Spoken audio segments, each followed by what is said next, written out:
or another car slowing down. We've also got the green flag, which is shown to the teams at the start of the run, and also to indicate that any previous danger that was there is cleared and they can resume to full speed once again. Although I suspect in the autocross we won't see many caution zones turning into green flag areas, because once the run has been compromised, the officials are likely to give the teams a rerun. It'll be much more common in endurance, though. If there is an incident which requires more attention, we may see the red flag, which means that all cars must come to a controlled stop as soon as they possibly can do in a safe manner. But probably the most dreaded flag in all of Formula Student is the Meatball Flag. Yeah, I'm not sure if we can expect this one during the autocross. That's a black flag with an orange circle on it, which indicates that the car has some sort of mechanical fault that will have to be investigated by the officials, and that would mean, especially during the endurance, that they would have to come into the area that's off the track here behind us in the Brunel Tower. And then finally, probably the flag everyone looks forward to is the checkered flag, which is shown to the cars at the end of the run. Once they cross the timing beam, it tells them that their run is finished. They can slow down to a safe speed and decide to either take a second run right away or go back to the pits and make some adjustments.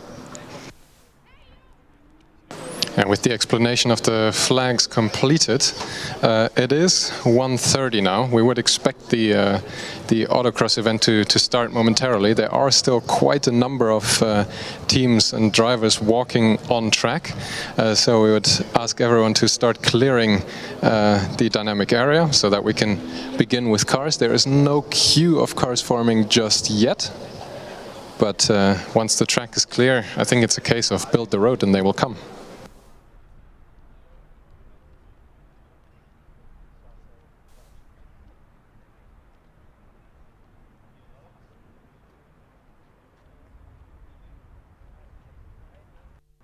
Actually, one flag we forgot to speak about is the red and yellow striped flag.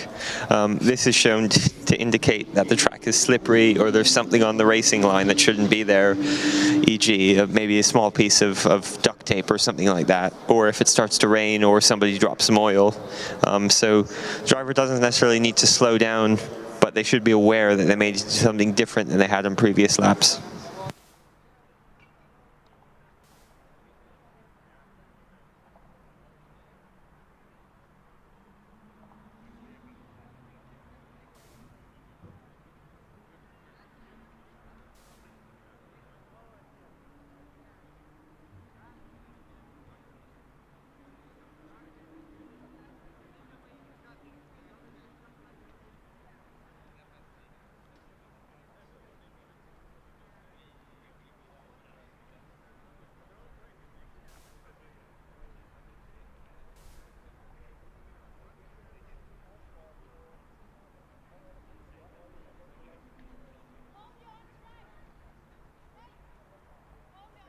So there are 100 points available in the autocross event. 4.5 points are awarded to every team that finishes at least one run. In addition to that, the equation to score more points is T max over T team minus 1 over 0.25. That whole thing multiplied by 95.5. T max is 1.25 times the time of the fastest vehicle, including penalties, and T team is the team's best time, including penalties. So it's basically directly proportional to the team's time in relation to the fastest time overall. And another piece of information that I just got, also for all the teams to verify that we're measuring the track distance with the little measuring wheels as we walk the track. The official track distance is 12,004 meters. Sorry, 1,204 meters. That's a zero too much, I'm sorry. That might explain why some of the teams are still on the track walk. They're halfway to Mannheim by now. Yeah, Yeah, as with any of the information that we are relaying here, just like with that 12,000 meter track length, this is all purely unofficial. These are our observations. Any cone counts or times that we read out and talk about are our observations only. No official claims can be made based on our word here. This is just for entertainment. Yeah, once again, just been spoken to by the officials, asking anybody who's still out onto the track to make their way directly to the exit. Don't finish doing the lap, just walk to the exit so we can get the event started. We're 4 minutes late, and we don't like being late.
All the teams have now finished making their way out of the dynamic area, and the calibrated golf cart has completed its inspection run of the circuit. So I believe we're just about ready to go now.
can see one car which looks perilously close to taking the start of this event, car number 79 from US Pforzheim.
So this appears to be the first electric car from Pforzheim.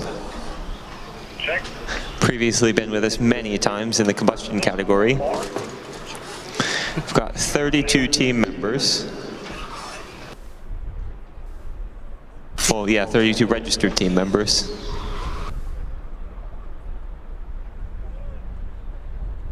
And they've just got two-wheel drive using Stober 40 kilowatt motors, apparently. Stober Antriebstechnik.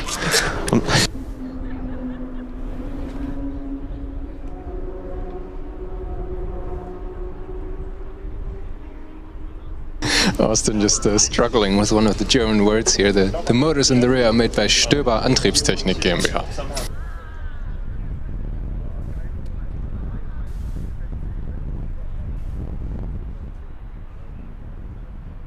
Car number 79 now waiting at the green flag position.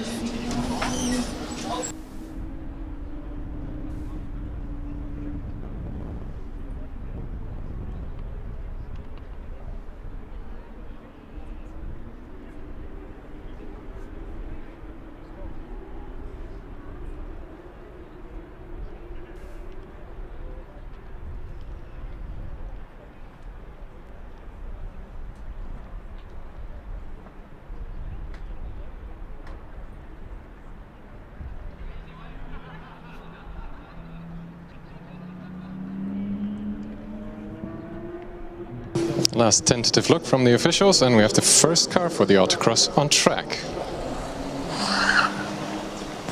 As expected, the first turn is extremely tight, so the car isn't carrying much speed right out of the hole onto the course.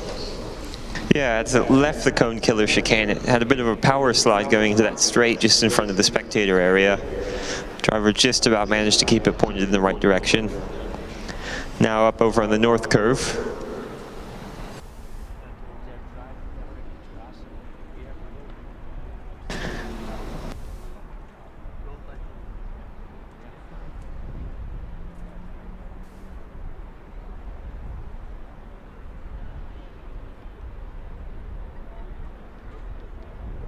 As we mentioned before, from our position we can just see the car number on the top of the wing as it goes through the pendulum.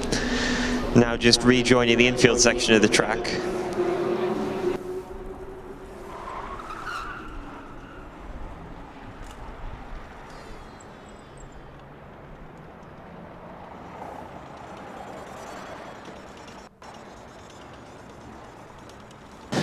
What I've seen has been quite a clean run so far.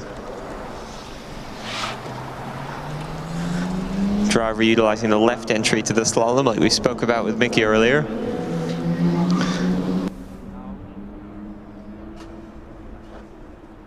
You can hear the front wing bottom out in exactly the area where he said that might happen. The car gets a little bit unsettled going over the jump and into the pothole. Down the final straight. Across the line. Well done to Pforzheim. First car to complete Autocross here at FSG 2022. How are the times looking? It's a 104.34. They're immediately opting for their second run from their first driver. Driver clearly pushing a little bit harder this run.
Driver just tips a cone, but I think it stayed in the box, so that shouldn't affect their time at all. You really hear the car bottoming out as it goes around the horseshoe and the jump. Down the final straight and across the line. Oh, as the driver crosses the line, they take out a single blue cone. Unfortunately, that will be added to their time. It's now under the front wing of the car, now stuck under the side wing of the car.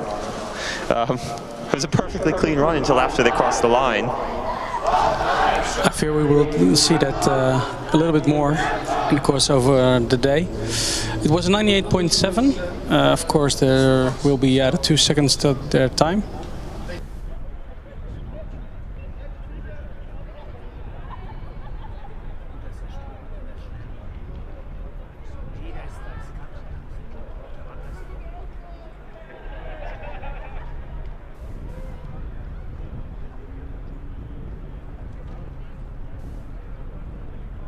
We have one question in the live stream chat here. How is the exact layout of the autocross track decided upon? I can't tell you anything about how the first iteration of this track was created, but what I can say is that from year to year there is a little GPS-guided car that drives along with a paint sprayer to determine the outlines of the track, to as close as can be repeated with GPS. And then I guess, as we noticed when we did the track walk, there are some small manual iterations that are added to the track year by year.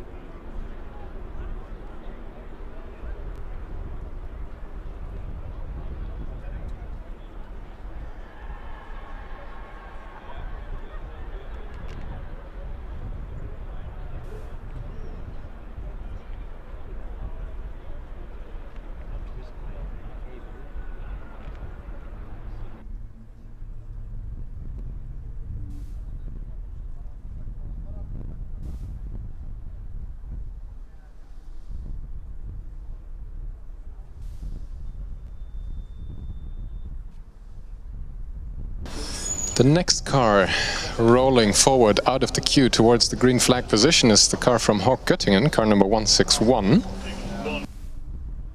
Yeah, the Blue Flash Racing team.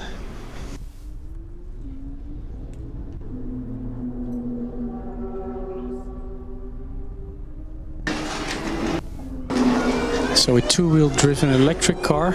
I was about to say we can expect some power slides from this car, and right away at the first. Oh, hold on a second. He slowed down almost immediately. You can see the tractive system active light has gone out on the top of the main roll hoop. It's back on now. and it's off again. Why are they running for it? I think I saw this driver shaking his head. It's right in front of the live stream.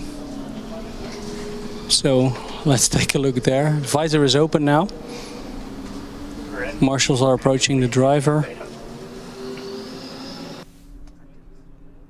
He's trying to recharge the car over and over again, but it looks like there is some sort of fault within the electrical system.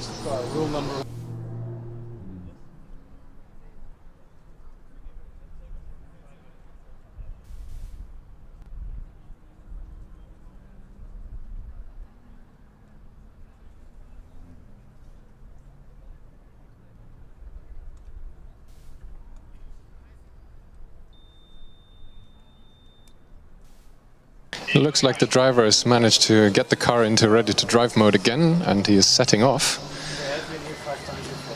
Of course, the clock is still running for his first run. This is the 6th time that Blue Flash Racing has competed at Formula Student Germany. Their best result ever was an 11th place finish.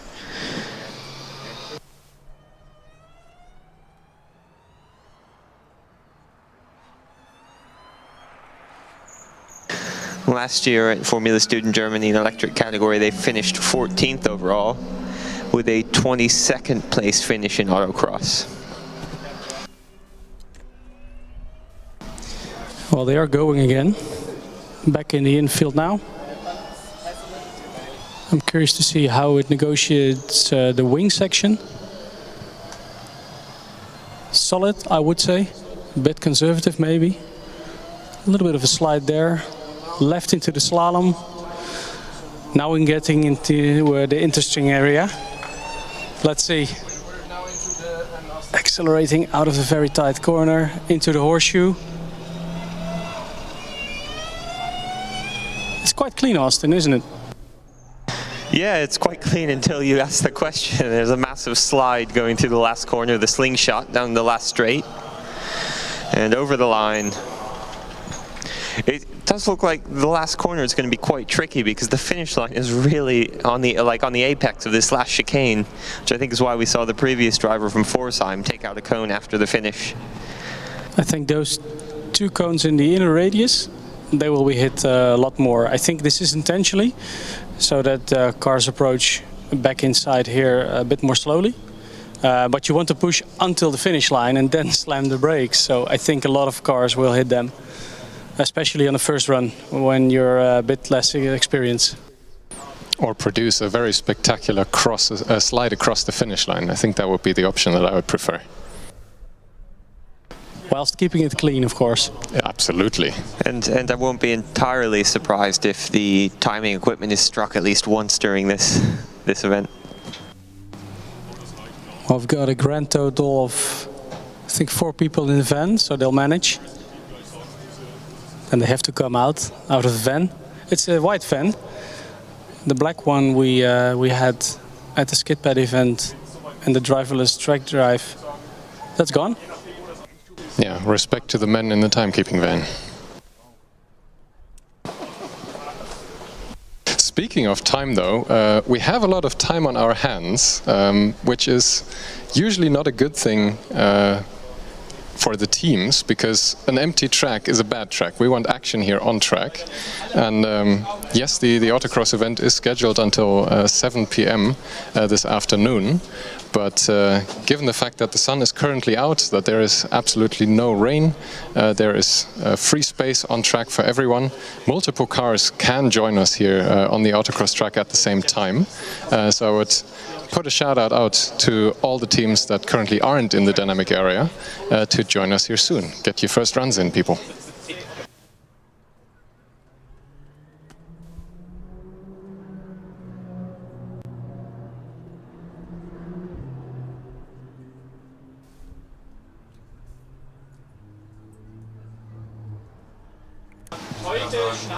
Up next, lining up, is the car E45, St. Augustine. I can't recall seeing them before. Did you see them at Acceleration, Jonas, yesterday? I think we did see the car at least once. I don't recall exactly where, though.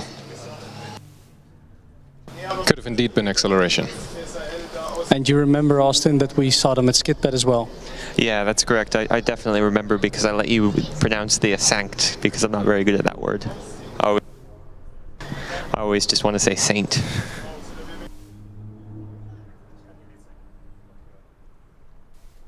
Is this some self-praise, Saint Austin? Those are your words, not mine.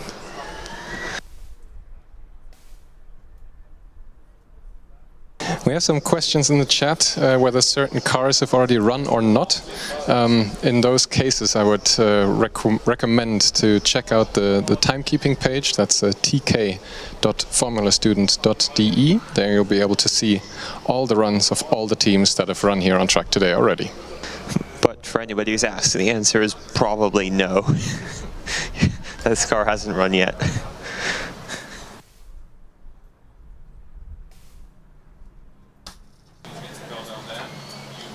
Hawk, Göttingen electing not to do their second run. They had some issues in the first, so I can very well assume they go back into the pits to fix whatever issue they have. Behind St. Augustine, we have no cars so far approaching the queue. There is some action going on, Jonas, in the test track, right? We can see Delft over there. I can see, I think it's Mannheim. Yeah, I'm trying to spot some numbers. 395. For sure, there's GFR. Yeah, GFR with a 47. Getting the binoculars out.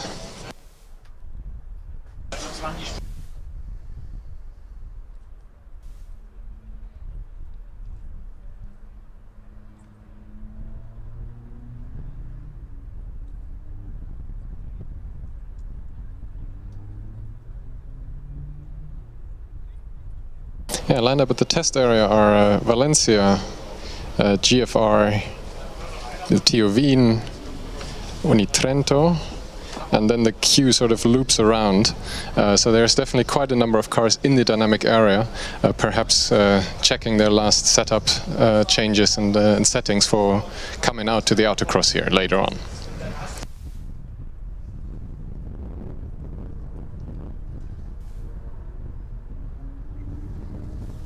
Since we've had quite a few procedural changes here in terms of how many runs are allowed by how many drivers for each of the teams, maybe it is worthwhile reiterating. Each of the teams is given 4 runs in total. 2 of those runs need to be completed by each of the 2 drivers that are allowed on track here today from each team.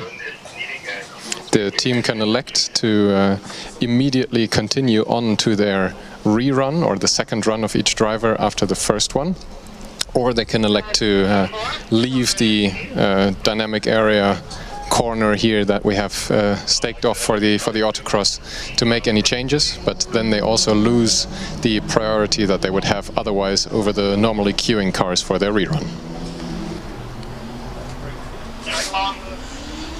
So last checks being done now for St. Augustine.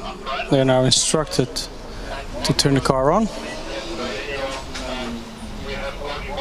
I think I can see a team member looking a little bit at the back end of the car.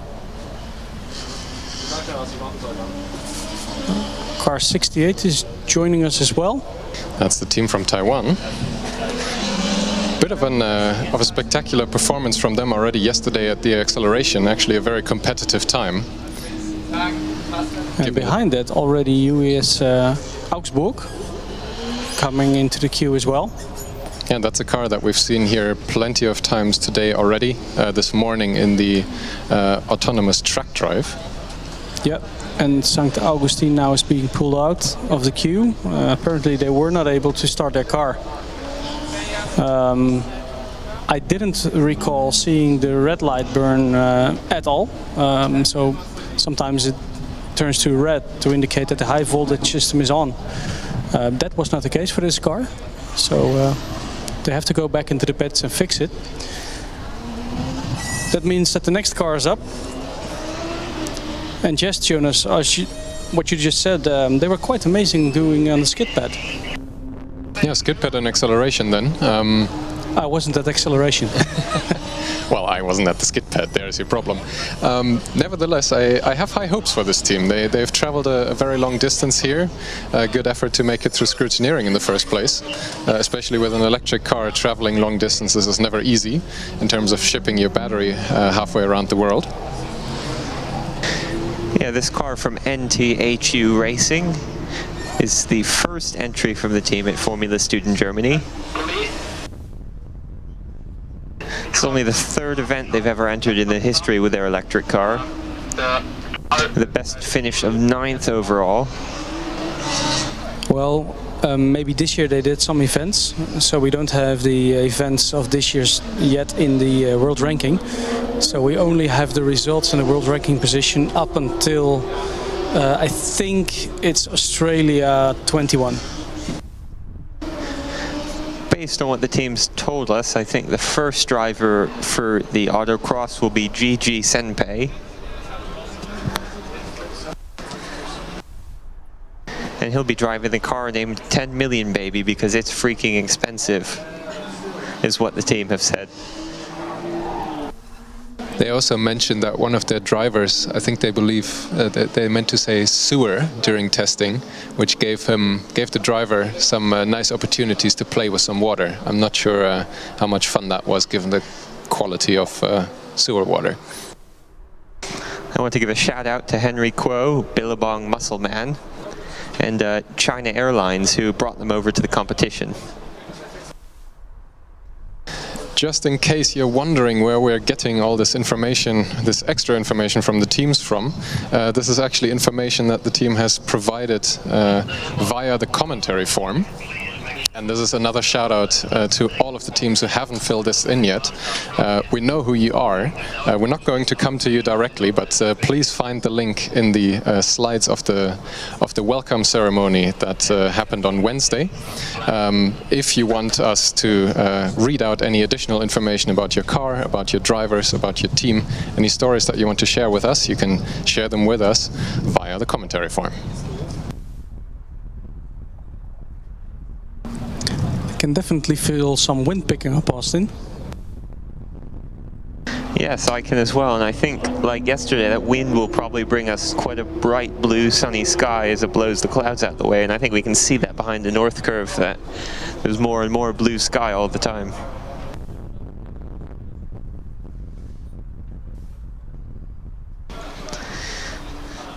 The car from NTHU Racing is a four-wheel drive electric car. They use Fisher TI 085 motors, each with 35.3 kilowatts of power. The car's design weight is 252 kilograms. It's a full monocoque with steel roll hoops. And they use the Goodyear FSAE tires. And one of the things that struck me about the Taiwan car when I saw it for the first time was they actually used two different rim types between the front and rear, which are also different color. It looks pretty odd. Yeah, I think it's to help with the packaging of the different scenarios for the machines, but coincidentally or not, it also matches the rest of the livery of the car, where they've got the silver wheels with the silver livery at the front and the darker wheels with the darker livery at the back of the car.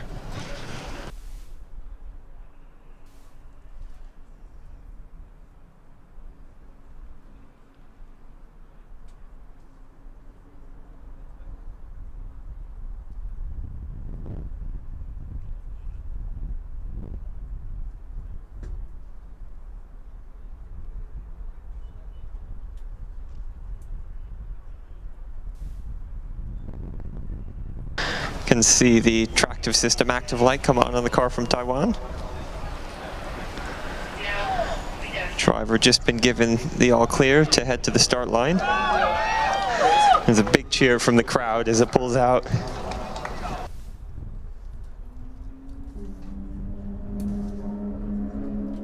Just to reiterate, this is the first driver from the Taiwan team joining us here on track.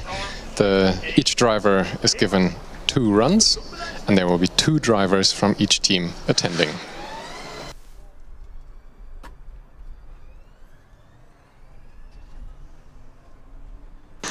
Very spectacular slide into the first 90-degree turn there from Taiwan. I'm not sure, couldn't quite tell if they were actually off course there or nicked any cones. They did take out one cone just right on the apex of that corner.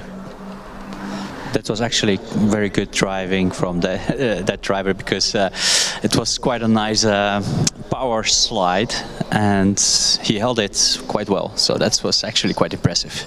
It does go to show that the track is still a little bit dusty, something that we were also observing already when walking the track.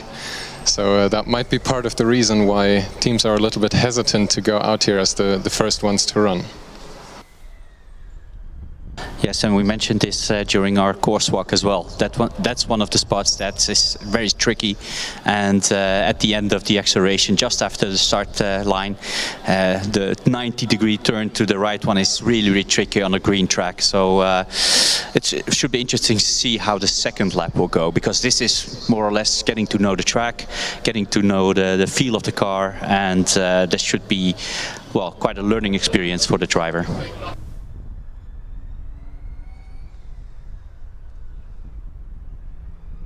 The officials are obviously looking to spice things up a bit, as they are saying.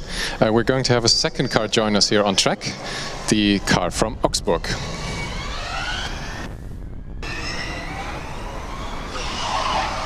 And in just the same corner that the Taiwan team was sliding, the Augsburg car almost slides off track by 90 degrees, definitely collecting at least one cone. Well, we did predict it a little bit, Jonas, because we already told you this was a tricky part of the track, and now we've seen two cars after each other having a lot of difficulty maintaining the speed through that corner and not getting out of the track. So Taiwan, in the meantime, electing to immediately do their second run of the first driver. Yeah, and their first run time was 100.6 seconds. So that's on par with Forsheim. Did notice the car was quite quick on the straight, but the driver was quite cautious going through most of the corners, except for this first one where they're at now. It's an incredibly tricky corner. Especially on your first run, you're entering the track with extremely cold tires, of course. You're not used to the track conditions just yet. So this is why it's so crucial to keep your second run as close to the first run as possible. Then you can still utilize the tire temperature that you've built up in the meantime.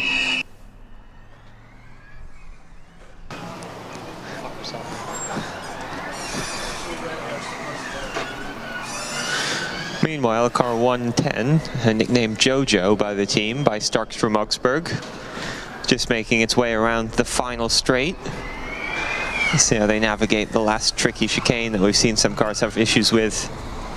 And no issues at all. It's a lap time of 97.4. That's the fastest time of the day so far. Well done to Augsburg. And Augsburg is leaving the second run line by the wayside and is electing to instead connect the push bar again.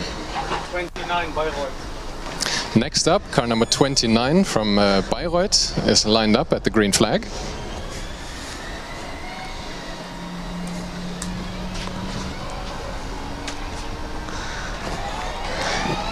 Car from Elephant Racing takes the green flag. Very cautious into that first sharp corner. Meanwhile, the team from Taiwan, there are big cheers on the side of the track. They finished their second run of the first driver. Yeah, yes, it wasn't a clean lap, I think, because I did see a couple of cones being collected also in the second run, but they did 2 laps, and that's some solid points on the board, right? So that's what's the most important thing about the first driver is. Yeah, and that second lap was, well, before cones, 7 seconds faster than the first, so the driver clearly did some learning between the two. Yeah, each cone, of course, adds 2 seconds to the final time. Oh, hold on, there's some drama down at the far end of the track at the north curve. Cars come to a halt. I think that's the car from Elephant Racing. Yeah, it is indeed car number 29 that's stopped, but they're now setting off again. It doesn't look like there's any damage to the car. High voltage system is charged again.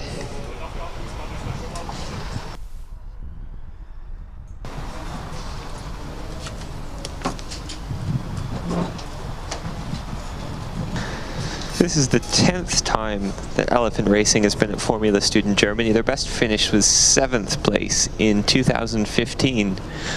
That same year, they actually won FS Czech.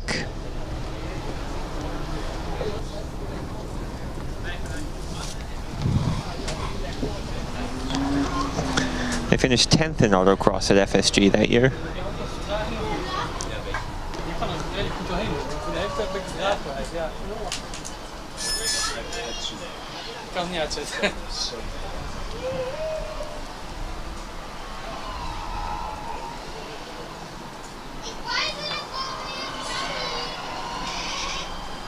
Driver seems to be taking it really easy through the second part of the course after the issue they had on the North Curve.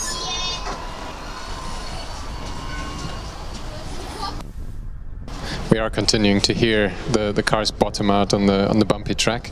That's okay, as long as the damage to the car is such that no part of the car actually leaves while the car is driving. But indeed, this run looked very tentative, which is also reflected in the time, a 1:48.08. And the driver is once again stopped just after the finish line in the exit area. Looks like they've managed to get the high voltage system active again. He just wanted to say hello to the officials, I think. He's back in the pit lane safely now.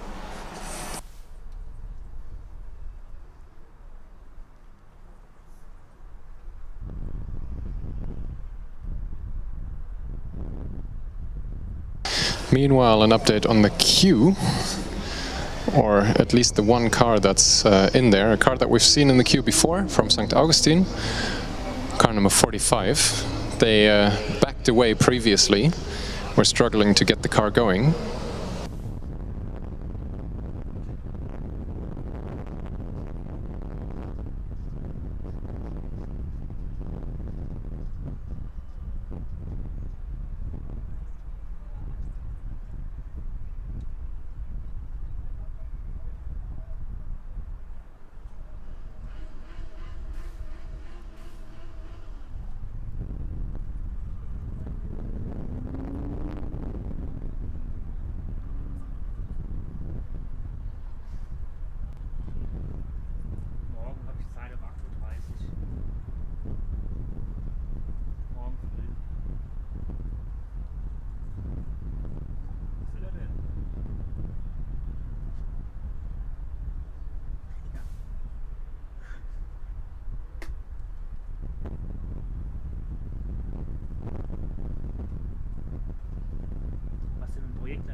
Hier ein bisschen bei den Porsche geguckt.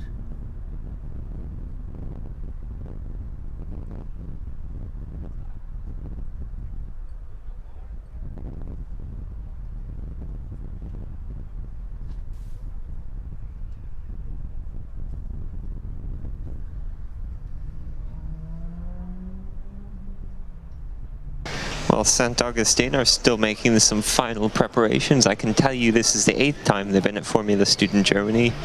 Their best result was a 6th place finish.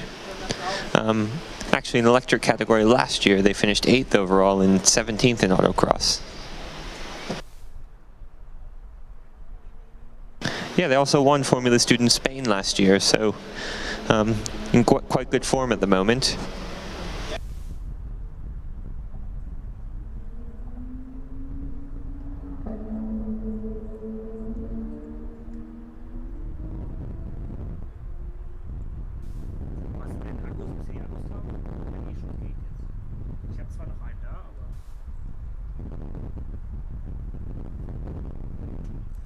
It's a 4-wheel drive electric car, uses AMK motors on the front and rear.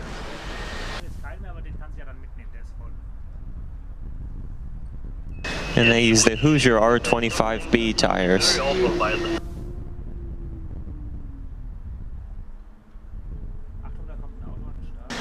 See them finally pulling forward to the starting line.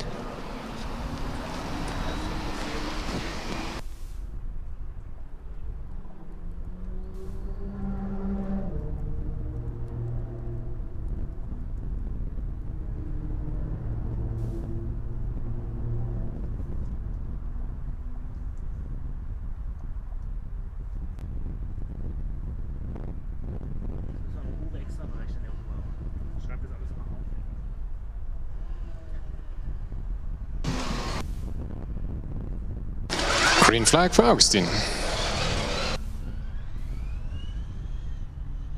Ooh, what a power slide going through the cone killer chicane. Navigating the tricky corner after the first straight towards the clink, very successfully though. I think that's one cone that has been moved out of its box in the process though.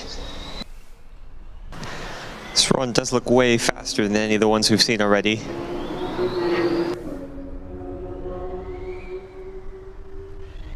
Ich habe noch einen voller.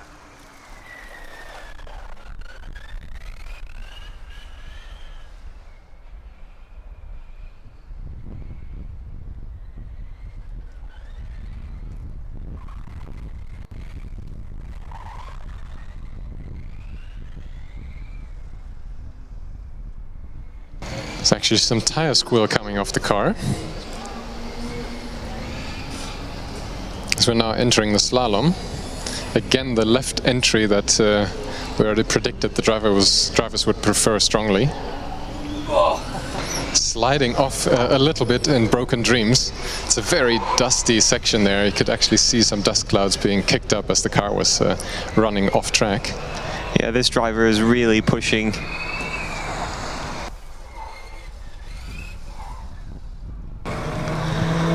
They've completed their lap. It's 86.2. So as we said, quite a bit faster than any other cars that have gone already. They are immediately electing to do their second run.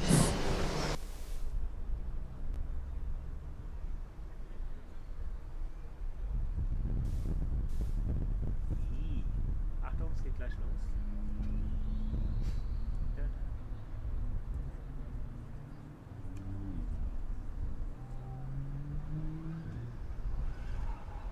Oh, and straight out of the box, the driver clips a cone right, basically the third cone they could possibly hit, they've hit. It's unfortunate for them. Again, not a clean run. I was just about to ask you, Austin, what can we tell about the strategies that drivers take on their first lap? That's different, right? Yeah, I think Mickey's actually quite passionate about this topic, and he's very much of the school of thought that you should drive at 110% on your first lap to find out where the limits of the car are, and then you can back off and slow down where required on your second and third and fourth runs. And I think I'd agree with him on that, to be honest, because if you're not pushing, you don't actually know what the limits of the car are. Also, yeah, you can get a bit more heat in the tires by doing that, and then your second run you can optimize everything, really. Mickey's been telling us that all weekend, so I don't even have to ask him anymore. And I think that's what we saw as well of the St. Augustine driver. The first lap was quite aggressive. So the idea was to keep it clean on the second lap, and that's the same cone he hits now. The second lap is also quite aggressive as well, to be honest. Yeah, that's another element to the whole strategy, since the procedure for this autocross event hasn't changed with the skid pad and acceleration, where two different drivers will drive the car here for the 4 runs in total that the teams are getting. So you can also play around with a faster or a slower driver starting out. Well, regardless of how it looked, that run was quite a bit quicker. That was an 82.9. Makes them the fastest car so far. That is plus at least 4 penalty seconds from the 2 cones that we could see so far being collected.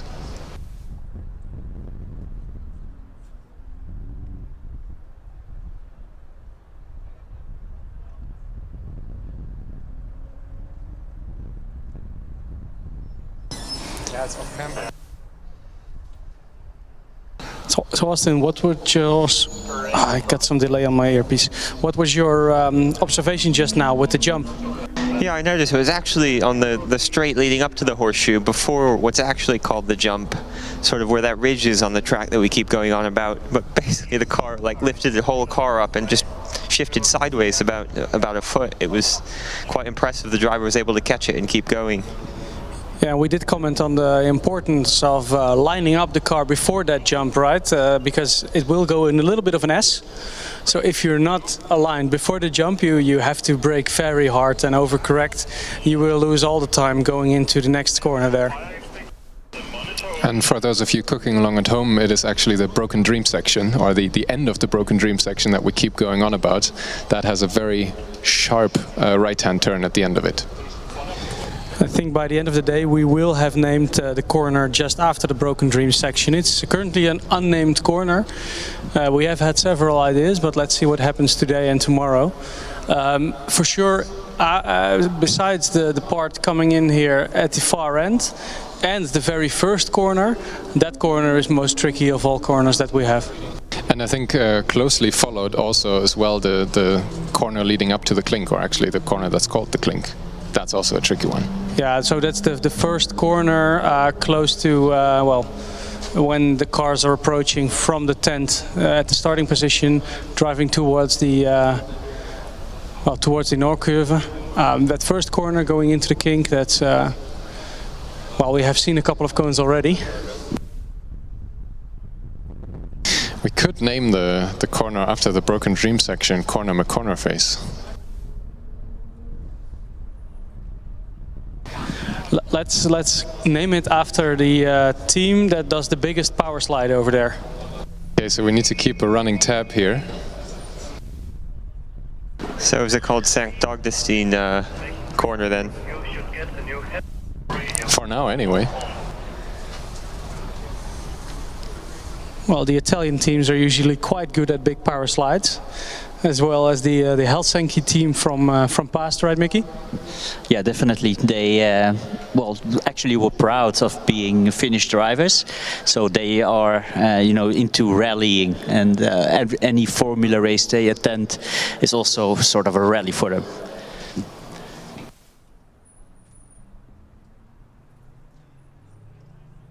Ja.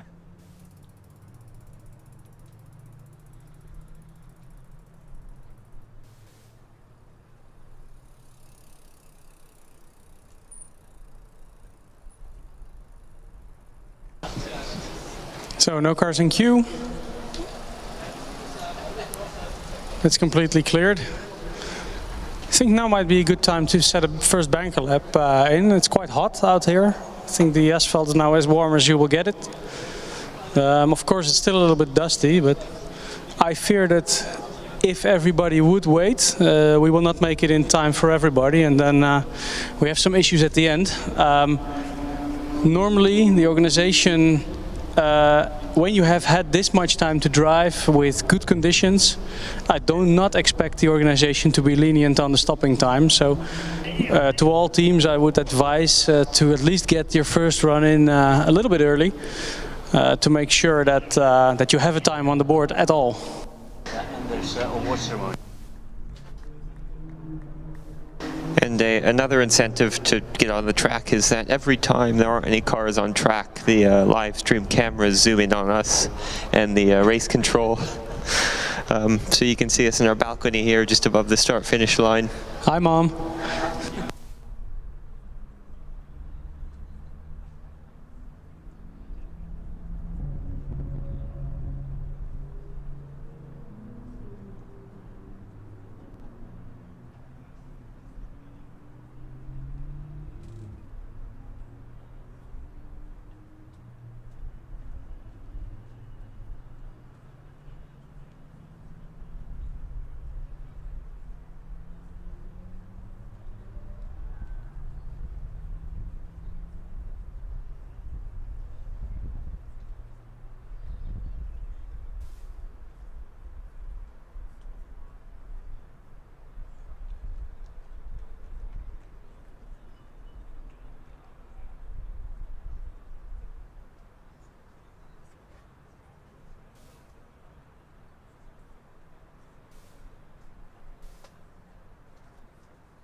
So Austin, on the live stream there's a discussion going on about the times that we expect. Ollie indicates that the top time last year, thank you for that, has been a 65.6. Yeah, in 2019, the last time we ran this layout, not Oh yeah, sorry. last year yet. So that was the last time indeed. The cars might be faster, although I have to say TU Fast in that particular year was one of the fastest cars I've ever seen. So I'm not so convinced that the car should be 2 to 4 seconds per lap faster. And I am quite sure that there are 2 or 3 corners a lot more narrow than what we had in previous years. So I'm quite sure that it will be a little bit of a slower track. But we can place a bet, Austin. What do you think? I'm really bad at this game. I'll have to think about it for a minute before I give you a number. But I think I would agree with you that based on the changes we've seen, the state of some of the joints in the track, and yeah, just how fast TU Fast was in 2019, I think it's going to be tricky to beat that.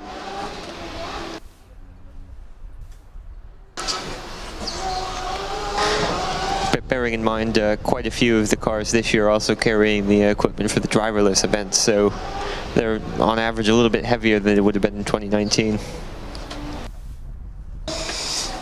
And due to COVID and teams restarting, it might be that there are new drivers around. Maybe even teams have had more difficulties than in other years to get the cars finished in time. So that always leads to less testing time and less practice time.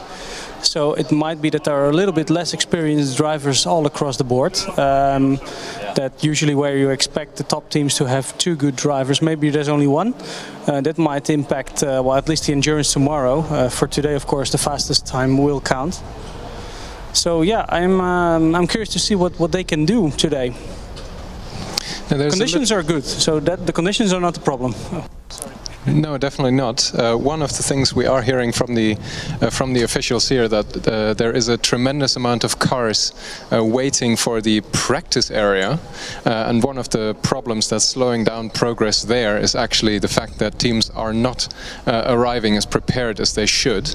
I think it is important to note to all of the teams that your car should be ready to race in the queue to any of the events. That includes the practice area, and what that means is that the driver should also be wearing all of the safety equipment that is prescribed here by the rules. So please make sure that the driver is strapped in, has his arm restraints installed, gloves on, helmet on, balaclava, and everything else that you need to start the car.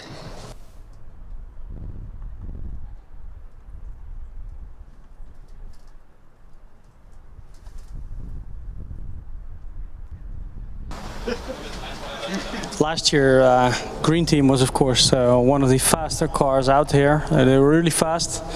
I also learned this year that they, well, dominated, so to say, the Austrian competition. Supposedly they have a very, very fast car this year. I haven't seen it live yet, so I have seen it on the test track a little bit, but not on a real track so far. So I'm curious to see what they can do, Austin.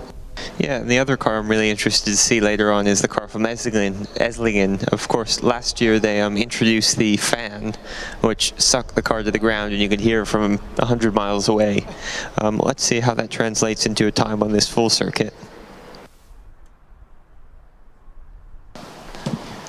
We have some in-queue action happening right now. There's car number 69 joining us. That's the DHBW Mannheim. As we learned this year, there are actually 2 Mannheim teams. And that would be UES Munich just behind them, car number 113. And another car just behind them, car number 43. From Konstanz.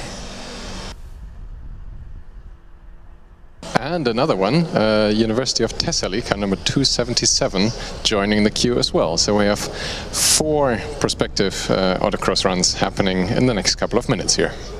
So the Cure car from Mannheim, the first driver appears to be Leon Sandorf. The car's name is Emma.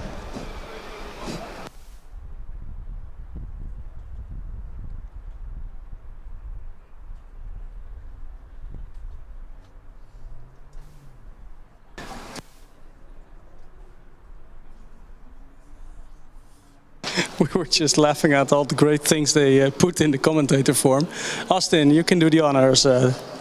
So their acceleration driver is nicknamed David Big Booty Strunja because his booty is actually too big for the seat. So therefore, that's how he got his nickname. They haven't mentioned about how Leon fits in the car, but hopefully he goes quickly. But for the acceleration, you said? Yeah, he was the acceleration driver. Usually teams choose the smallest driver they can find. I suppose he has a low center of gravity. Well, do you really want that for acceleration? Or the rest of the team has even.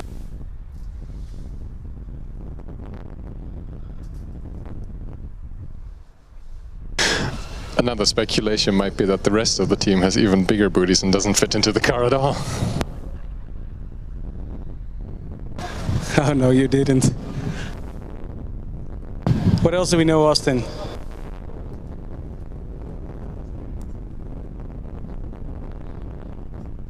On the rear wing is a hashtag 0mm ist kein collision.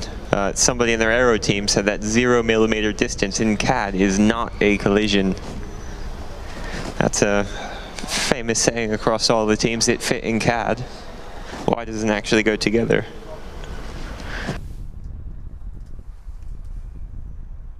I want to give a shout out to Stefan Gross for good vibes.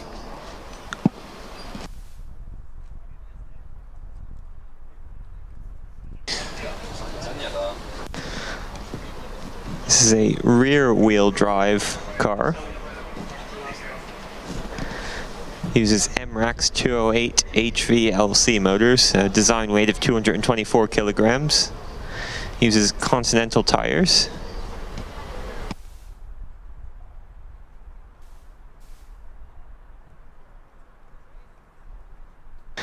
This is the second time that they've competed in the electric class here at Formula Student Germany.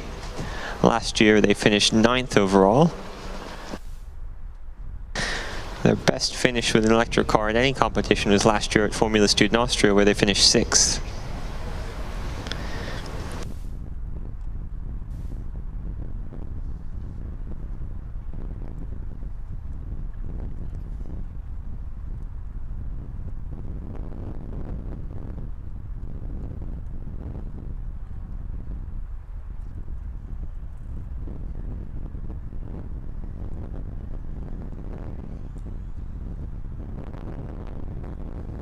Behind the car from Cure Racing from Mannheim is car 113, Munich Motorsport from US Munich. They have a 4-wheel drive electric car with Fischer motors, design weight of 190 kilograms. Their best result at Formula Student Germany was a 3rd place in the electric category in 2017. Last year they finished 30th. They had some issues with the dynamic events, but finished 3rd in cost. They also performed quite well at Formula Student Italy last year with an 8th place overall finish and a 2nd place in endurance and efficiency. Please get ready for... You can now hear the ready to drive sound for the Mannheim car, approaching the green flag position.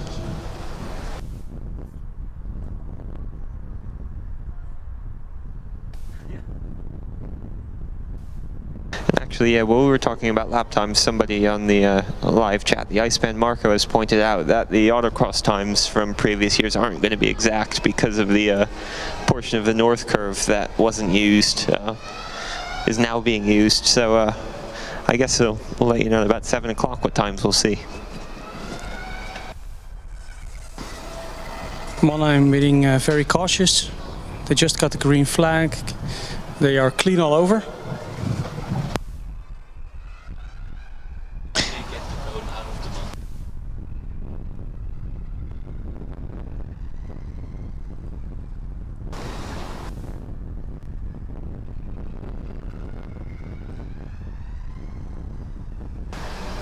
So now at the far end of the track.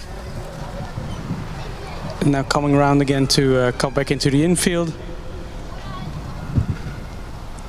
So just in case the car were to collect the cone, We were just wondering what you would do in order to remove that cone from the car, and I think the answer is pretty clear. It's the Mannheimlich maneuver. How long have you been breathing on that one, Jonas? Since this morning in the driverless track drive.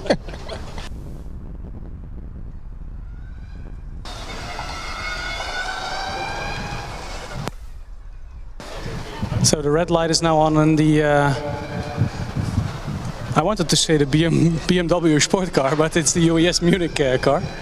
Sure looks very similar. It has been sporting this livery for ages now. I think the sponsor will be very happy with that. Car 69, I think with an off course, or at least a cone strike in the last corner. And there is actually a cone on the car, so please to any of the officials down here in the dynamic area, the Mannheimlich maneuver is required.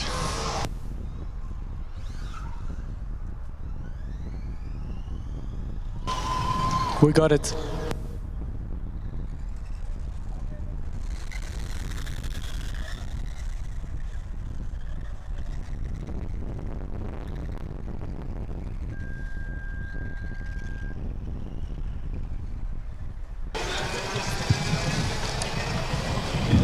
Constance now also turned up their car with the ready to drive sound and a red blinking light.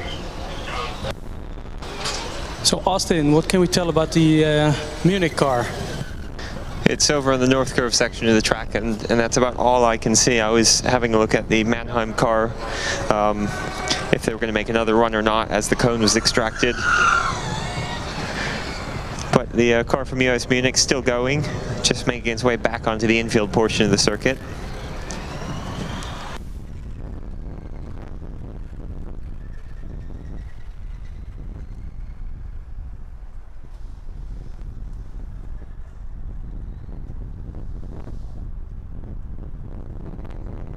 And it looks like the car that's just taken the green flag has stopped on the north curve, just behind the stand, so we can't actually see it. Yeah, that was the car from Constance. Back on track. Car's back. And the car is back on track, we hear on the officials channel. And indeed, you can see it driving. And Munich finishes the first run.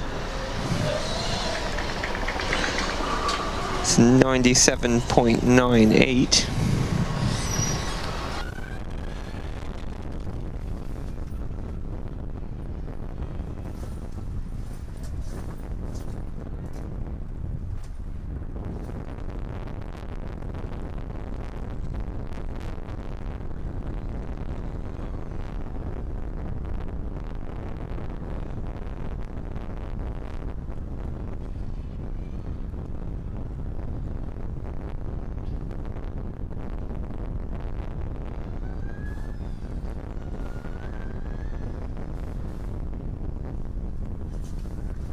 Yeah, the Badensee racing team from Constance.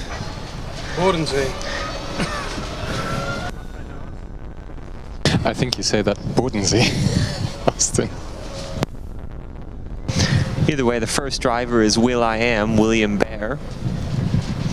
Car's name is Iltis22E, and their goal is to finish all dynamic events. And well, they've certainly done a good job finishing the first run of Autocross, despite the hiccup they had. Yeah.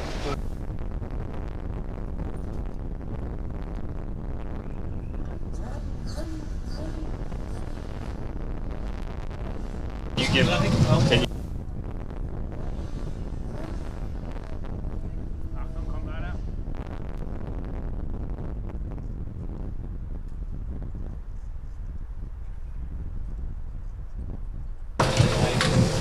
Meanwhile, Puni Tessali is on track with a great amount of noise heading into the first corner.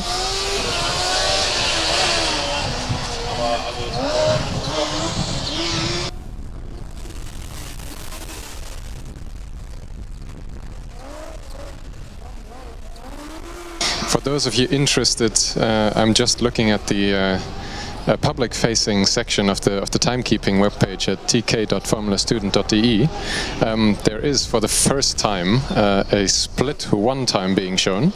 The timing beacon for that is located after the section that the car from Thessaly is now navigating, the Nordkurve section, once the cars enter the transition towards the infield again.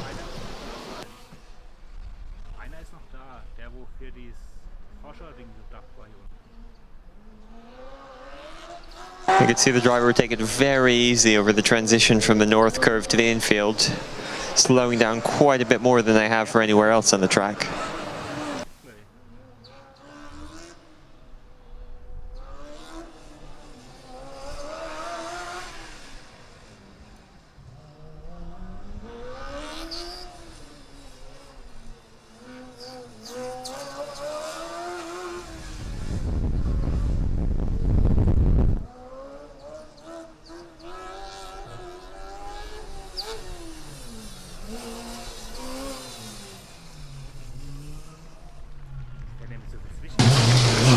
So Centaurus Racing Team completing their autocross lap in a 92.8.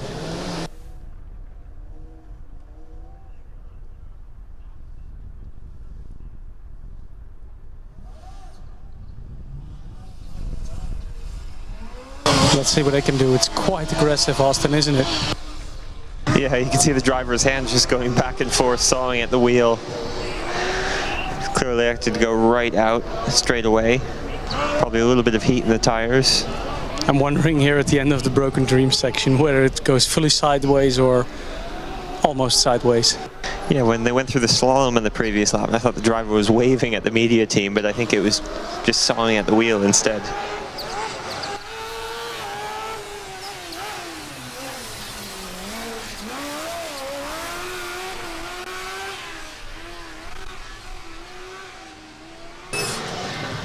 I think for the combustion class, the Honda engine is one of the best sounding ones you can choose as a team. It really sounds great, doesn't it?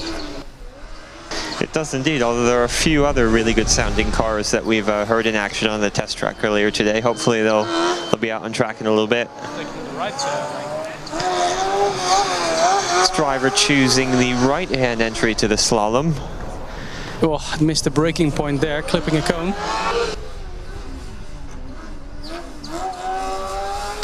Getting ready at the green flag, meanwhile, is car number 44 from Ulm.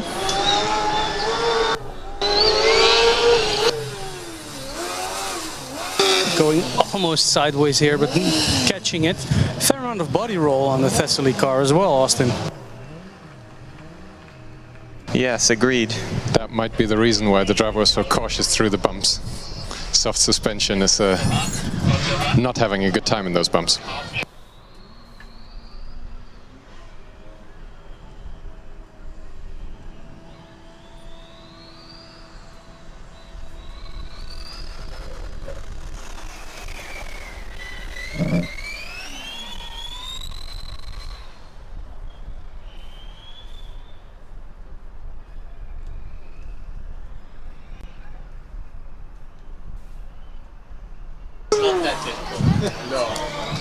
So Jonas, how do you feel about commentating on the Formula One next year?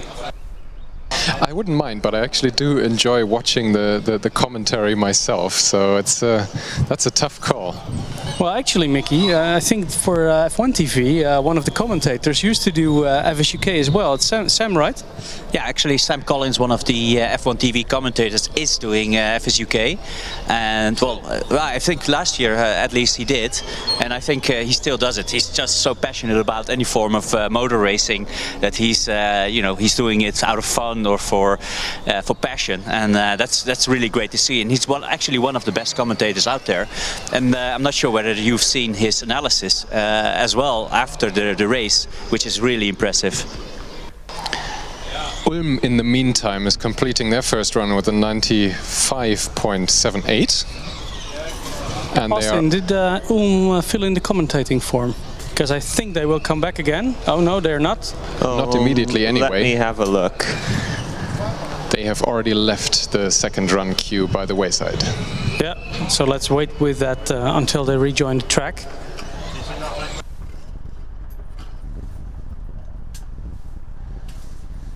Did you said, "Olm, let me have a look"? I did indeed, but it was too late. The time had passed. And the queue is empty again. So now would be a good time. Right about now. And I see team members slowly moving towards this direction. Some pre-scrutineering going on, I think, at the start of the queue. They put up the new tent here for the scrutineering and really limits our visibility a little bit. We could always walk there, but shade is nice. Yeah, this shadow position is actually a pretty good spot to stand. Well, let me take a closer look. Who's with me? Livingston investigates.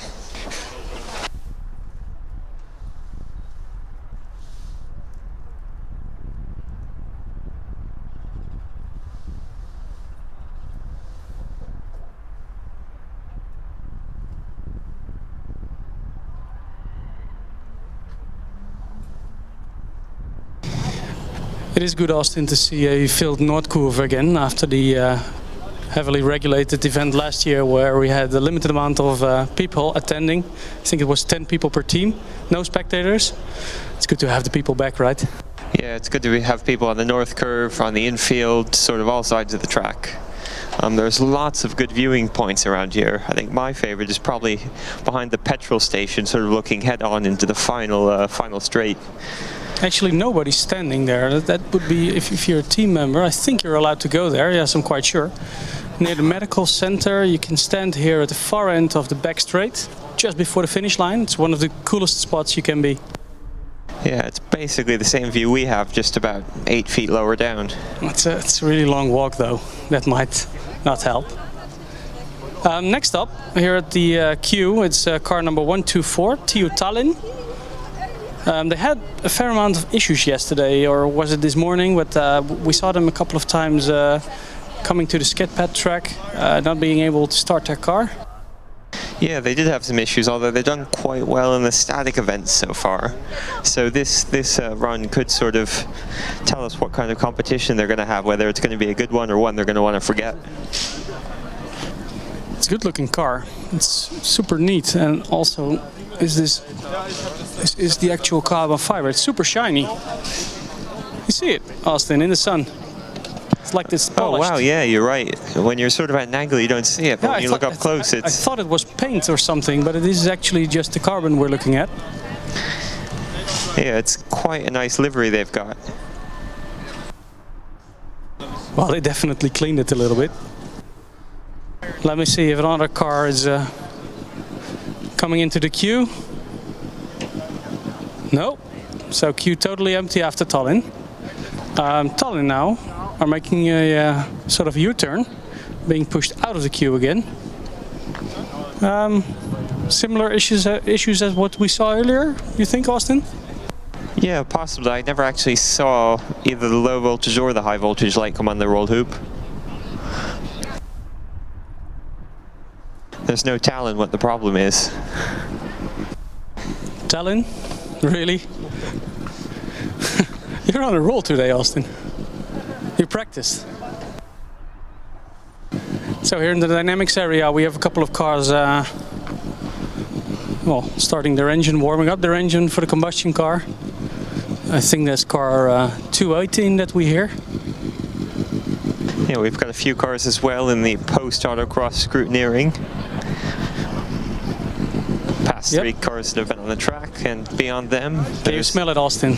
I mean, yes, combustion class in Formula Student Germany will disappear at some point, but this smell is quite nice, isn't it? Yeah, I'm just going to go stand by the car as they warm the engine, leave the mic on. It's the car from Uni Sevilla, car number 218.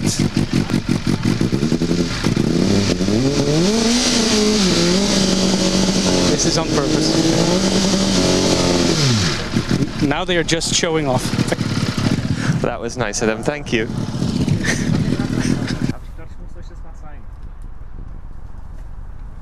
I think in Spanish there's gracias.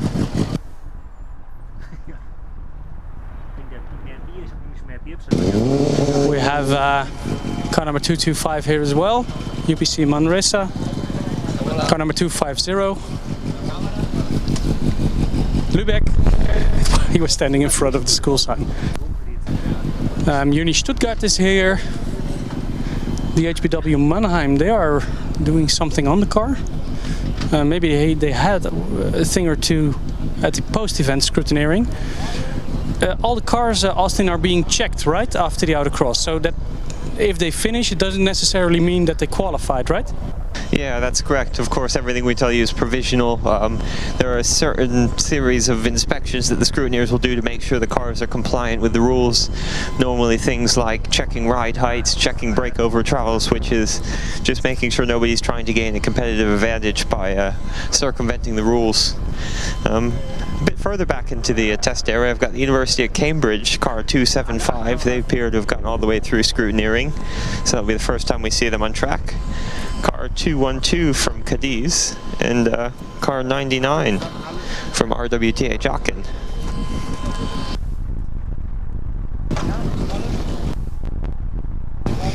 Actually, I thought it might be that they're here for scrutineering items, but I think they're just looking the shade up here at the Dekra house.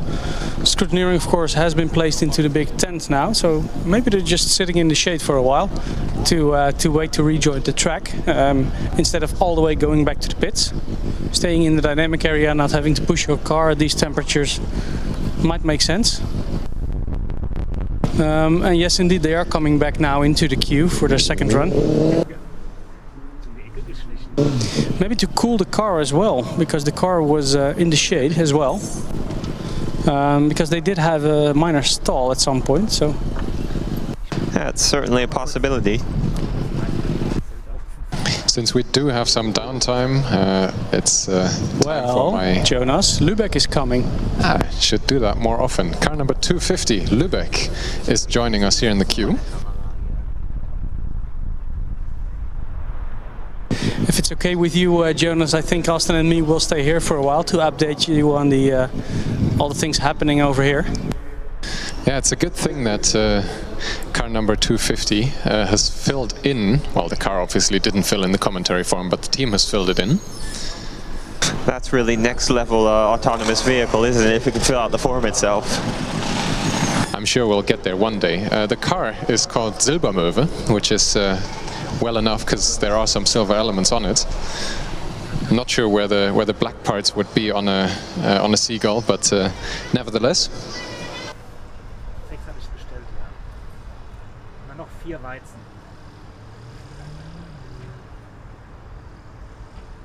I think the driver that is currently sitting in the car is also known as Ruben Rambo Royal. I hope that doesn't mean that we will see more spins or yet another contender for the for naming the St. Augustine corner. Meanwhile, Austin Aachen is here on the test track.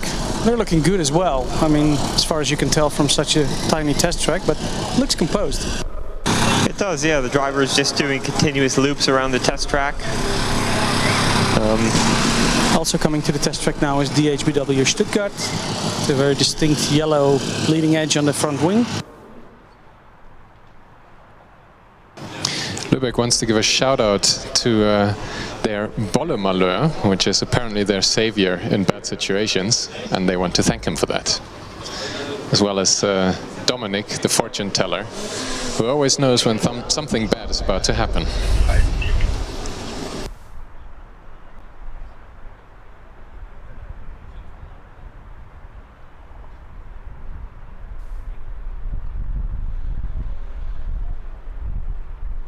They're now allowed out onto the track.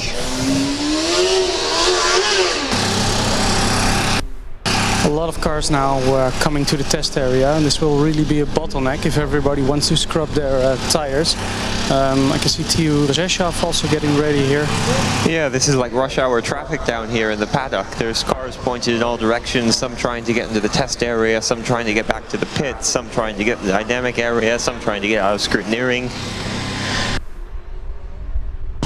Jonas, how's Lübeck doing? I wish I could tell you, but the timekeeping page is disconnected here. It looks like it's a clean run so far. I didn't see or hear any major calamities happening on track. Car number 67, CTU in Prague, now also in the queue. I expect a lot from this car, Austin. It's quite a nimble, fast car. We saw it on test track a couple of times. Yeah, it's sort of very low slung compared to some of the other cars. I know they often meet the same templates and same regulations. It just looks a little bit smaller.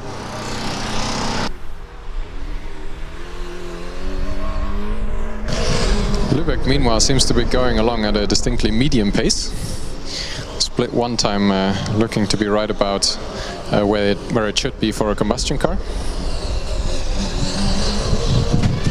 Definitely taking it cautiously though. You can still see the car dragging a little bit of a dust cloud as the car hits one cone, definitely out of the box, maybe two.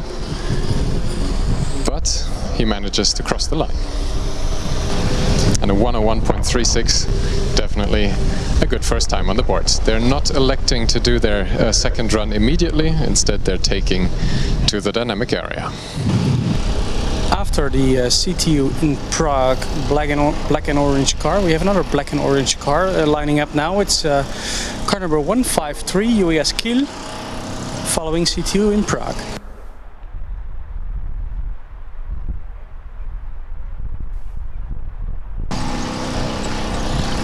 So I think it's good, Jonas, that we keep you up to date a little bit on the line. I know for a lot of the spectators on the grandstands as well as the live stream, this is for you sometimes a bit hard to follow.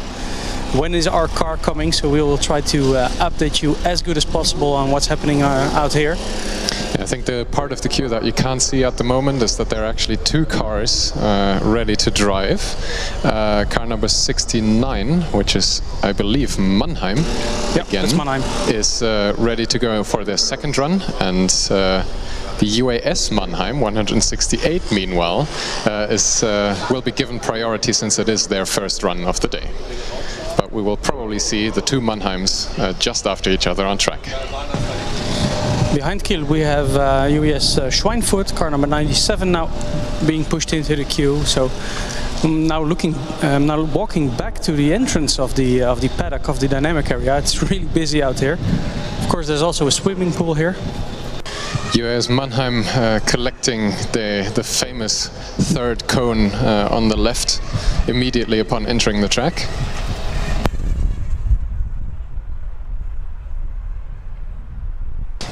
I think that cone will fall off a lot more times today.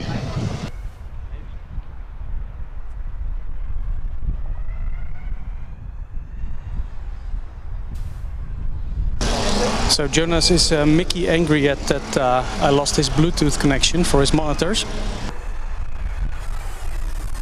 I just realized when walking away that he's connected to my monitor via Bluetooth, so I'm coming back now.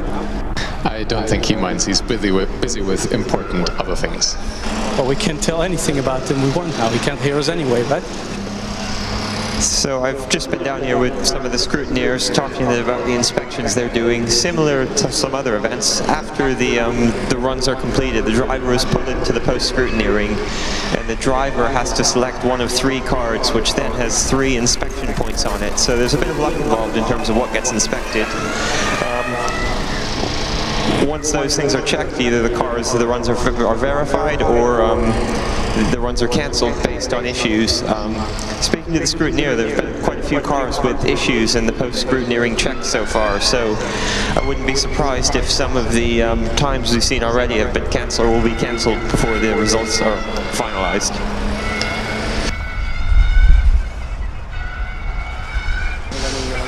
UAS Mannheim, meanwhile, collecting one more cone in the final 2 turns of the track, but they did cross the finish line successfully.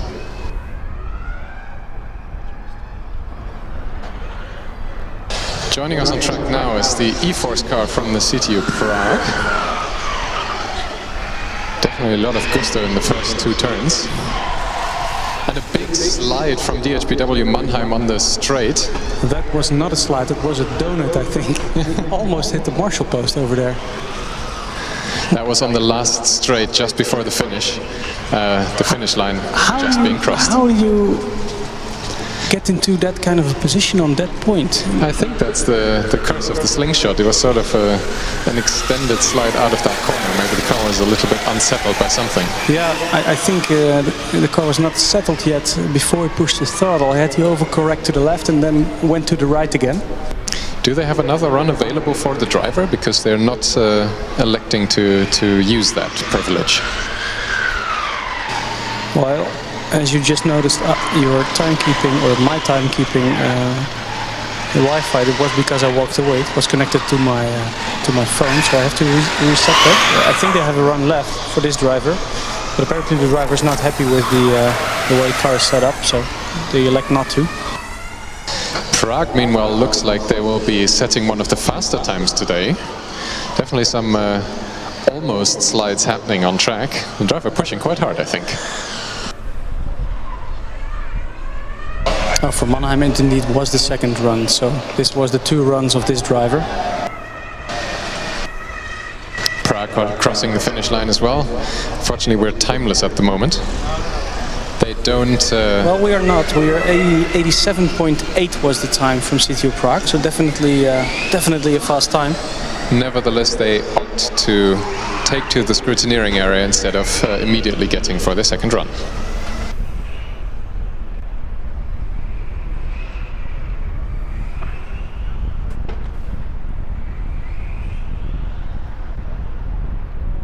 Two more cones collected just before the finish line for UAS Mannheim.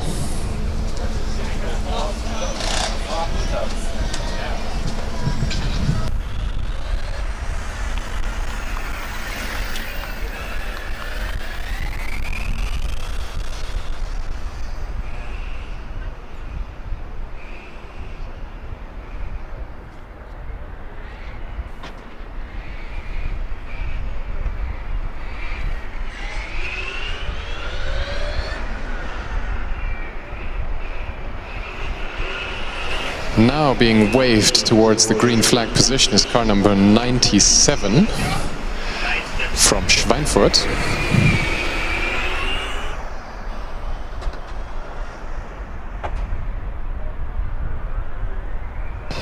And I think a car that slipped our attention a little bit is car number 153.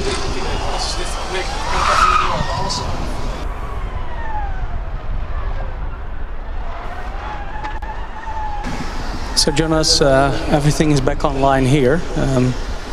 Good stuff. Maybe you can tell me what the... It was a bad idea to walk away, so next time you and Austin have to walk into the paddock.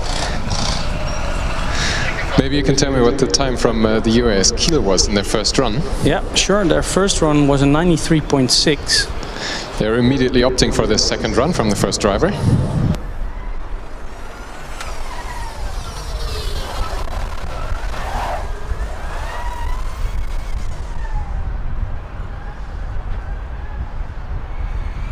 Giving a little bit of an update on the queue.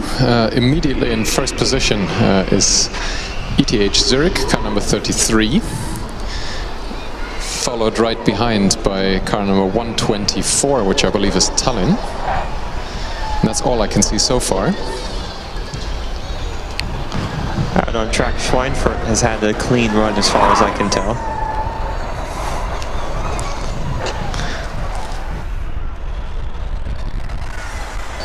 Definitely smacking the ground with the front wing quite a few times already in all the bumps that we've been pointing out earlier in the track walk.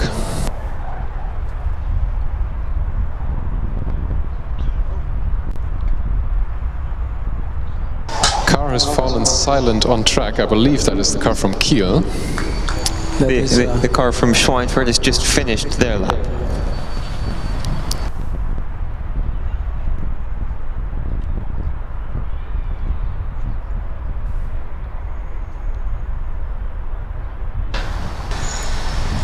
Looks like the car is discharged. The green light above the driver's head indicating that there is no high voltage present outside of the accumulator. So like the people at home, we are now watching the live stream because this is one of the points on track where we really can't see. Except I can see Marshall's pushing a car, Austin. Yeah, all I can see is the very top of the driver's helmet and the very top of the rear wing. Marshals have pushed it backwards. It looks like they're sort of pushing it along the side of the track now, but I have absolutely no perception of where the car is laterally on the circuit, so I'll have to go back to the live stream. Yeah, there is of course a queue forming, so there is a little bit of time pressure on this. Behind Tallinn, the car number 226 from Manresa is queuing up. And car number 29 from Bayreuth is returning for their second run.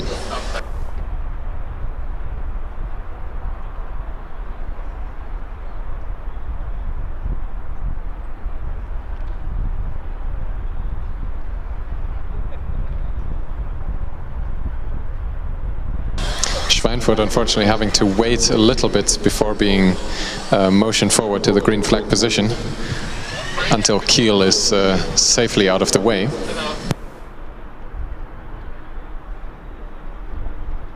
Yeah, and Kiel are being pushed all the way out of the dynamics area. See the Marshall's just pushing it past the VW truck now.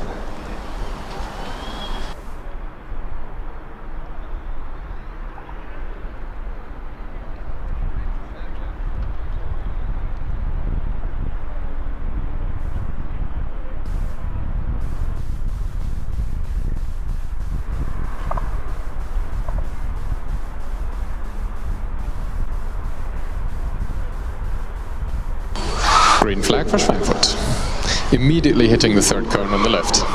And a big slide onto the cone killer chicane.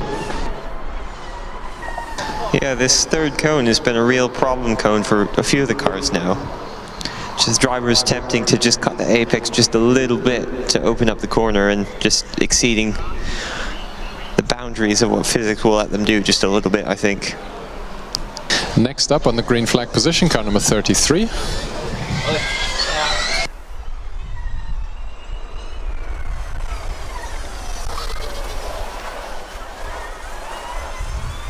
Yeah, car 33 from ETH Zurich with an enthusiastic start.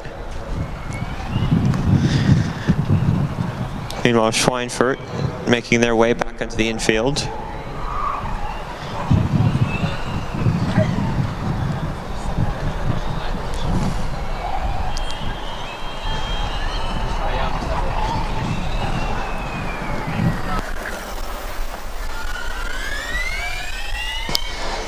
Next up is the car from Tallinn, finally making it all the way to the ready to drive stage.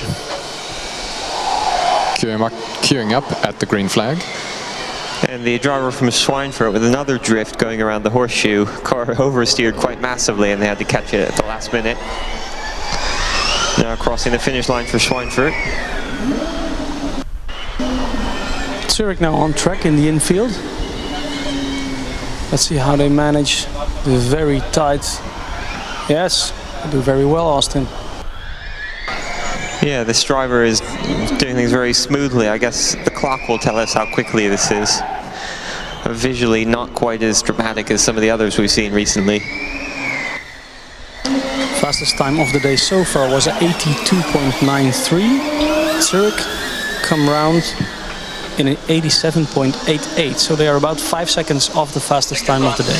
They are opting for their immediate second rerun. The driver was shaking his head as he was leaving the track.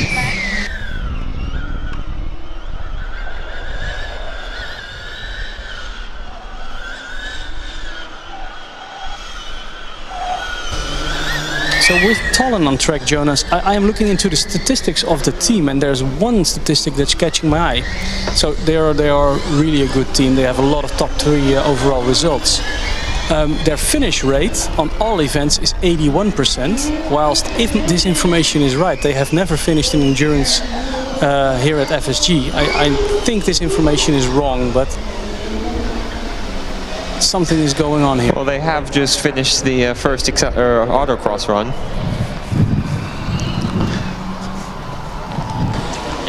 Which, if I'm not mistaken, is actually the fastest time of the day so far, an 82.43.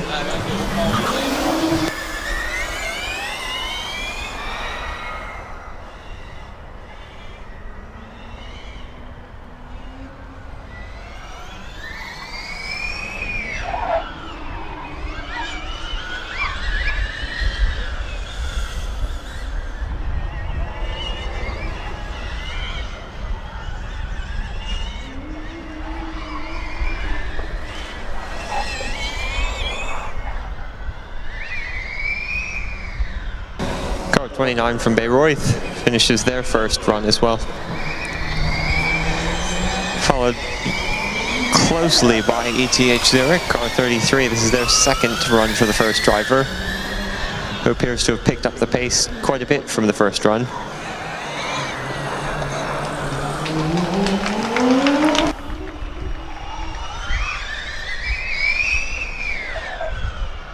Still 2 seconds. Second lap of Zurich was 84, 3-second improvement, but still 2 seconds off the fastest time of the day. Big slides going on there, Austin. Yeah, the Italian driver is flying.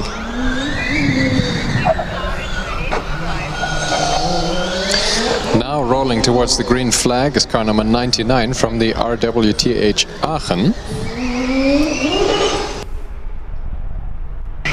Big lockup, tires squealing all around, and they come around at 83.12, so that's half a second of the fastest lap time of the day.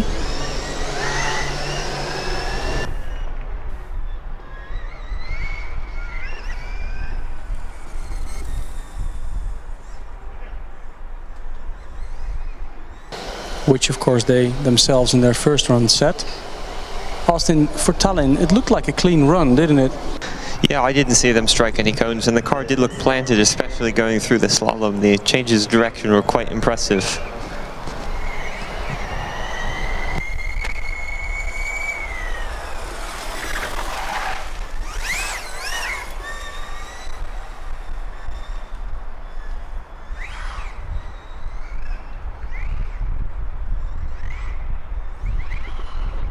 Aachen now entering the infield again.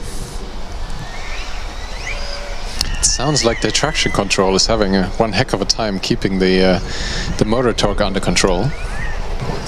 Last year, Aachen came here in at a 4th place overall without doing the skip pad. So in total, that's a really good score from them. Let's see if they can get into the top 5 again this year. This car actually sounds a bit like R2-D2 trying to communicate.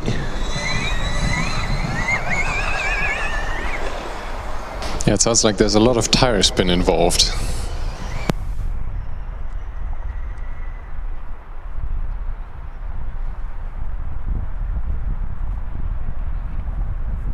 Completing the lap in a 90.18, so still a little bit off the mark from that Tallinn just set. A Q update, car number 250 from Lübeck is ready for their second run.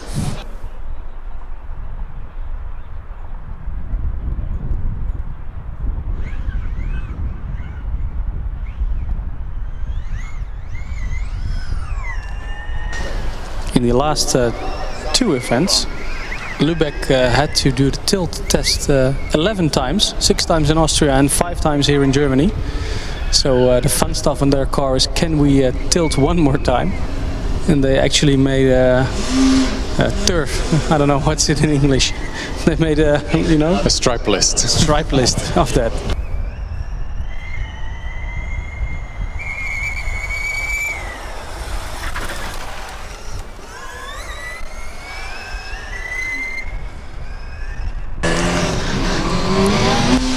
Lübeck almost hitting 3rd cone on the left, but it still remains inside of the box. Does not count as a penalty in that case.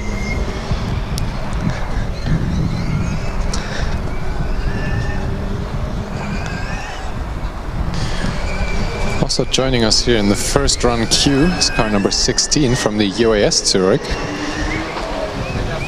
as well as car number 218. Which is the combustion car from Sevilla, if I'm not mistaken. Lübeck does ask the Hawks to give back their electric engineers, Schwinghammer Global and Dominic. Meanwhile, RWTH Aachen finishes their run. I did see 1 cone struck at least, possibly more. It's a 5-second improvement between the 2 laps. That's huge. Yeah, that cone was totally worth it in that case.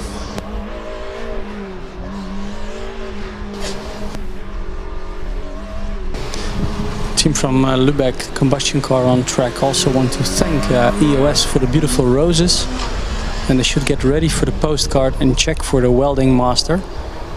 and they want to say sorry for the tsunami incident with Raceyard, Kiel. I think it's Kiel.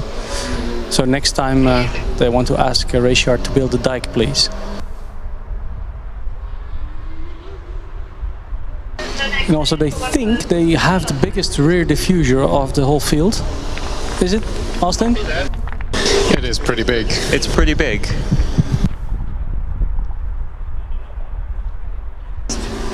And you cannot lie. The lap was a 96.72, so an improvement for them. So for anyone not really familiar with the timing screen, if the time is green, if the time is white, it's either the first lap that they made or its previous lap. If it's green, it's the fastest time of that team of the day. And purple times are, Austin? Purple means party. Fastest time of the day out of anyone.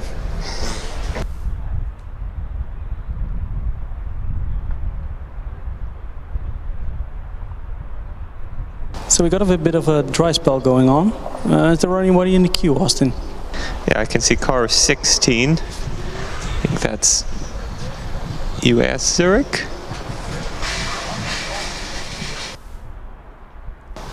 Yes. And car 218 as well, and literally all I can see about that car is the number because there are about 15 people stood around it. That would be the Spanish team from Sevilla. Ah, yes, our friends from the engine test area.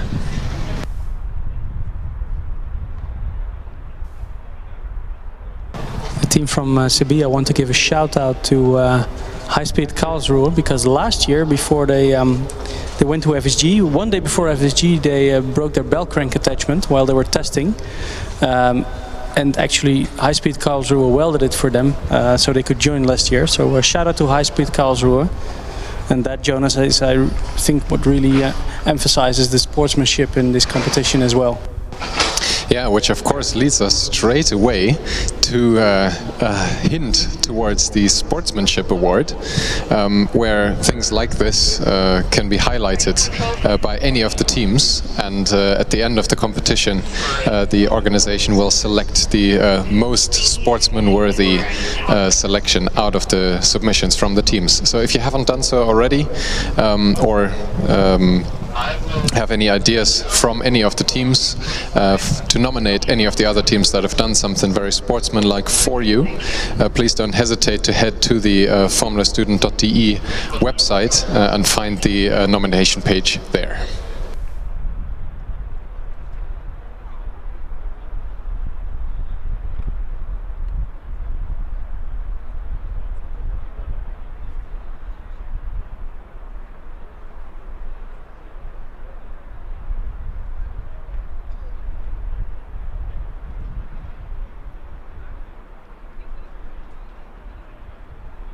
Car 16 from US Zurich, approaching the starting flag now.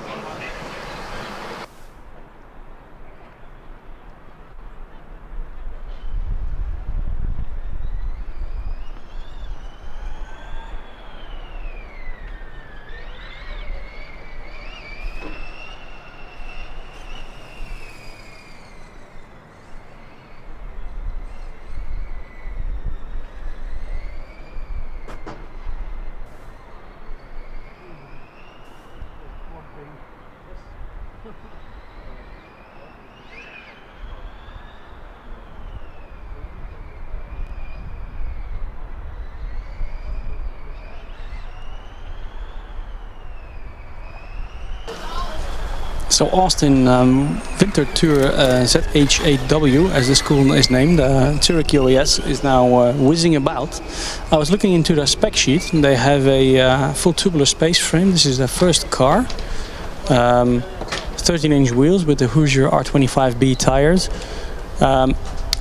It's a rear-wheel driven car, so in total 70 kilowatts, 2 × 35 AMK motors. 35 kilowatts, Austin, let's put that into perspective. That's about 90, 100 horsepower, I guess. More like. It's quite a lot, right? Yeah, let me do the quick maths and get back to you on this. I've not got my translation hat on at the moment.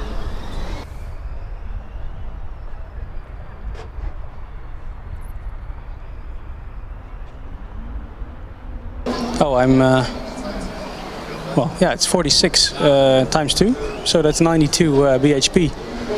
So on a car weighing about, somewhere around 200 kilos, I guess. Let's put it into perspective, Austin. If you compare it to a normal car, what car do you drive? Because I'm not asking Mickey because his car is too fast. I've got a, I guess the one we can talk about that's most relevant is my BMW 116 race car, which has approximately 130 horsepower and weighs 1,200 kilograms. So the ratio is quite a bit different, isn't it? And that's a race car. And still, it's a cool race car. It's still a cool race car. You feel like you're actually a fast driver, aren't you? And yeah, it goes quite quick. And I mean, very approximately, you've got 8 times the power to weight in these cars than I do in the 116. Yeah, just these little race cars that we see here, they have such a ridiculous power to weight ratio, right? It's just unimaginable. But also the absolute weight. Let's not forget the absolute weight of these cars is so low that they can out-accelerate any Formula 1 car that we know of. So it's really impressive. The way they built this car, I mean, one of the top teams here only weighs 156 kilograms with a full aero package and fan and everything on it. And that's just amazing and very, very exciting to see how well they accelerate on these little tiny tracks as well. I know there was a period a few years ago where several Formula student teams were battling for the quickest 0 to 60 time out of any cars. Is that still the case, or is somebody else eclipsed those? That's a difficult question there, Austin. Maybe one of our live stream viewers or somebody in the alumni app group can inform us about that. Yeah, that's a good question, Austin. I don't know who has a world record now. A couple of years ago, and I know there was a battle going on between Green Team Stuttgart, Delft and Zurich, and one of them had it at a certain point in time. I think Karlsruhe joined in the fun there as well at a certain point in time. Yeah, it went down like crazy. I think it was 1.8 or 1.7 seconds or something like that, which is ridiculous. I think if I look at my WhatsApp right now, somebody has told it already. Because we have people following these kind of things. And normally we would have our walking encyclopedia with us. We call him Thijs, or Stadijstiek. But unfortunately he couldn't make it this year with us, and he would probably have known, or pretty much find out quickly. But yeah, we'll just have to wait until someone provides us with that information. Meanwhile, Sabia are back. Car number 218.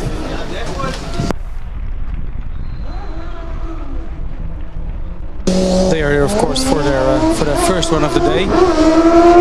Austin, I like this sound. Yeah, this car sounds brilliant.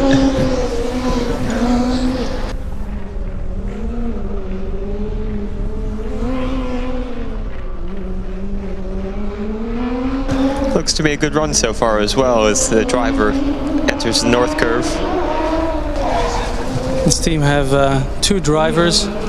Fernando, aka Fer de Kost, El Emerito, so I think that's an exchange student or some sort, and Pablo Munoz, aka Hitachi. Ooh, ice cream. Actually, on the live stream, somebody says the 0 to 100 kph is 1.4 seconds, the record, and there's apparently a faster electric car, but it's not in Formula Student. Surprised actually, because the development of electric cars in general has been spectacular. So I'm not surprised that one electric car outside the Formula Student competition would have made the record. So in the meantime, we're looking at and listening to the 218 car, which is wow, really spectacular as we speak. What do you see, Austin? Yeah, coming into the side of the course by us just before the Broken Dream section, the driver took out 2 cones. They just cut the apex a bit too sharply, but still looked like a very quick run nonetheless. Team from Sevilla, I want to give a shout out to Osuna, Alfonso, Sabine and Paula Business to join them to help us and encourage them in the competition. So shout out for them.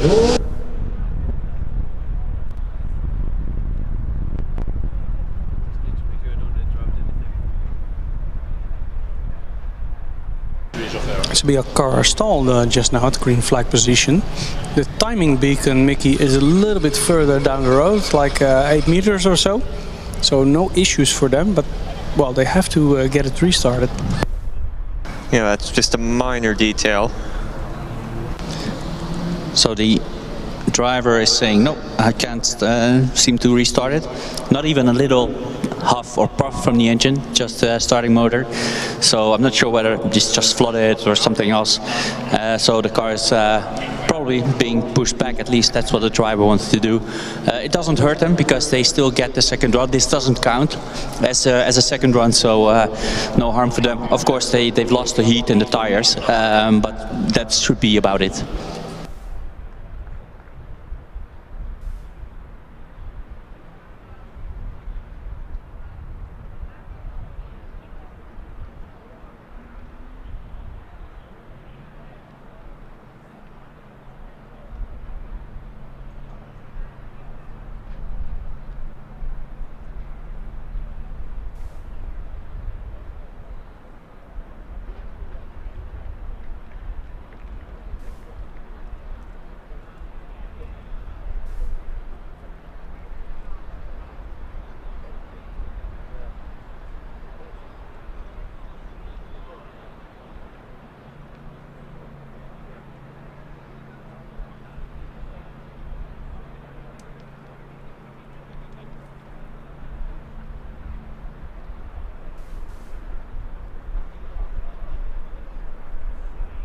So yeah, we've just been speaking with the officials, and I think we've misunderstood the rule. The car from Sevilla was actually given a DNF for that run.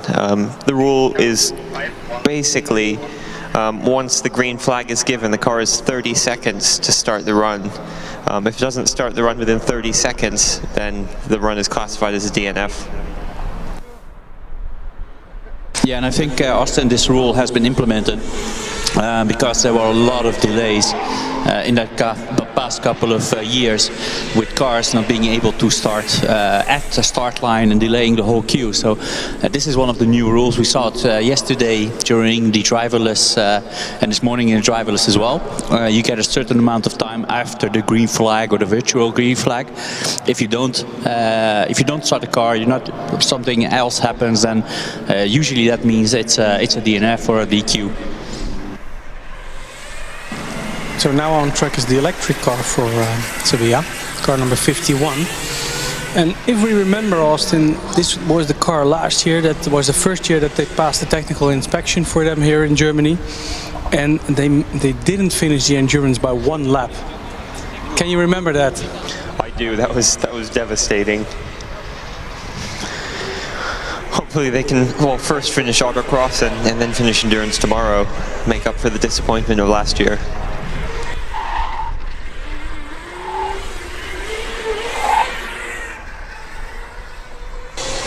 The name of the car is, the nickname of the car is La Vivi. I have absolutely no idea what that means. Whatever it means, they've just had an off course going through the corner at the end of Broken Dreams. The sharp right-hander that we said would cause issues is causing lots of issues. So they have 2 drivers. Oh, and it clips another cone, big power slide, and this one is out the box as well. Yeah, so there's 1 cone definitely out of the box. Oh, there's a second blue cone has been knocked over, and there's a first blue cone which has been touched, but I can't tell if it's completely out of the box or not. Well, Mickey, this is maybe one of those categories of drivers that on the first lap go into full attack mode and then take it down a notch in the second run. Let's see if he can keep it clean. That's certainly the way it looked like anyway. You could see he was pushing the car to its limit, so let's see whether he can keep it clean this time around, because that would be very, very, a lot more points with respect to cones. They have 2 drivers, Marcos and Antonio. Nicknames are The Wonderful Boy for Marcos and Braveta for Antonio.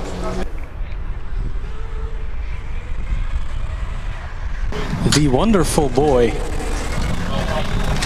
There's a story there. Yes, we'll have to interview the drivers later on because I'm really curious to see how you get such a nickname, the Wonderful Boy. But and also the Bravetta, is that like a food or Spanish food? Well, we would love to hear from the team later on.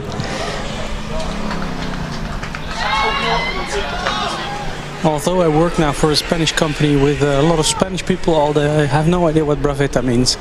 Maybe for the better. Up next is car number 68, the team from Taiwan, back on track. This will be their third run, won't it? Or was this the second run for the first driver? I am looking. This is their third run indeed, Austin. So this is the first run of the second driver.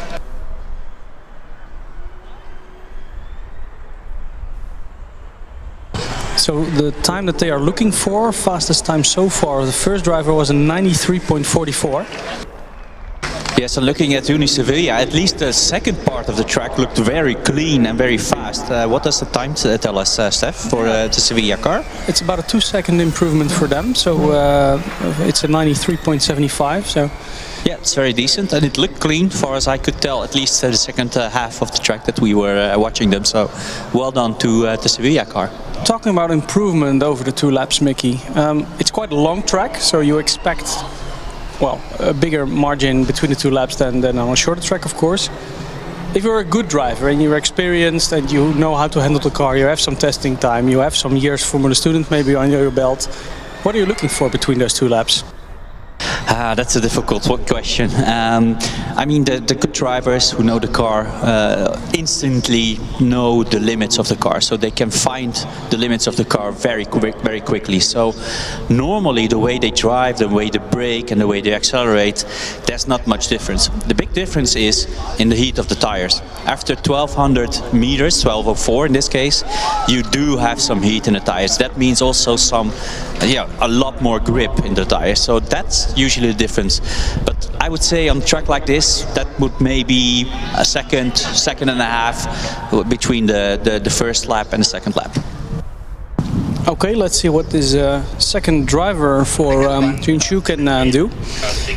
The first lap of this driver already was their fastest time of the day. They improved the so far best lap with about a second. So let's see if they can shave off 1 or 2 seconds more. Yeah, they've gotten all 4 of their runs out of the way quite early, and I was thinking maybe part of it is so that all of their viewers back home in Taiwan can have a watch of all their runs before bedtime. It's currently 9:36 p.m. back at home in Taiwan for them, so hello to anybody watching from there. Give us a shout on the live stream if you're one of those. I saw one of the viewers before when we had the first run. And I have to say, Austin, they did bring a large team with them as well. We sometimes see for overseas teams that the teams are a bit smaller, and it's not cheap. It's quite expensive to come here, of course, with a lot of people. But I think I saw 15, 20 team members joining, so that's great. Yeah, and they get a big cheer every time they drive past from their contingent of fans. Actually, they have 36 registered team members on the FSG website for this year's team. So I don't know if they're all here, but normally you only register the people who are here. So maybe it's even more than what we saw earlier. So, driver does take out a few cones going through Broken Dreams. Meanwhile, car 240 has started its lap, and this is another car that sounds fantastic. Yeah, this is the Polish team from Rzeszów. And if we pronounce it incorrectly, please correct us on the live stream, but I think it's something like that. Sounds good, Austin. It does. It almost sounds like a vintage V or flat 6 Porsche engine.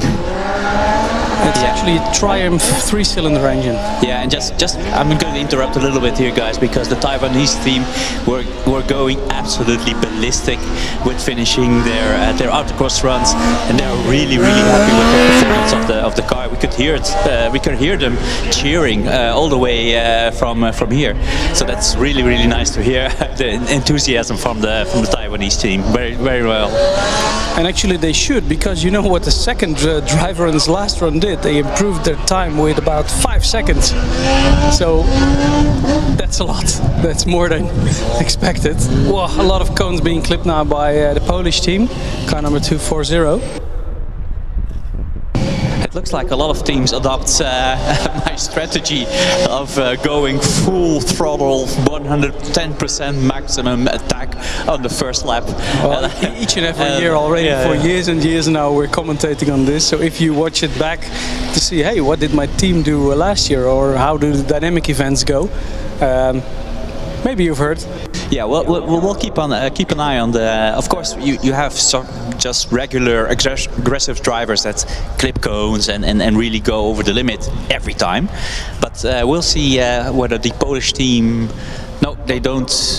It looks like they're not going back out. I think they only did one lap, if I'm not mistaken.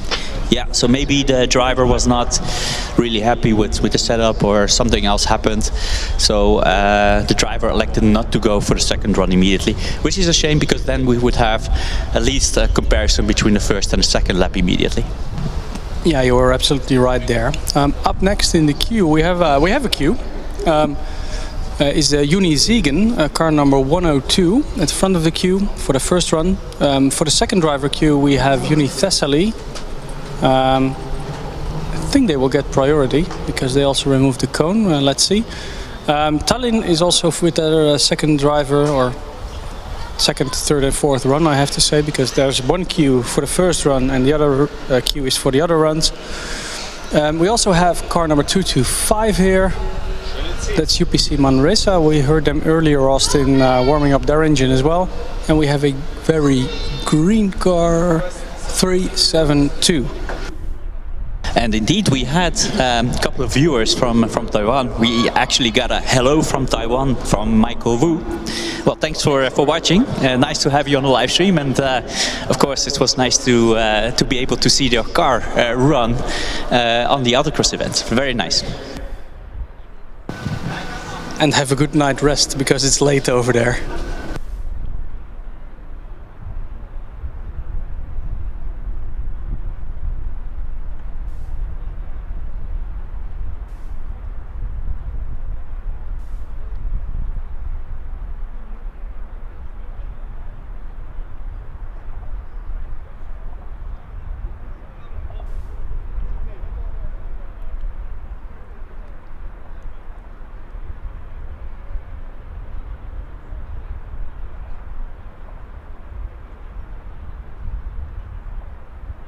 Austin, do you know what the team name is for the Ziegen car number 102? I've got no idea, but for the sake of humor, I'll guess the Seagulls. No, that's another team, the Seagulls. That I think that's Lübeck.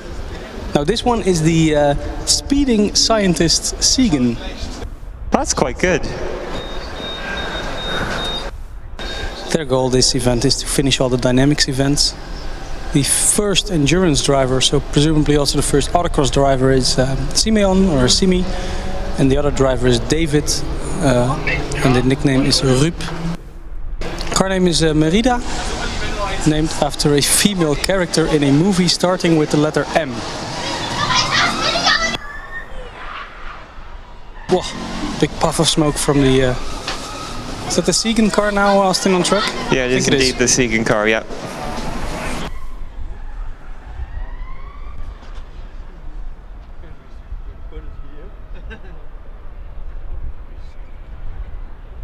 And it looks like the Ziegen car has come to a stop on the north curve, but has started getting going again. Ziegen wants to give a shout out to Michael Kay for arriving to the event on Wednesday to hold a business plan presentation and then going back home on the same day. Supposedly he's quite good at it, and it's their 10th car they have built from Uni Ziegen. Now we've got car 225 from UPC Manresa.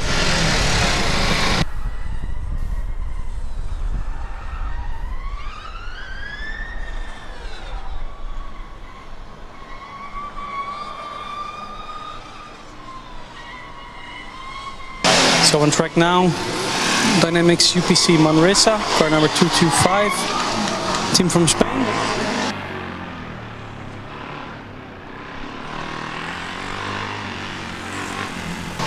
Austin, I think the green car, that was your favorite on the test track. That was the very nice sounding car from HSU Hamburg. looking forward to this one. Whoa! Spin for Sagan going into the final turn at the end of the fast back straight. Drivers kept the car going. Almost the commentator's curse. We were going sideways again. The moment he said, "I'm looking forward to this," oh, it spun.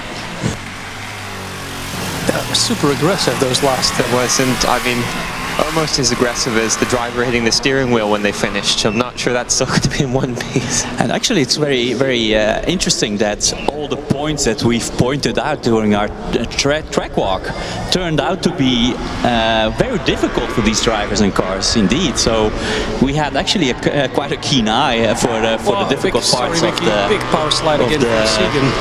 Yeah, it's almost unbelievable. It's almost like we know what we're doing.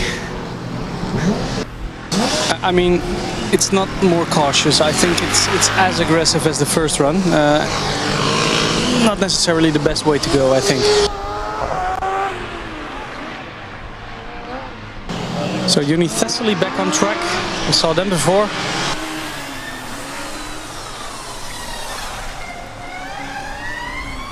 Yep, this is their third run, so the first run of their second driver. They like to take Whoa, a little bit earlier. Car 225 also goes wide from Manresa in the final corner as an off-track, doesn't spin around, but I think quite possibly would have if they continued the brake application. Well, the third cone you can hit, unfortunately Hamburg hit. I'm still really surprised there aren't more people watching down by this corner. It's amazing viewing. It's full in the sun. I mean, in the North Curve on top you have a little bit of shade. Maybe that's one of the reasons. And it's quite a long walk. But yeah, this is one of the best spots on the track. There are also some nice toilets over by this viewing spot as well. Really? This is relevant information. Talking about spectator comforts, anyway, the second run from Sagan is complete. It's a bit cleaner. Drivers shaking their heads, looking quite disappointed with themselves. Let me see what the time was. I think it was an improvement on time. Yes, it was a 90.58. Of course, they had the spin, so it's not so difficult to improve upon that. Tallinn back on track.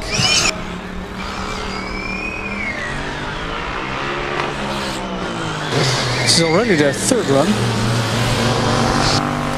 Hamburg on their first lap right now. Sounds good, Austin, doesn't it? It does sound good. And still the fastest lap of the day is the 82-second lap, which was set by Tallinn. So we have the second driver of Tallinn looking to improve on that one. And Thessaly with a massive burnout even before they crossed the starting line. You can see the rubber they've laid down there. Austin, if you were to give the green car a nickname from Hamburg, what do you think? What would you name it? Pickle? Pickle? Pickle? Cucumber? No, not cucumber. Kermit. Kermit, yes. Yeah, car's name is Kermit. Well, I can see why. It's not easy being green, as we all know. They have a brake light laser class 3 and they want to give a shout out to Miss Piggy.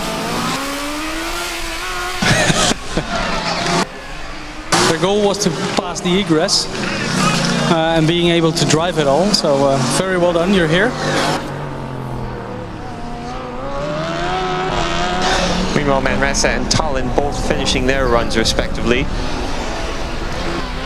Both look quite clean comparatively from what I could see.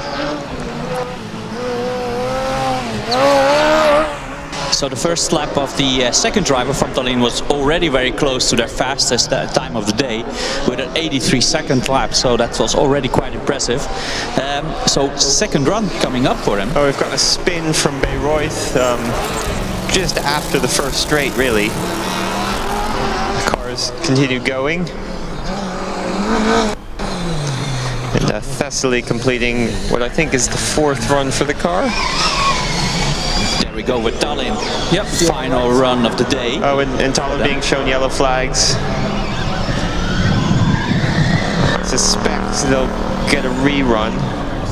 So the driver can use this to learn the track as an extra sighting lap, I suppose.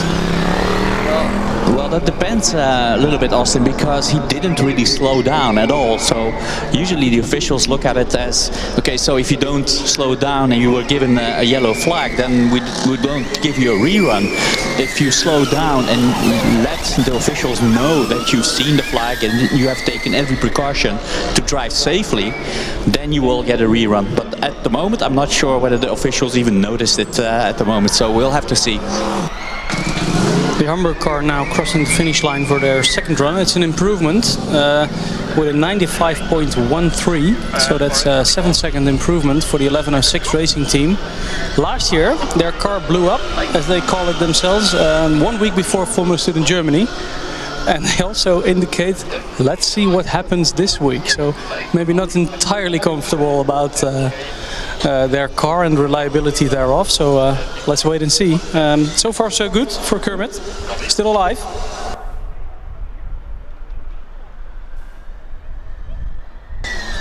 Austin, you're looking at Tallinn. It's a bit conservative, isn't it? Yeah, they've just crossed the line. I'm not sure if maybe they could hear Mickey talking, taking the suggestion to slow down in an attempt to get an extra lap, because I do agree with you, Mickey, they didn't initially slow down all that much when they saw the yellow flag, if they slowed down at all. Yes, they were actually rewarded for slowing down, even if it's later on in the lap, because I think they do get a rerun. I think the officials were made aware of the yellow flag that was shown to the Tallinn driver, so he slowed down just enough to earn the rerun. To be honest, they are up there competing with the very best teams. If you see a marshal running and a yellow flag, you lose time, and whether it's half a second or 5 seconds, that doesn't really matter. You're out of your focus. Something is happening outside your central viewpoint, your peripheral view. So it's good that they get a rerun from my point of view. Yeah, definitely. But the rule also says that you have to slow down if you're shown a yellow flag. Yep. You cannot continue with the same speed and then practice the track. Bayreuth again, going through the wings section. Sorry to interrupt. Yeah, but you're right. We didn't really see the car slowing down, and they should have. But again, they're here. They're back on track, and I think they are looking at the fastest time of the day, which was, of course, 82.43, their own time in their first run. So they are looking to improve upon that, I think. Meanwhile, the car from Bayreuth really looks a handful in terms of its handling. Its driver spun out a few times now. Just every time the brake is pressed, the car wants to go sideways. We have a fair amount of body roll on the front side, especially on that car as well. That doesn't help. Oh, power slide from Tallinn, entering the slalom section. Let's see, the most difficult corner, or at least one of the most difficult corners on the track. Perfect. Into the horseshoe. Now line it up before the jump. Yeah. This will be spectacular here at the end of the straight. Oh, kept it a little bit clean. And yes, it's purple. It's a 79.77. Very well done, impressive drive, and I think they did good to keep it maybe a bit more conservative on the final end. We thought it might be very spectacular, Mickey, but yeah, I think the driver knew from the first lap, or first 2 laps even, that corner is particularly tricky. So he did manage to bring the car home and not doing anything silly. He did have a good lap, the rest of the lap, so why waste it on the final 2 corners, right?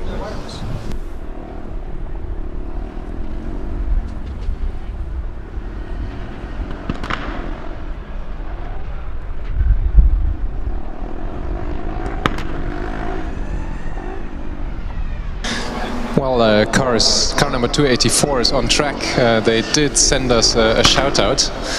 They wanted to shout out Ronnie, their Ehrenmann, and Tim, their electrician number 1.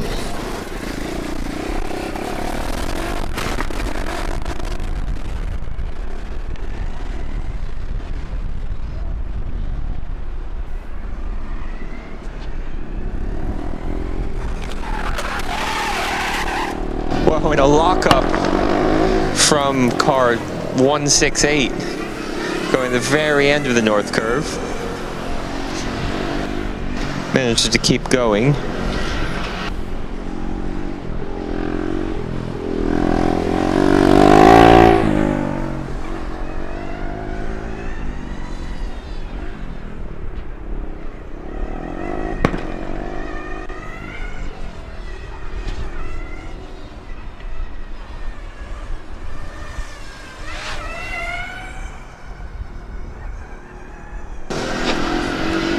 So first now the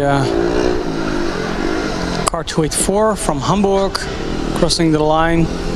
After that we will have car 168 from Mannheim, Delta Racing. Closely following them. I thought they might catch them, but... No, car 168 is really pushing. It had another few cones in the Broken Dream section of the course. They're tight right-hander.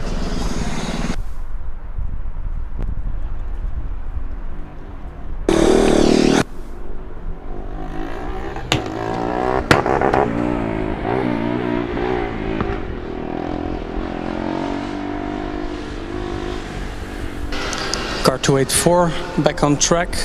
Campus Motorsport Hanover.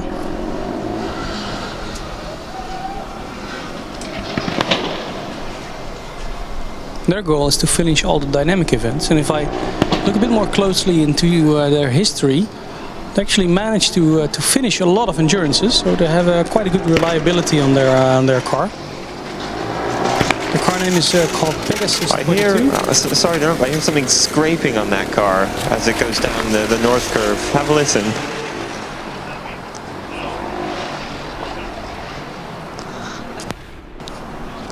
Looks like the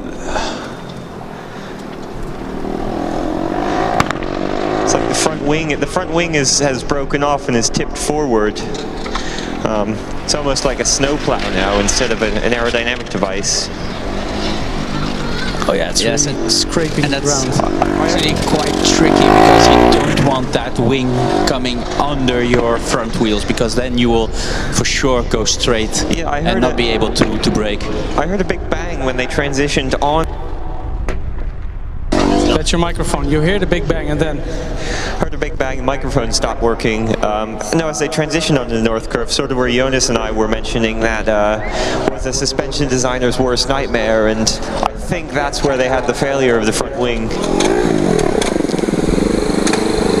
Yeah, it's definitely not solidly attached.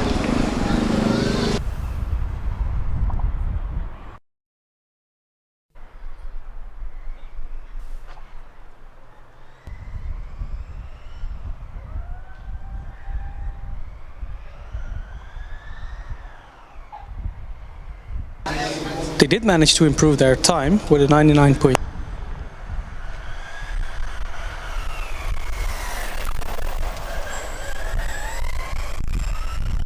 Yeah, so I think we have had a very consistent microphone failure here. Both of the microphones cutting out almost at the same second. So, but I think you were about to say, Steph, that they managed to improve their time. Yeah, two new ones. I think it was let's see, the 99. Yeah. Oh, everything changed. The 99.63 seconds lap, so that's a green time.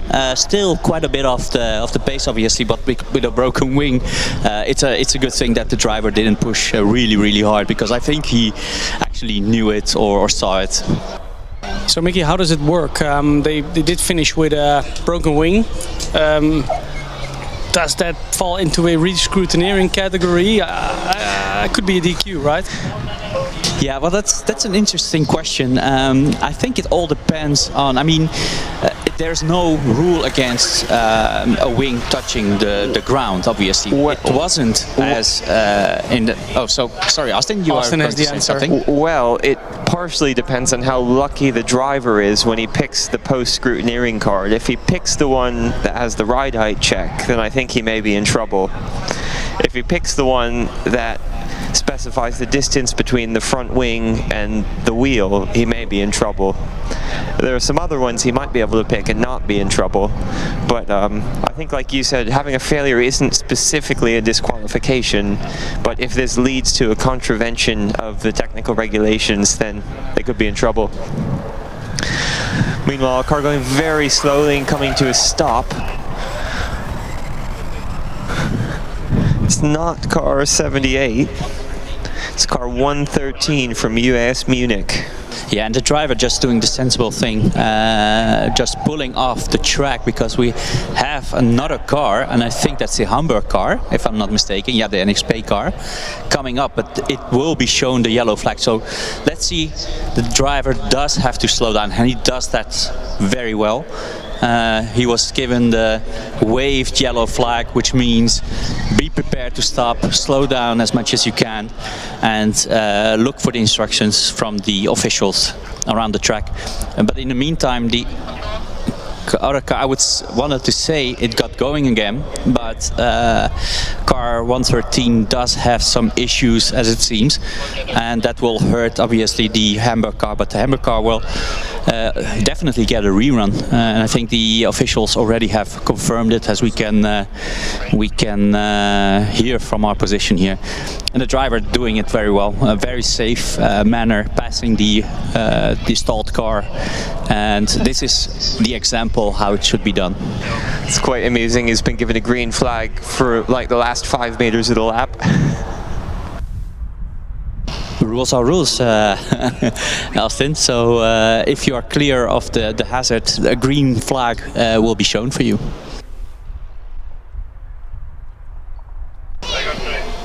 Car 113 did get going again. Looks like he'll be able to at least complete this run.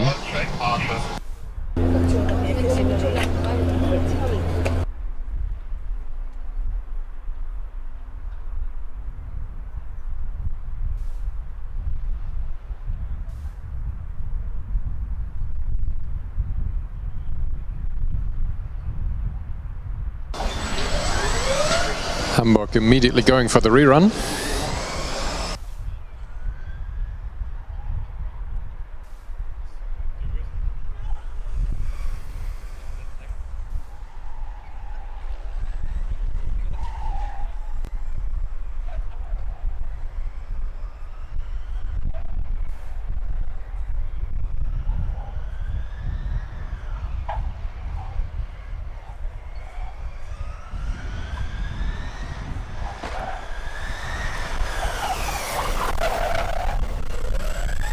I think I've just seen a cone go flying from up behind the wall on the north curve.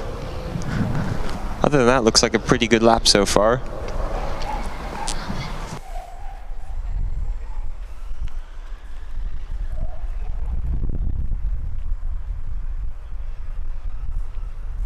Yeah, the split time is a little bit slower than their second run that had to be aborted.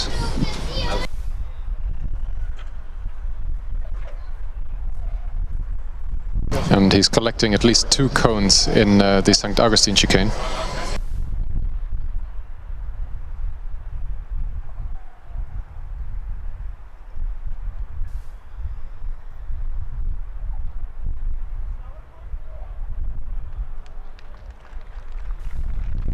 Drivers shaking their head, not very happy with that. But how's the time look?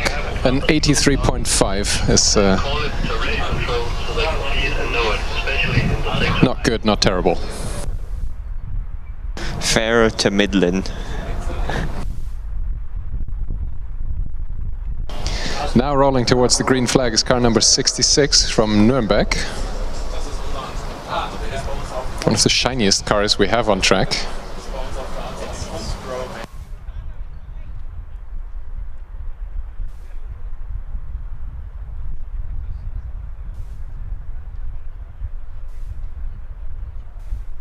Do you reckon they get their kicks with car 66?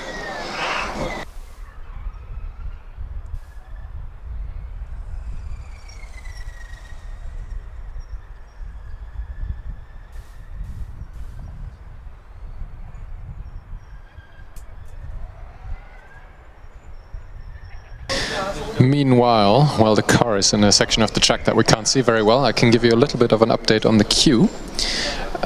Prague is back in the second run queue. Right behind Prague is car number 240, which I believe is Resso. In the first run queue, I can see car number 85 from Delft. Further cars in the second run queue are a little bit hard to see, but there are further cars queuing up.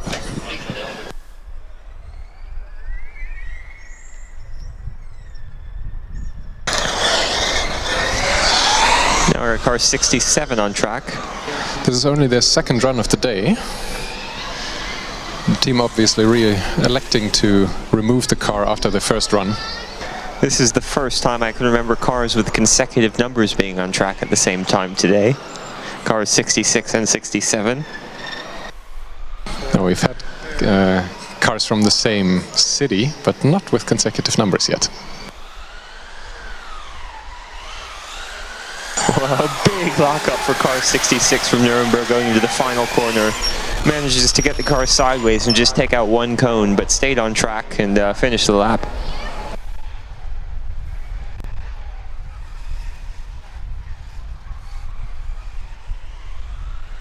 Despite this being their first run of the day, Nuremberg is leaving the Autocross track.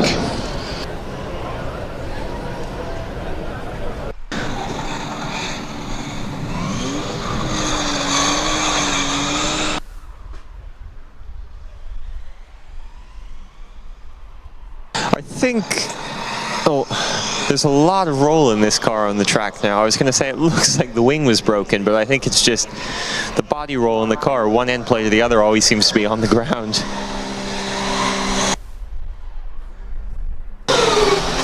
But CTU in Prague has finished their run. Resso, meanwhile, has made it onto the track and through the clink already.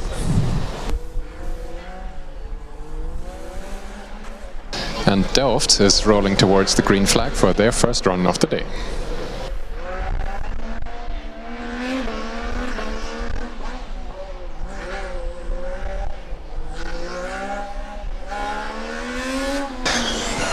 There goes Delft, arguably the top Dutch team.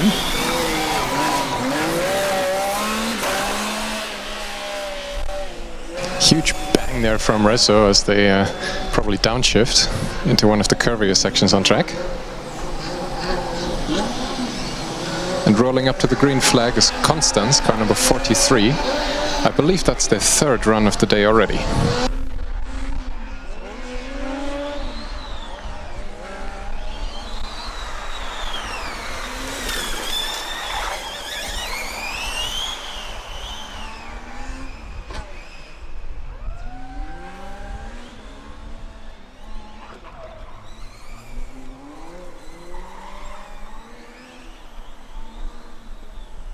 That car has just stopped approaching the lost chain corner. If I had to guess, I would say that's Constance. That won't affect the other cars on track. Rezov finished their run and sort of shortcutted the exit road. There's a really sharp 90-degree left-hander that they just cut off. Yeah, I would guess that's being penalized with an off course. You know, here comes Delft. This looks quick, but how quick is the question? Wow, power slide over the line. It's not the fastest run of the day, it's an 83.37. The driver also electing to not take the second run immediately.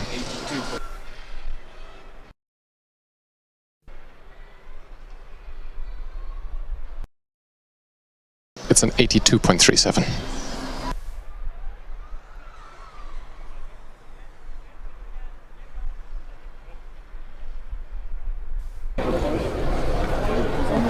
Meanwhile, car 43 coming to a stop again.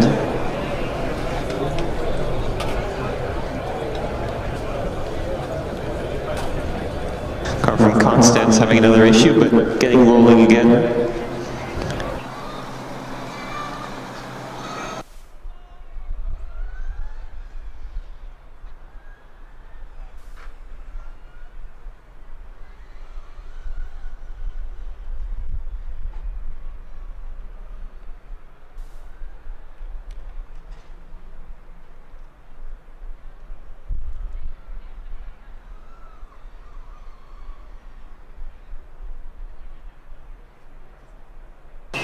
After being stationary for quite a while, Constance finishes their second run of the day.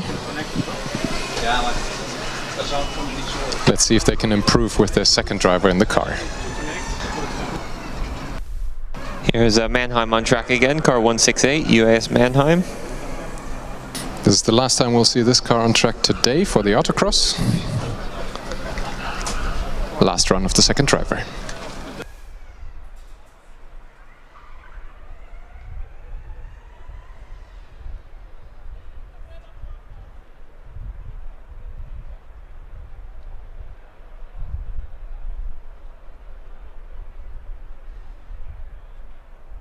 And it's actually stopped on track.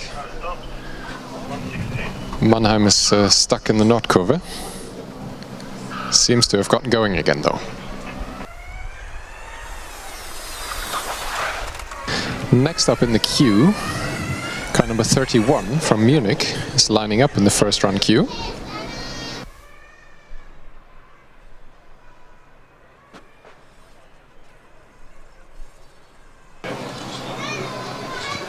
And they're again joined by car number 249 from the US Niederrhein.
In the queue, I can see car 249, US Niederrhein. Yes, and it seems we have a little bit of a break in the queue, and there are at the moment no more other cars waiting to enter the Autocross track, except for the car from US Niederrhein, 249. And I think the... I like how that rhymes, by the way. It rhymes? Did you actually say that? Or? I said it rhymes, but it rhymes as well, doesn't it?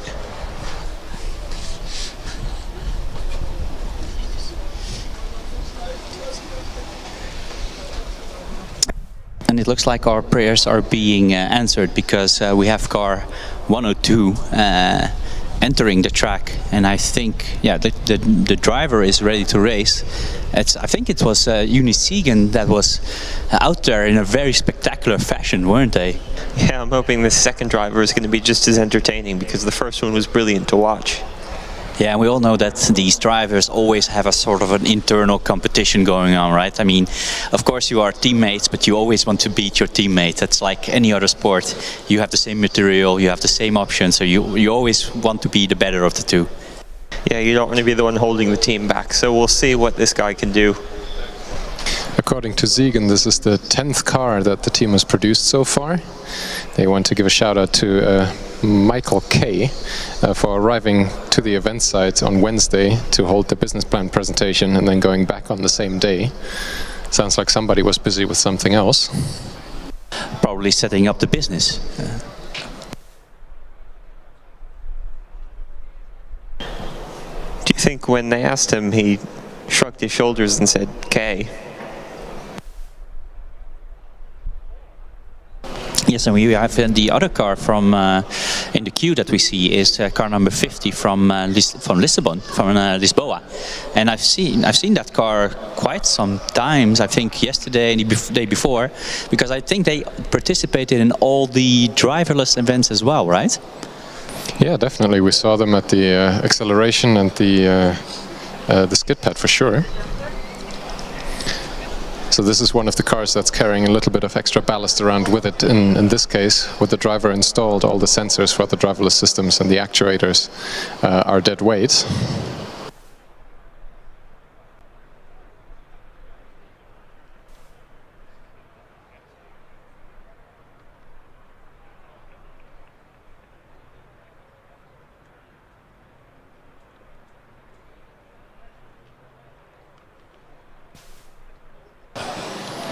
So joining the second run queue is Pforzheim, car number 79.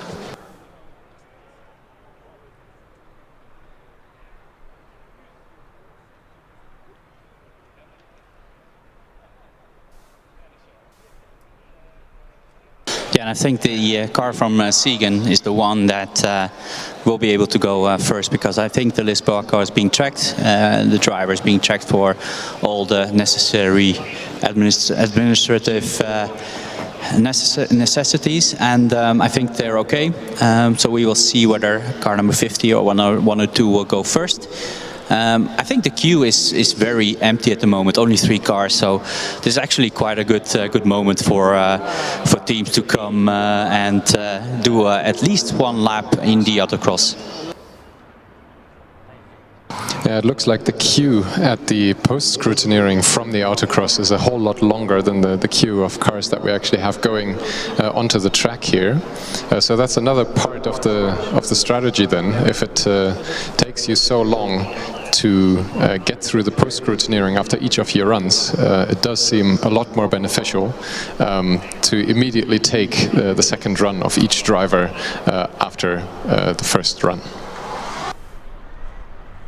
Yeah, and there we have it, car number 102 from Siegen. Very aggressive driving immediately, but so far very tight around the first difficult part, so no big dramas there for now. Let's see how they will do the rest of the lap. Seen one cone displaced as they go around Lost Chain.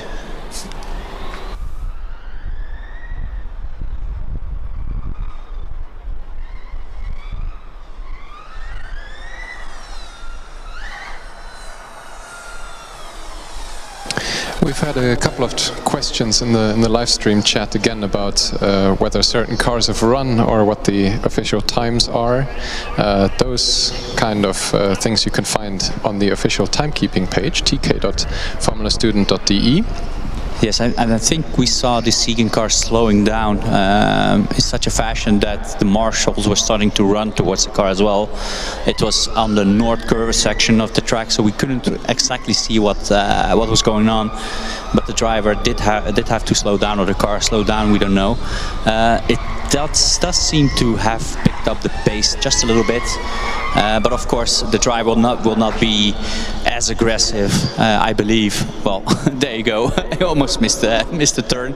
A very tricky section of the track, but it's no use to push all the way through with this car at the moment, because they already have a couple of decent times on the lap. So this will not be improvement for them for sure. Looking to set the first time of the day for them is Lisboa, now at the green flag, car number 50, ready to go. Car seems to be making some clunking noises. Did you hear that? Yeah, definitely. I think we both heard it, right, Jonas? Yeah, I'm just looking at Jonas. He's nodding along. So we both heard the clunking sound, especially here on the left-hand turn in the cone killer chicane. And it also looked like the car was a little bit unstable under braking. It was sort of doing a squiggly dance towards the clink. The squiggly dance, Jonas? Care to explain? Well, thank you.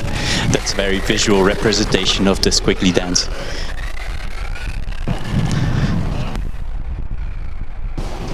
Siegen, meanwhile, opting for their 4th run and last run of the day, immediately after their 3rd run.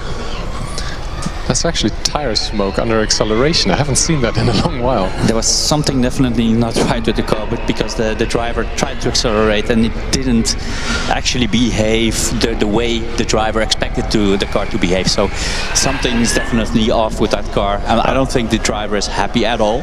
But we will see how we will manage with the rest of the lap, and we'll just have to see what the time is. In the meantime, Lisboa, Austin, you've been checking them out. Yeah, despite the perceived sound, it looks like it's an okay lap. They've had a few cones, but no major issues so far. And as you guys were just talking, I caught a whiff of that tire smoke you were just talking about. Car number 249, meanwhile, finally made it onto the track. There's a very deep roaring sound coming from that car. I haven't heard that in a while. Yeah, all of the combustion cars have to pass a noise test, but I would say arguably this is the loudest car we've heard today. I'm not sure if it's quite as loud as the car from Aalborg that we've complained about a couple of days ago behind us in the test area. I tend to agree with Austin on this one, Jonas, because this car is really loud, and I think it's arguably the top loud car of the competition. Lisboa, meanwhile, is on their second run, and they immediately took the third cone on the left, which I think I'm just going to start calling Steve for the sake of simplicity. Meanwhile, Siegen finishes. I don't know if I'd name the cone. It's taking a lot of abuse, so you get emotionally invested in it too much. And it looks like an 88.88 from Siegen, so it's a very nice nice figure on there. It is their fastest lap according to the time scoring, so it's a green lap for green time for the Siegen car. They've had 4 runs. I'm not sure whether there was any reruns. No, I don't think so. So that's their time. Very decent time. Very comparable actually to the Lisboa time, because that was an 88.54. So there's actually quite a proper battle going on here.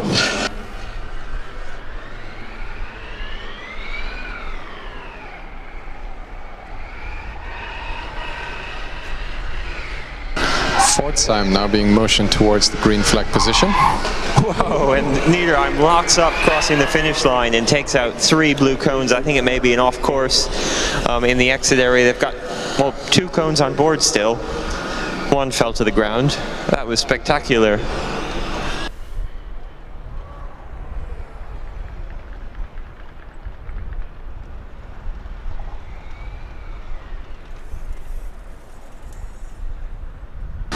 And as Lisboa crosses the finish line, they collect the last yellow cone on track.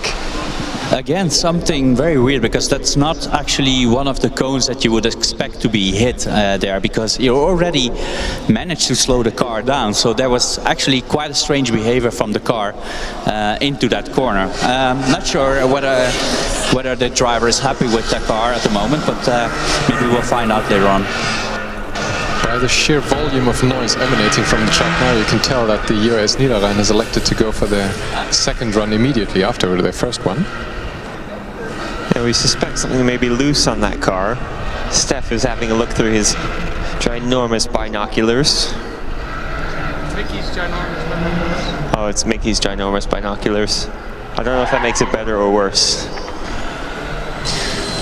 München, meanwhile, car number 31, has made it to the green flag position. They've been in the queue for quite a while. You can hear the fans spinning up as they set off. We can definitely say this car has a huge fan base. Ba-dum-tsh.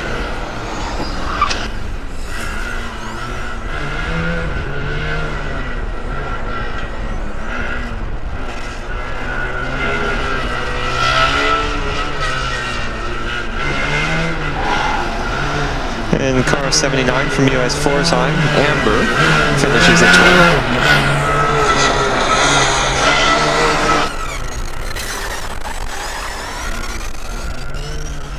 12. Still taking a close look at car number 249 from Niederrhein. Pforzheim, meanwhile, being shown the green flag for their last run of the day. Steve does get a little bit of a nudge, but I don't think it's out of its bounding box, so this will not be counted as a penalty. And car from Niederheim, 249, gets a big blow of the air horn that crosses the finish line. Team clearly very happy with that. Actually, I thought it was inside the car, but I'm so glad it's not. I thought they installed like an air horn inside the car, but it was one of the team members holding one. So there we have it. Munich first lap, and this should be very interesting. It's already an 80.49 for the first lap. That's impressive. Yeah, this is one of the cars that we would expect to perform at the very top of this field, of course. Immediately going for the second run.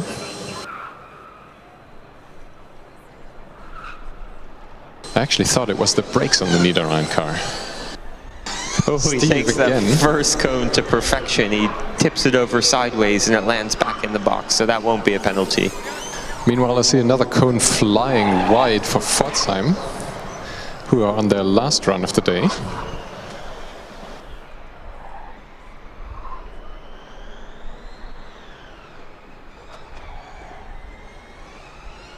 And another 2 cones in the wing section, or the horseshoe rather.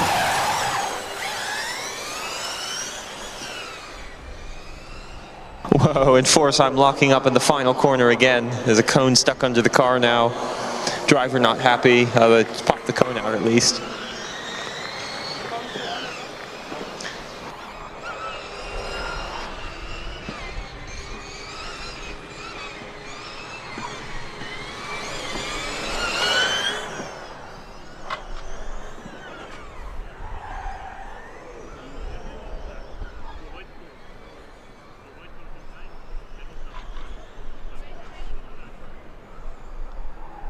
And TU fast making their way around.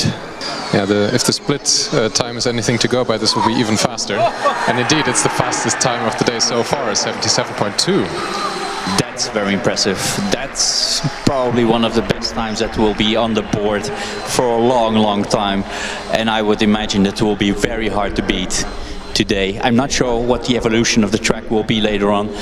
We know from experience it is getting a little bit faster, but whether that will be enough for the other teams to challenge Munich fastest time, I don't know. Yeah, especially in terms of temperature, I think we've crossed the pinnacle here. And since this is 1.5 seconds faster than the time that was previously purple from Tallinn, this is a very tall order now for other teams to compete with. Tall in order. Get it? Because it was tall in before. Yes, we got it. Jonas, a very, very nice wordplay there. Kudos.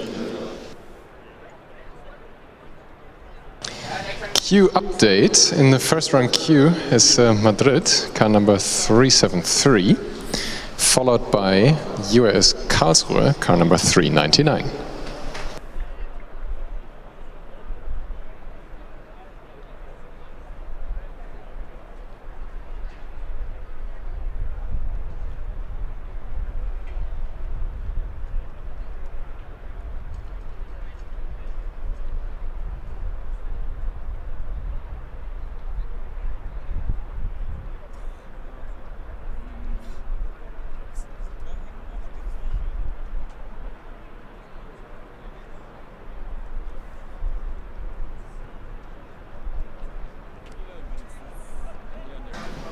So apparently TU Fast was actually too fast for the live stream cameras, but I can assure everybody watching online it was spectacular to see in person.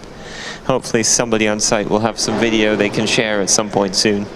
So this is actually quite an incentive to come over here and see the cars live next year, if you are able to come, because it's really spectacular in live action. Now on track, car from Madrid. Steve this time getting knocked out of its bounding box, so a penalty cone for them. Sounds like they're having some issues with gear selection as well. Another car rolling up to the green flag now is Karlsruhe. I think the officials will give that car a little bit of time to clear some space to Madrid. We would expect Karlsruhe to be doing quite well here on the Autocross as well, traditionally.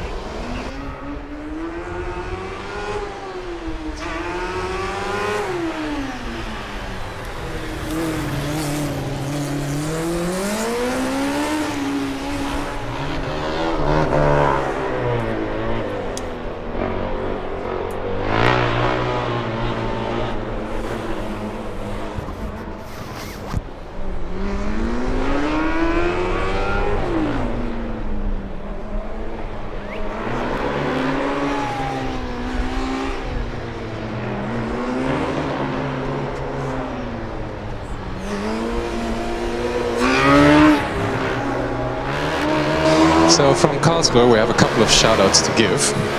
First one goes out to the team from Esslingen, they're close friends. They also want to greet all their sponsors and friends supporting us and watching from here on the live stream. Hello live stream. And Jonas, what a coincidence, that's not me, their endurance driver, wants his mother to know how much he loves her. Another shout-out goes out to Alfonso and his team, whoever that is.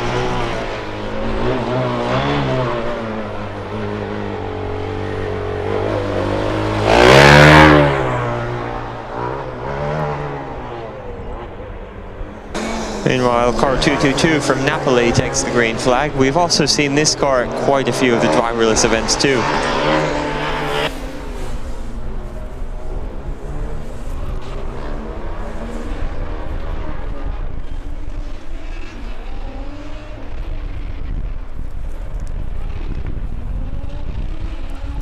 Apparently the cat on the side wing from Karlsruhe is called Elmo this year around.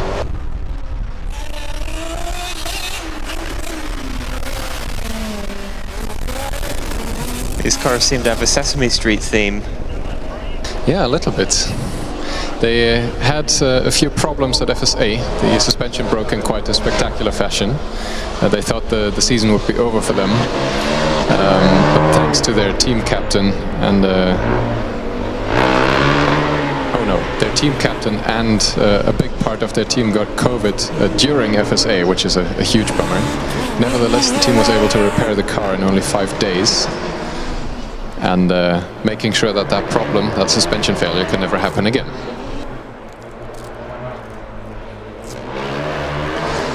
Napoli knocking out quite a few cones in the St. Augustine chicane.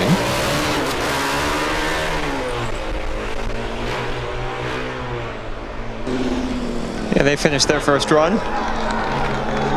They get a big cheer as they cross the line.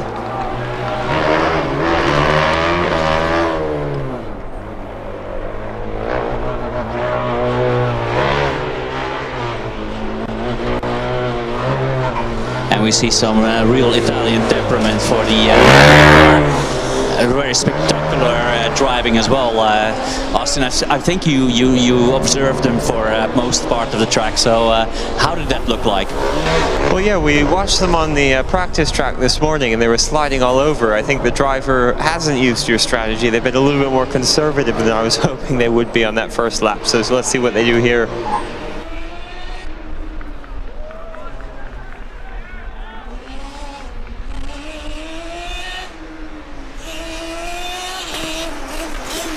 And in the meantime, UAS Karlsruhe in the second run for the first driver, an 86.21, which is very decent. I mean, still a long ways off of the best time of Munich, but still very, very good point, I believe. So they're definitely in the midfield. And in the meantime, we're observing Napoli again. Still spectacular, but just a little bit more cautious than the first time.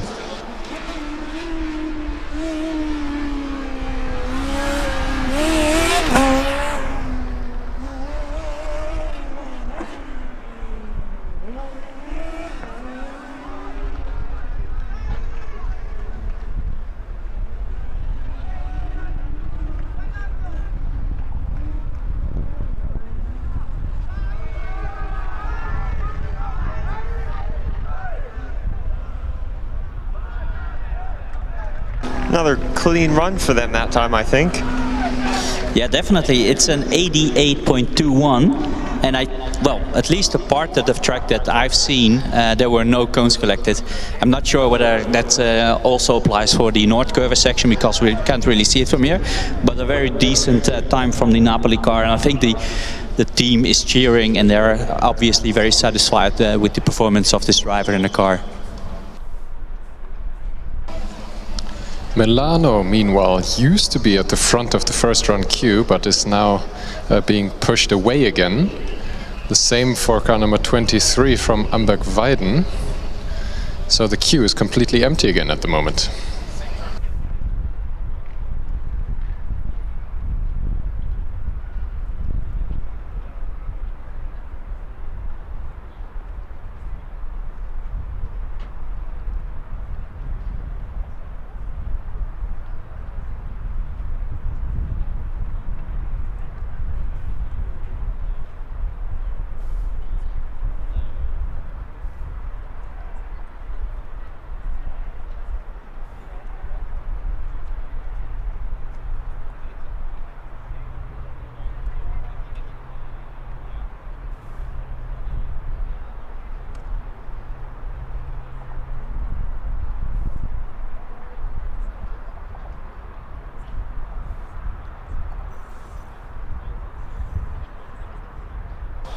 I'm going to use this slight downtime to remind everyone the extra information that we've been reading out, for example, about the UAS Karlsruhe team and car is getting to us through the commentary form, the link to which you can find in the intro slides of the kickoff event here from Wednesday. You could provide information about your team, about your car, any shoutouts that you want us to make. If you want us to do that, you have to fill in the form though.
We have just under 2.5 hours left for the Autocross event, where we have seen quite a number of cars already.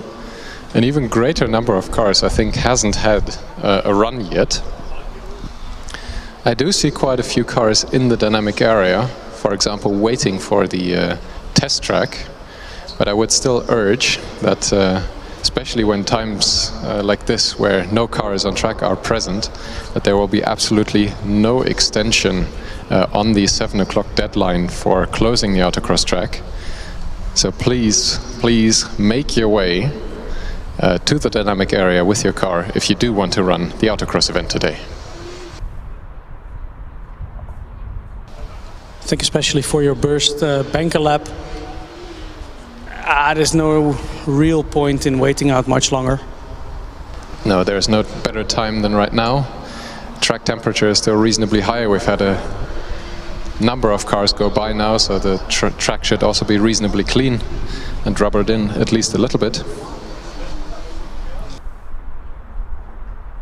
Yeah, you can definitely see the groove forming around the racetrack. You can see where the cars have been driving. There's a bit of shine on the tarmac where they've been, so there is some rubber on the track already.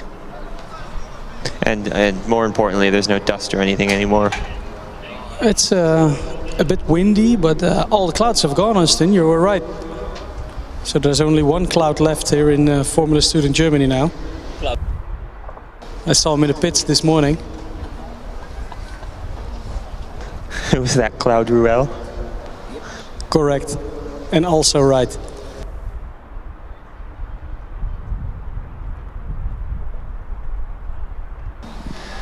Going to have some on-track action shortly. Car number 13 from TU Berlin, now driving towards the green flag. I can already confirm that the driver is wearing pants. Driver names Friedrich and Yannick.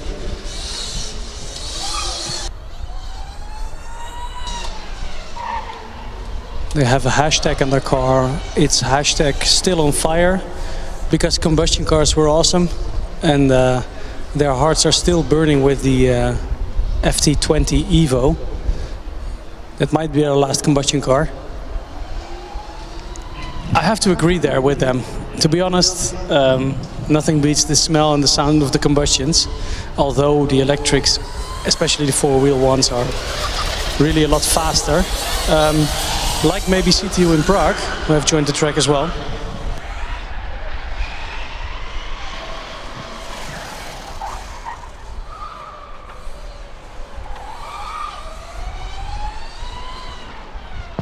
Berlin also looking to give a shout out to the team of Fasta.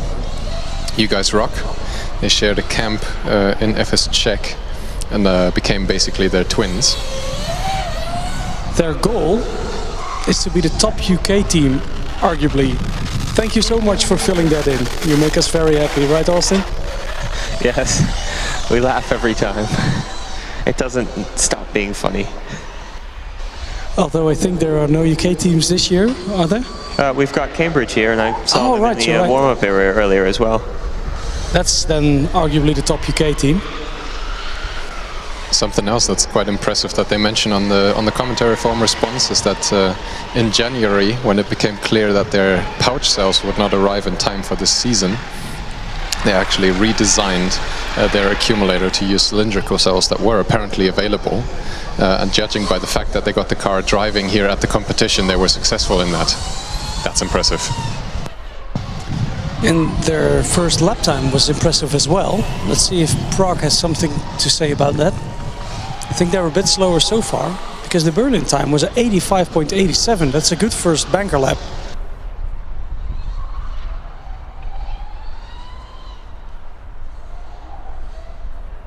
Prague's third run with a 95.75. Not able to improve.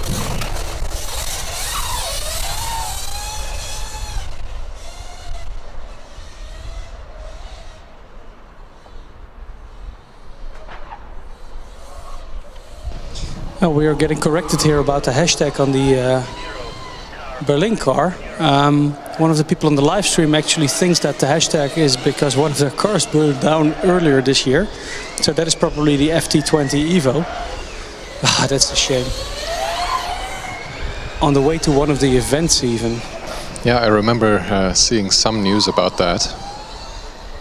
But hey, we were only reading out what the team provided to us in terms of information, so...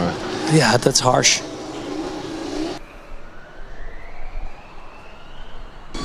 Let's see what this car can do. Looks good, Austin, doesn't it? Yeah, it was quick.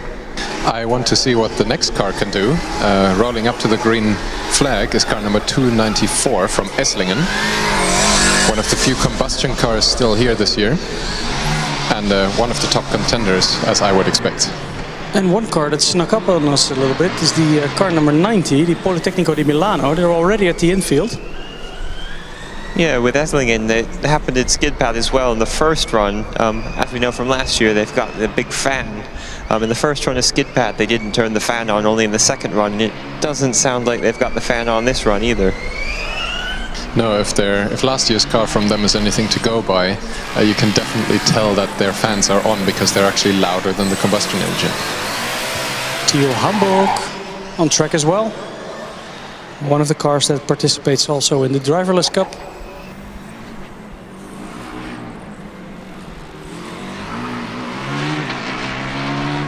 Milano now across the line.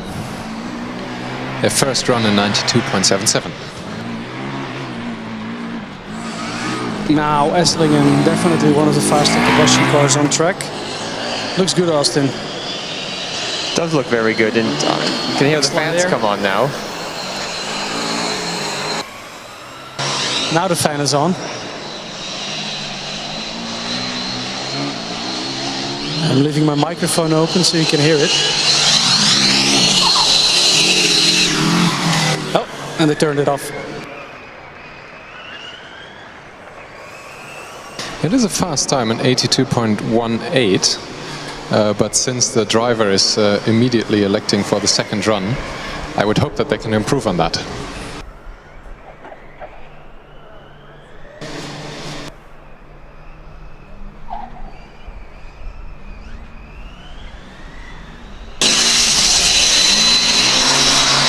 They've got the fan on from the start this lap. Potentially it's an issue with the amount of energy available in the battery to power the fan for 2 full autocross laps. To put the first lap time of Esslingen into perspective, they had 82 something. The second fastest combustion car so far was the second lap of US Karlsruhe, car number 399, which was about 4 seconds slower than Esslingen. Well, maybe one of the cars that can challenge that as well is car number 229 from Rennteam Stuttgart. I thought it was Theo Graz. There's a big TU Graz sticker on the rear wing. But of course they are not here. You can see a trail of dust behind the Esslingen car as well, picking everything up as it goes around the track. Not only sounds like a vacuum cleaner, it also works like one. Meanwhile, a big improvement for Milan. They shaved 6 seconds off. They're 86.13. And also Hamburg TU is on track. They've done their 4th lap, completed in 87.81.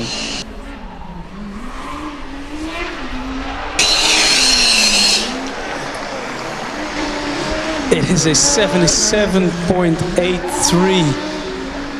That's half a second, a little bit more, 0.6 seconds slower than Munich. So that's up there. That's impressive for a combustion against a four-wheel electric. Wow. Let's see what Ren Team can do now as well. They definitely have something to say about it. This looks good as well.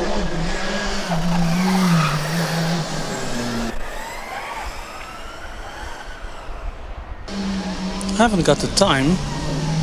Oh, here we go. It's 84.38. So that is 2 seconds slower than the first run of Esslingen. Let's see if they can improve by this much as Esslingen did.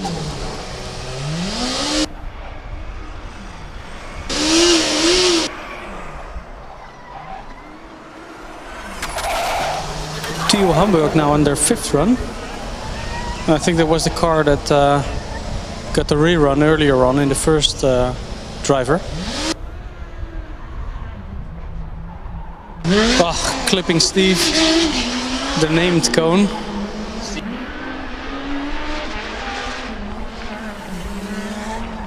Yeah, unfortunately for Stuttgart, a cone right out of the start gate.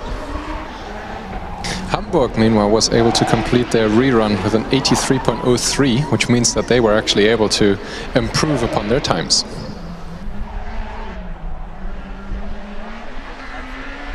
I think car number 97 snuck on the track without us noticing again, right? It's so quiet. It's Schweinfurt. We had a couple of loud combustions on track, so they snuck up on us indeed.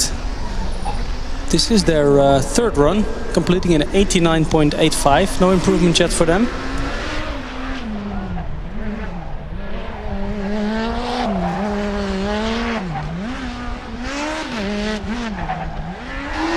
So although they clipped the cone, I'm still curious to see what Stuttgart can do. They're really pushing on this lap. Oh, this car is so nimble for a combustion car around that corner. I would almost say it has torque factoring on board. It is moving around like it is very nimble. Meanwhile, Schweinfurt has taken the green flag again and snuck past us for about 17th time today. Stuttgart, meanwhile, able to improve, but with an 81.95. Esslingen is still ahead in the combustion class. Now I've got TU Freiburg, car 76, taking the green flag.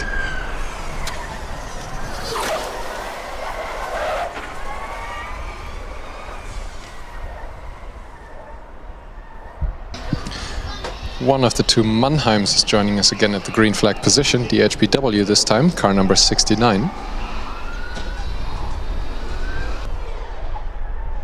This is the 3rd run of the day.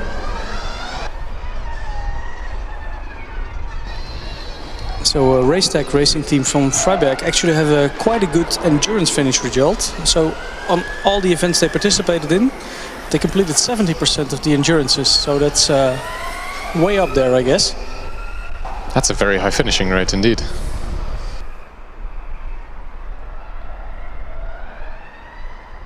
This lap is looking quite good for Schweinfurt. I wouldn't be surprised if it's their fastest one so far. It absolutely is, an 86.93 in their last run of the day.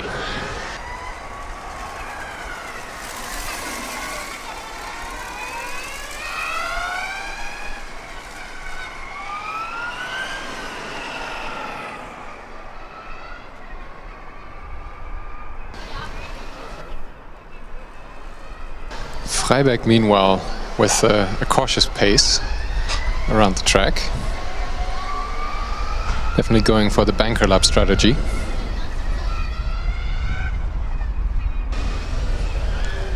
Up next will be Ingolstadt.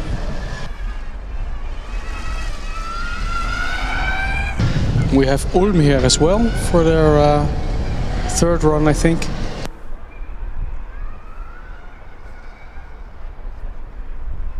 You can also see Paderborn in the queue, car number 58. It's Paderborn. I was looking which car is it, but you're right.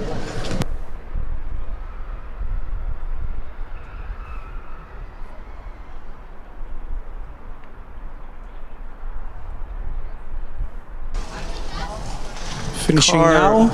from Mannheim is just finished, is sort of making a weird clicking, scraping noise.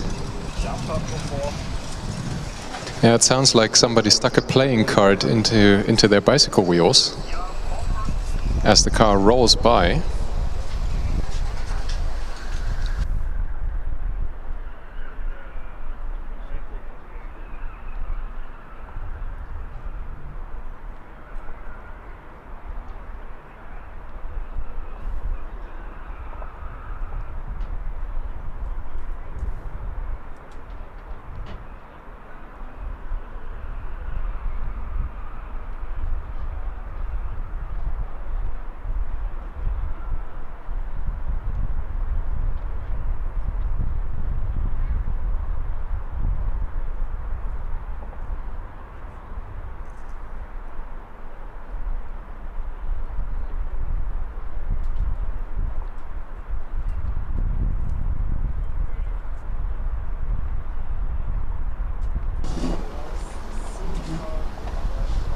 So while there are no cars on track, Austin is going downstairs to check what is going on into the dynamics area.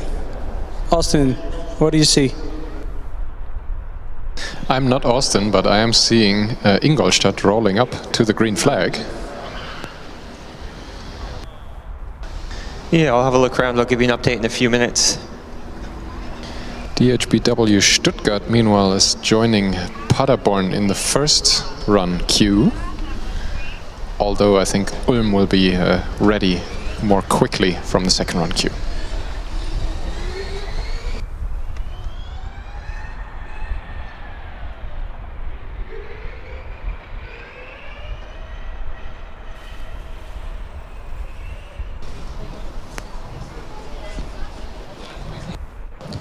So on track now is the car from Ingolstadt, Schanze Racing Electric, 45 team members. Car name is SRE22. All the cars have been named after the organization. Driver names with interesting nicknames. We have Jan Underberg, nickname Wingman, and Johannes Treupel, nickname HV God. The running order is not decided yet, so it can be one of both. They would like to take the opportunity to thank Munich Motorsport once again. It started with a rules quiz exercise, and over the course of the season go more and more contact and exchange, and yeah, they have good collaboration with them. They wish them all the best for the dynamics and also for FS Spain. And the good thing is for them, everything this season worked as it should. They had no delays at all. No mistakes were made. That sounds like a strong claim. It's a bit sarcastical, I think. And the few very little things that didn't quite work out found their name pretty quickly. Kleine Supsi? Is that what it says? Yeah, kleines Upsi. Meaning? Oh, kleines Upsi, that's what they mean. And kleines Upsi. That's it. Finishing now in a 101.64.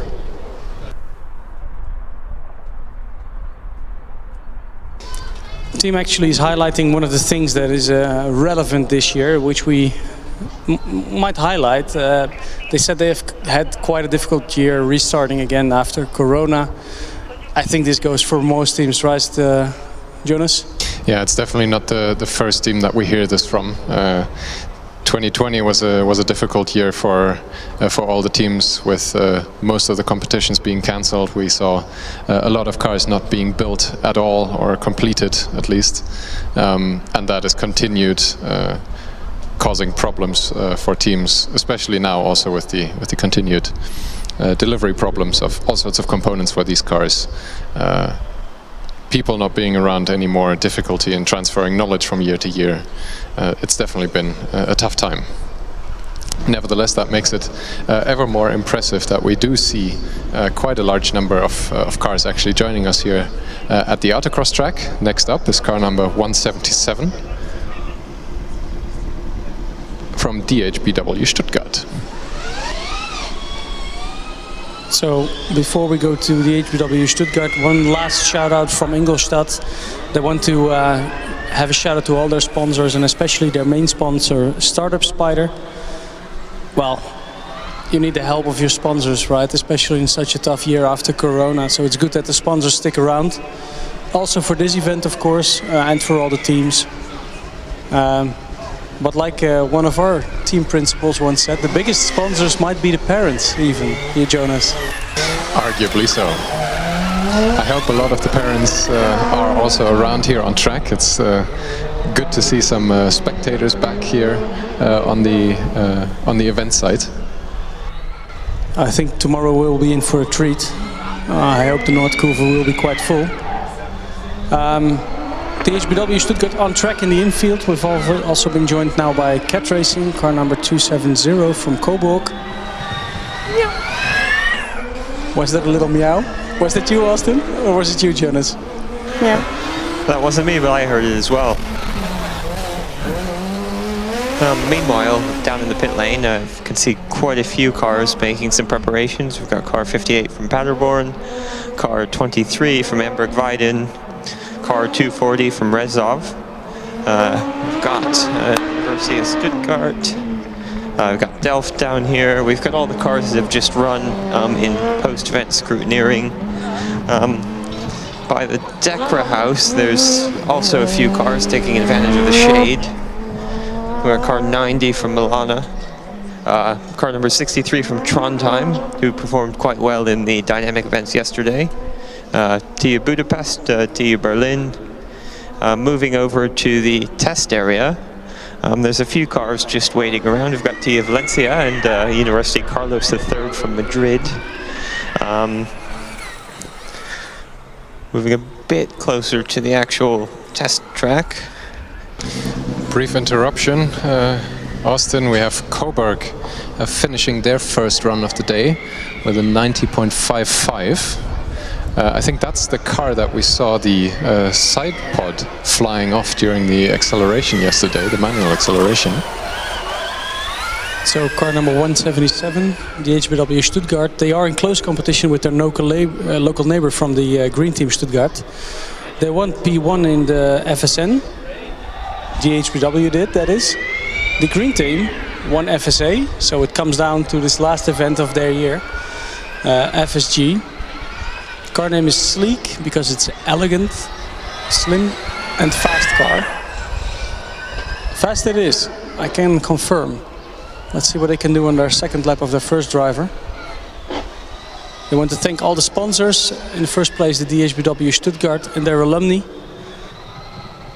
And in the FSG rules quiz this year, this was a question where some teams from the world ranking were listed with university abbreviation and an animal name. So they were listed as Monkey DHBW. And after that, the monkey actually became a symbol within the team. So that's quite funny. Unfortunately, they did collect at least one cone during this last run.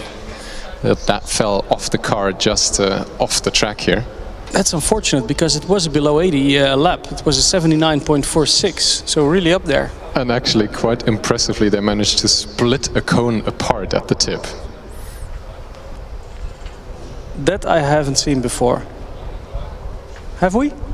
Probably it happens, but... Yeah, it's the first time that I've seen a cone this damaged. It's like it's cut open with a knife. It wasn't Steve, was it? No, Steve is still alive and doing well. Okay, good. I was worried. Yeah, down here there's a few cars at various stages of scrutineering that we haven't seen before. We've got the University from Rijeka, car 251, just backing out of the tilt table. We've got car Paul waiting for a noise test. I think those are the only two waiting for any form of further scrutineering at the minute. Got car 21, who's just a bit too far away, stopped on the test track. I can't tell you which team that is because my eyes aren't good enough. And UAS Munich is going to be the next car on the test track here, followed by TU Valencia. On track now is Bialystok, Kerber Motorsport.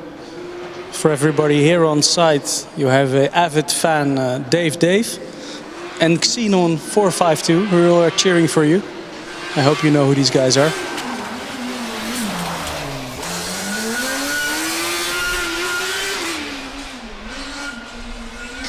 Meanwhile, we have a few cars getting ready in the queues. It looked like a second ago Zurich was about to leave the second run queue, but in fact the car has been turned off again. In the first run queue, TU Wien meanwhile is getting ready for what I believe is their first run of the day.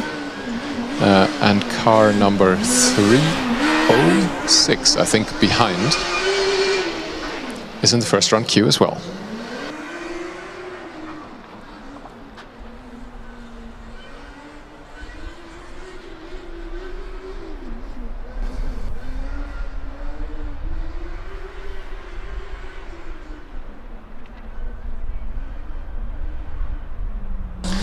Bialystok meanwhile with an 88.38. Driver immediately turning into the second run queue.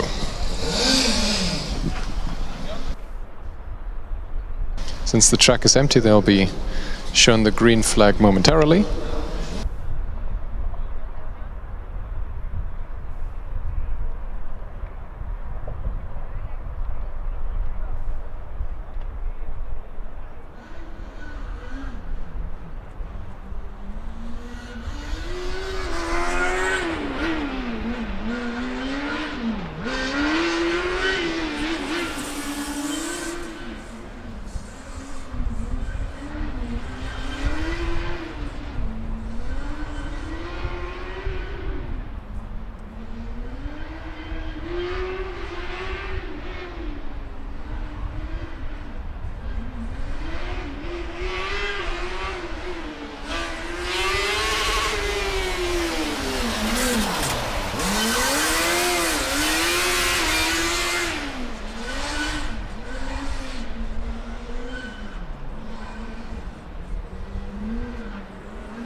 Zurich has now made it finally to the green flag.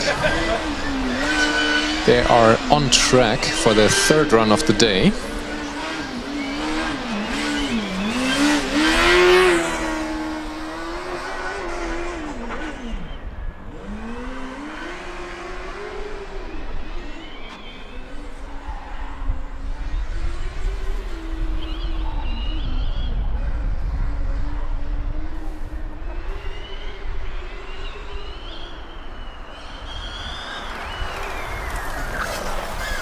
Bialystok finishing the second run of the day with an 86.6. That's definitely an improvement for them.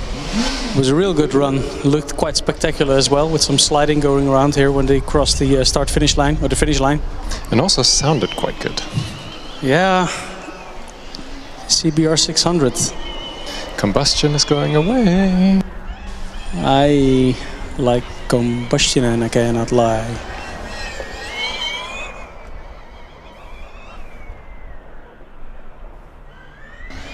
So on track now, also looking very spectacular, car number 33.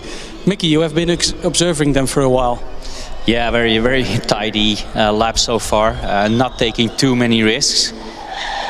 Just, of course, the commentator's curse strikes again, because just in the last chicane before the finish line, he just clips a couple of cones, and yeah, unfortunate. But it looked, actually, the rest of the lap was pretty good. I was quite impressed.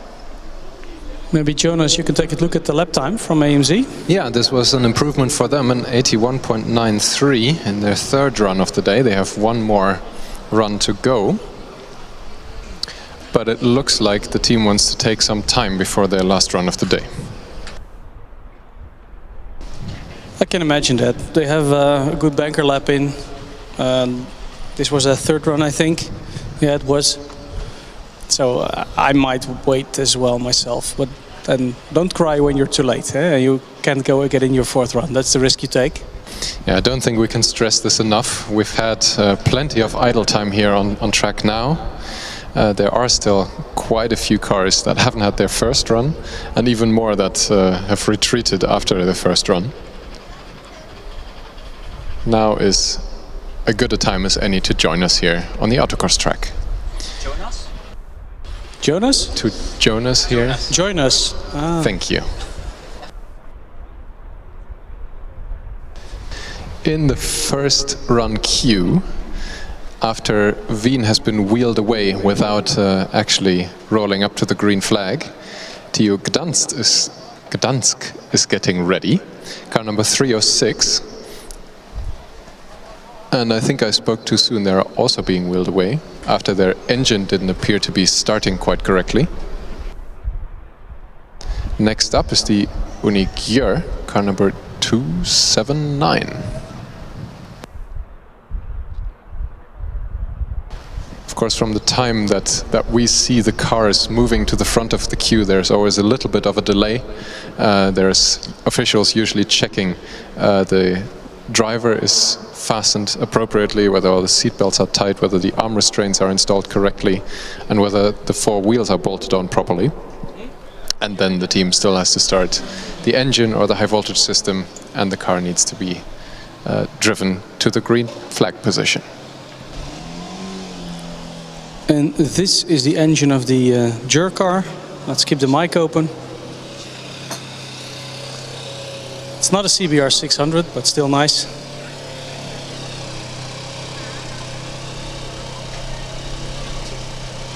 And we are waiting for confirmations that the track is clear. All marshals back to their post. Here we go. Steve is still upright. Yes, Steve has had a lot of abuse today already, but so the Jur car actually managed to avoid Steve a little bit.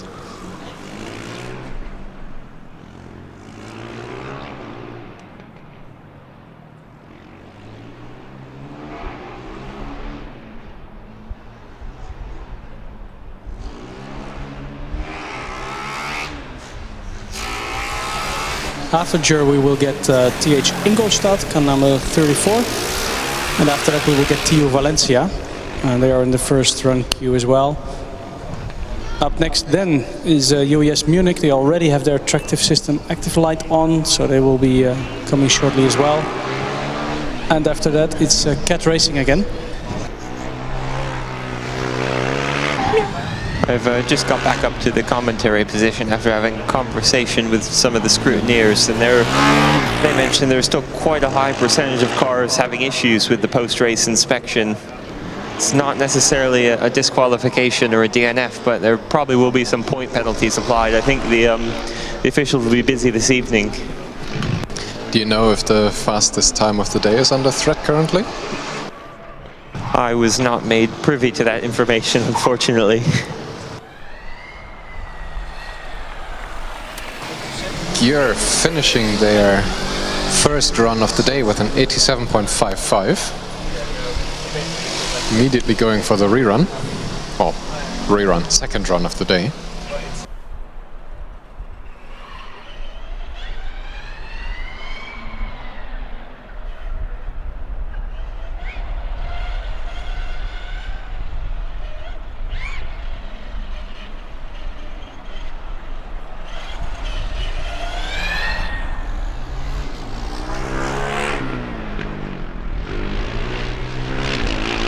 We've had it a few times today that especially electric cars sort of sneak on track without us noticing. Another case of that is car number 34 from Ingolstadt, I think.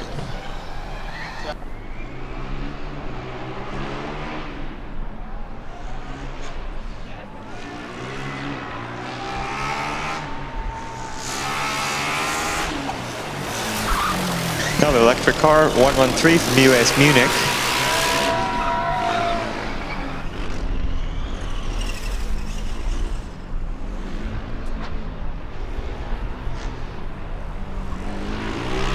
Looks like Munich is coming to a stop just on the transition to the north curve.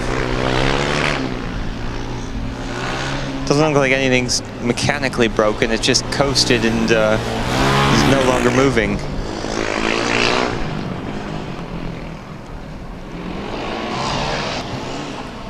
Let's take a closer look at Jur. Car number 279. They are now into the 82nd terrain. And they have a time of 83.64. It's an improvement for them in the second lap. And Munich got moving again, but has stopped. And I remember this happened in their first run as well, didn't it? They stopped at least 2 or 3 times. Yeah, you might be right there.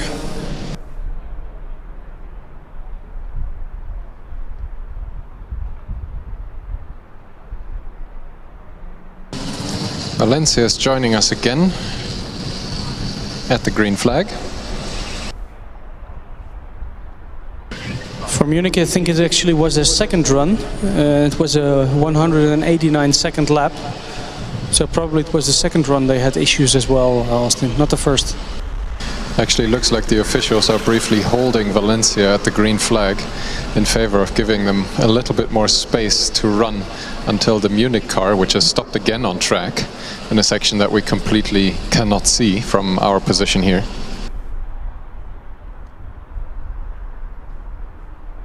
It looks like the car is discharging continuously, so the T-cell is green on the Munich car. That's indicating bad electrical news. After Valencia, we will get cat racing, and then I think we will get Trondheim. They're here for their first lap.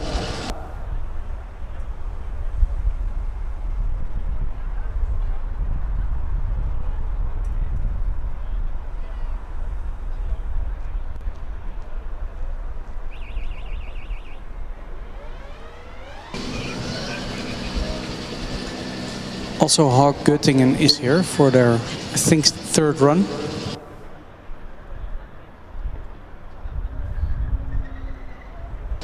The driver for the Ulmgar is getting in as well. Don't know whether that's to be pushed in the queue. I suppose it is.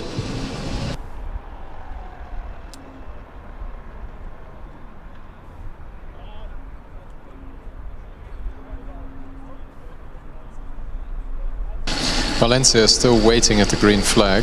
Munich is still somewhere out on track. Stationary, presumably. Trondheim now is being pulled back out of the queue again.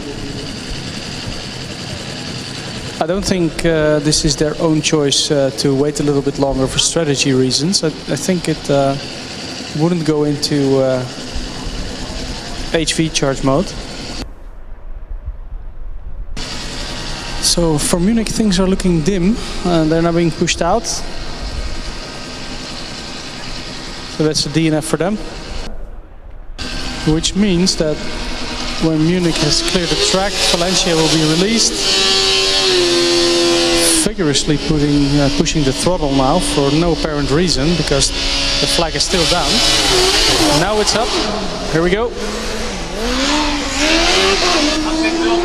You could see that the Munich car was actually being pushed off track so fast by the recovery teams here that the T-cell was briefly flashing red by the regenerative electricity being put into the system, even though the accumulator wasn't connected with the high voltage. It wasn't pushed too fast. No, that would be... oh, God. It took a while before we got it, didn't you? Yeah. It wasn't necessarily good. A bit slow this afternoon, I'm sorry. Austin, did you talk about the cat tap yet? I haven't. The car from US Coburg is named Margay this year. Now every year Coburg name their car after a different cat. If you want to know the full story, you'll have to tune into the endurance tomorrow, and we'll have to hope that they last for about longer than 3 laps.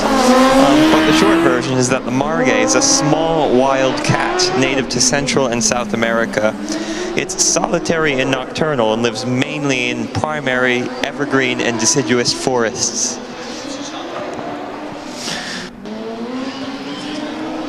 it looks like the time that the driver from Valencia has spent waiting at the green flag. He's been contemplating what to improve about his lap time. That was a very spectacular run from Valencia. Yeah, fast. 83.14. That's pretty respectable for a first run. That's such a British way to say it. Pretty respectable. Thank you. Was a very good lap. Thank you, That's in what you kind say. regards. Meanwhile, Marshall's running for the Hawk Göttingen team. Coburg is really purring out there. Yeah. Wait a second, Austin. Hawk Göttingen stalled just past the kink. Now the T-Sol is on again. I think they will be able to continue. I hope so. Coming back to Cats, Austin. Yeah, they want to give a shout out to Michael Lawnmower Kexel. He was last year's driver who cut the grass in FS Austria during the endurance. Meow. Meow. So I think the driver for Cat Racing is named Jonas Erst. He has no nickname because he's too serious. You were quite fast as well, Austin. Yeah, 83.46 on the second run. I think we can give the current driver from Tio Valencia the award for longest wait time at the green flag so far. Göttingen has been able to set off again, but is now slowing as they move back into the infield a little bit. But perhaps that was just for the purposes of navigating the tight corners in that section. It's again Valencia who have to wait for a car to stall on track. The last time you got a bit impatient. Valencia actually finished second in combustion autocross here at Germany last year and en route to a second place overall finish in combustion. So Hawk Göttingen now approaching the end of the track. And that means that Valencia can really give it the beans now. Keep it clean in this corner. He has. That's looking quite fast, Austin. This driver is really pushing the limits of that car. And meanwhile, extremely silently sneaking across the finish line is Göttingen. That's their fastest time on the second run.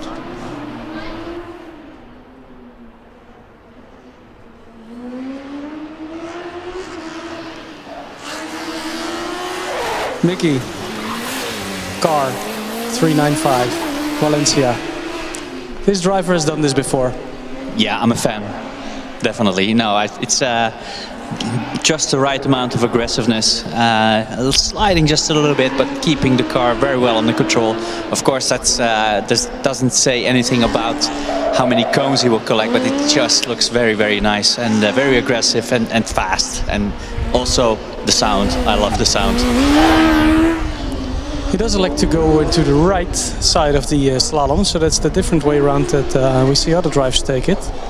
Theo Vienna now on track as well.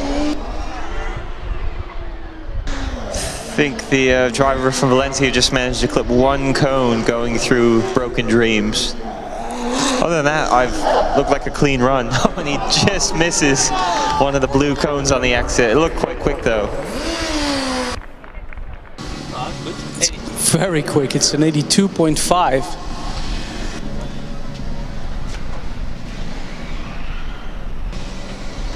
And remember, this was only their second run, so they have 2 runs left. Looking good on track as well is Vienna. They're now on the far end on the North Curve. Finally driving out of the first run queue under their own power is Theo Gdansk. I keep having problem with that name. Stick with the car number 306.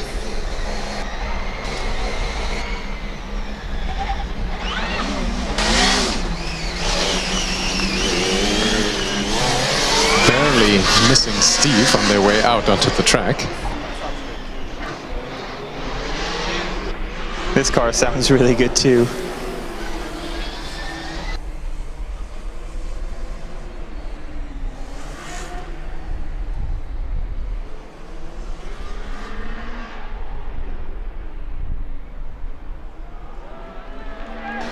So, Vienna on their first lap of the day, an 86.9. Let's see what they can do in the second lap.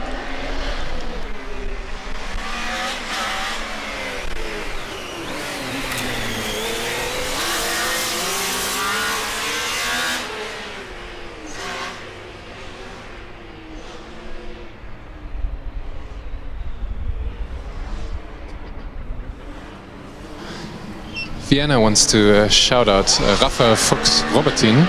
Apparently his name doesn't fit on the business card, and somebody is sorry for that.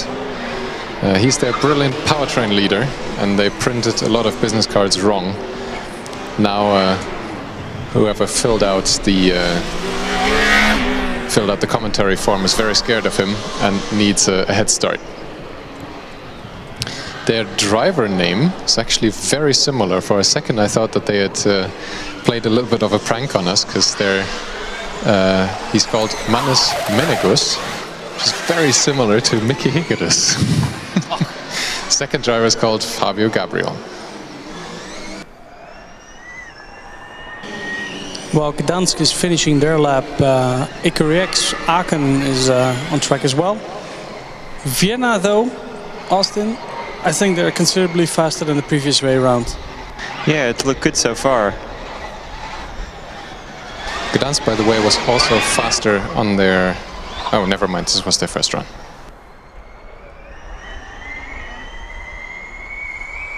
I know we were a bit confused about that one, because they were in the queue before, and then they went back out of the queue. So you thought they had run before, but this was indeed their first run. Vienna now.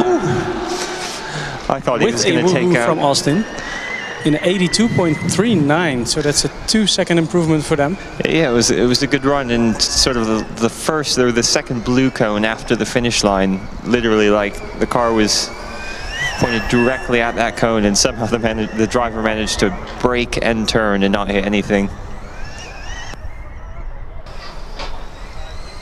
Aachen is out on track as well, car number 99.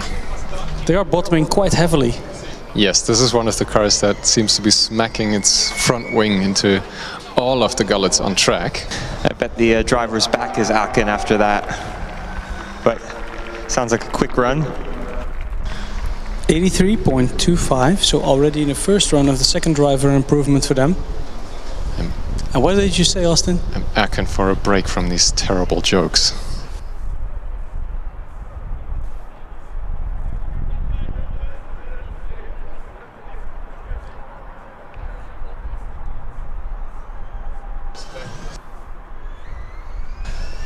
So car number 99, back on track for the last run of the day.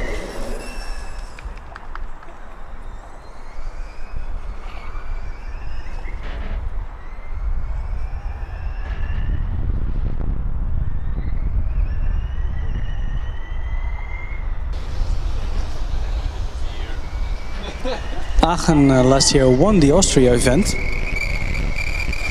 and in dynamics, second on acceleration, second on skid pad, first on autocross, and first on endurance.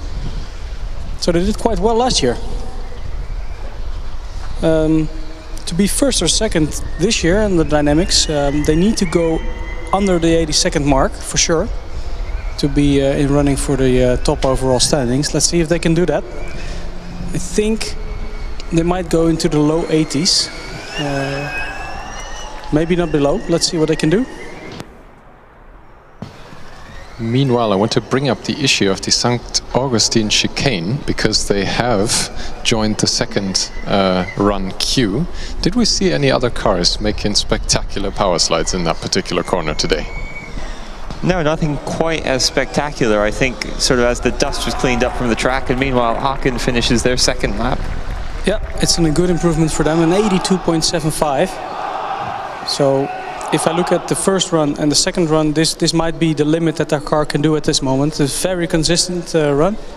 So well done. And I heard a big cheer in the crowd as well, Austin. Yeah, that's why I stopped talking about the new corner we're trying to name. It was a good cheer. But getting back to this corner, I think sort of once the dust had cleared and there's a little bit of rubber now, there's a bit more grip on that portion of the track. So we haven't seen anywhere near as much sliding on the recent cars. Joining the front of the first run queue now is car number 212 from the University of Cadiz. I'm not sure if we've ever seen this car drive any dynamic event here before. I can look that up.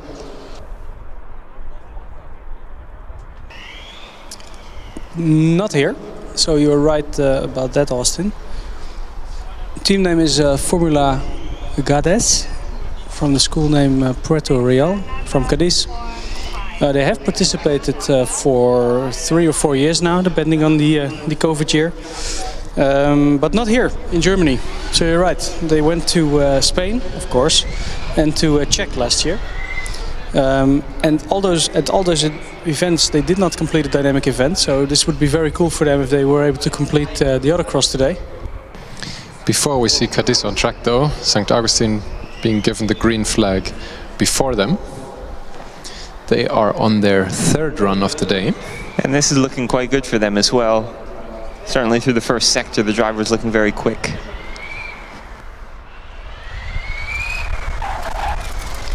Time to beat for them was their 2nd run. It was at 82.93. And the first run they had with the first driver, this was quite early on the day, was at 86.19. I hope for them that they can go into the low 80s with this run. 82 or 83 would be very good. And then they have the last run of the day left to really push it to get near the 82nd mark, or maybe even below.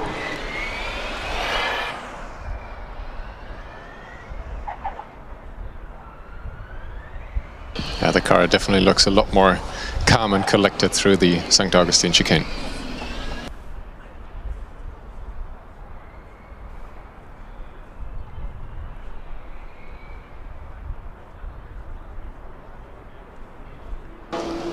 So here we go, the first lap was at 85.19. That's exactly 1 second faster than the first lap of the first driver. So if this driver would continue upon that, we are looking into 81, maybe a low 82 for the 2nd run. On track now is Cadiz. And don't stall it. Oh, it has the see-through bodywork, Austin. Oh wow, yeah, this driver is wearing trousers as well. They are slowing significantly, running up to the clink. That was definitely not full speed on that straight. It's in a different gear. It's quite low in revs, and you hear it vigorously revving with the clutch. So it's too low in revs. I think it's in the wrong gear, maybe even stuck in 1 gear, and not able to accelerate out of it.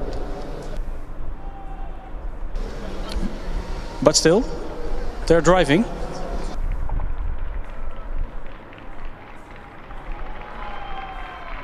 Getting a big cheer from the North Stand crowd.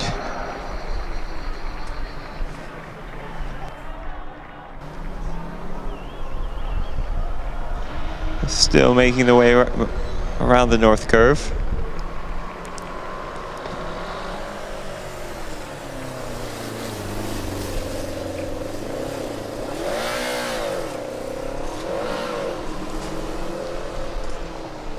Does mean that the car from St. Augustine has to wait for a while, a little bit faster. And Cadiz now approaching the infield.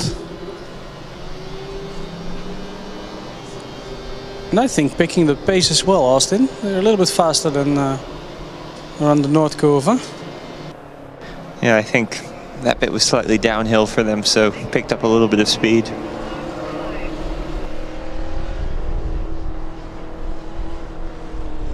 These are tense moments, usually, not just for the driver in the car or the team itself, but I would guess also some other teams. It's usually a very heartwarming and a very welcoming atmosphere at Formula Student. It's always good to see teams that have been struggling, presumably a little bit with their car, finishing dynamic events here. It's always an achievement. I think they're actually taking in the clutch on the slower parts, not to stall it. That's why you hear the engine revving a lot. Here we go again. And they cross the line. Well done to Cadiz.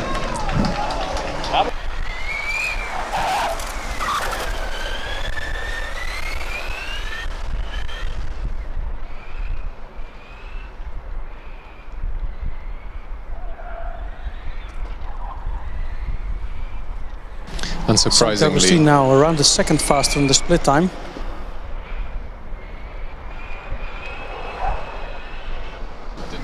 So hopefully they can find another second, which would bring them around the 81 mark. And that would be a very good time for them. Let's see if they manage to keep it clean. Really pushing the car now. Through the horseshoe. Line it up for the jump. Here we go. Slingshot. Now keep it clean. Yes, very clean. Well done.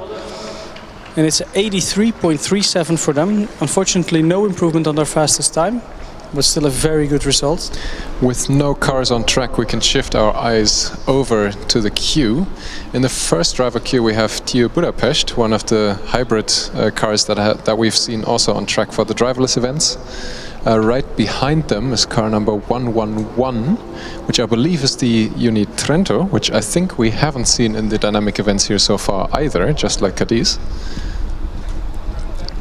In the second driver queue, I can see what I think is the TU Vienna car again.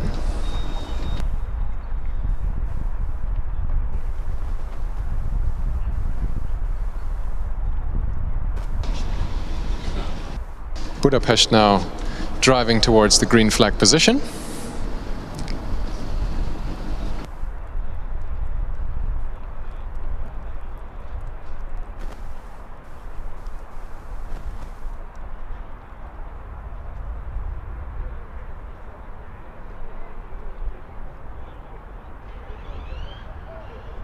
They want to give a shout out to all of their alumni as they enter the track here. This driver is really going for it right from the get-go. I would presume that this is either Gabor Molnar or Gergo Baldi, also known as Giorgio. They have an OOF sticker on their main hoop ever since FSA. They had some points deducted for missing test data, which they apparently have now provided for the FSG competition. Everybody calls him Giorgio. I want to say thanks to Arabona Racing for the pizza on the way to FSG. They promised that they will pay for it at some point, eventually, TM. This is their second attempt at designing an electric and driverless car after 2019. But this is the first time that the driverless pack is actually well integrated from the concept phase onwards instead of an add-on package. This was exactly the idea behind the combination of these two classes here at FSG 2022 for the first time. And I think this is going to be a good time. The driver can get through the last few corners smoothly. You're absolutely right. It's 84.23 for the first lap, so that's a very good time. Also on track is UES Kiel, car number 153. And they filled out the commentator form as well, Jonas. Yes, Kiel wants to thank Bendix Tank for his long-time support and hard work. He was very invested in the Race Yard E over the last years. Thank you very much, Bendix. They've pulled many night shifts and drank tons of energy drinks and put in a lot of hard work, which will hopefully pay off.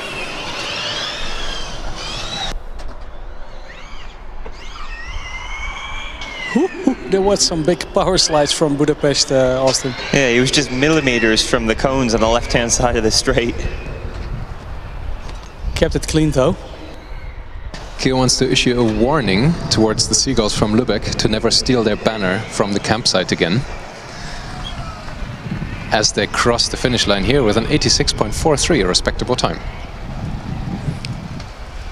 This was their third run. They have one more run left, though they are leaving the Autocross area for now. Austin, you're a betting man. Budapest. Guess. See, I don't think this run is as quick as their last one. So I'm controversially going to say maybe something like 85.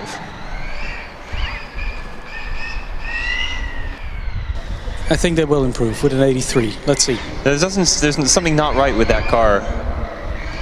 I just heard from Mickey he's going for the 82 high. No, definitely not. There's something not right with the car. It's sort of like... It's a bit slower, isn't it? Yeah.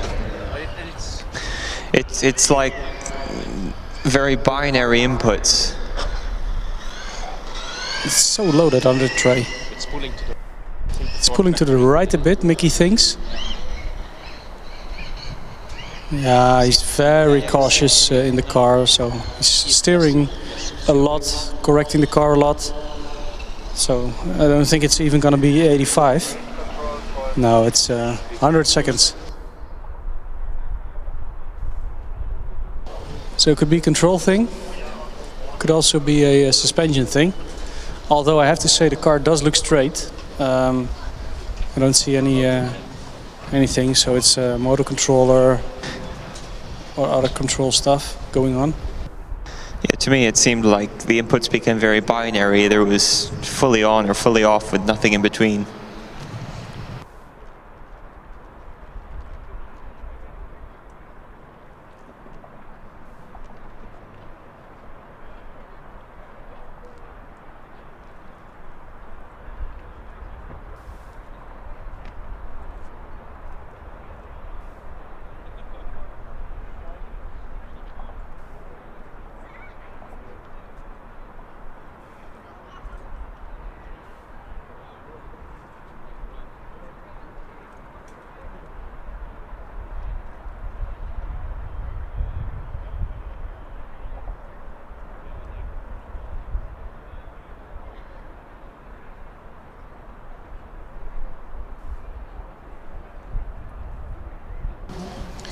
With no cars on track, my eyes always go towards the queue.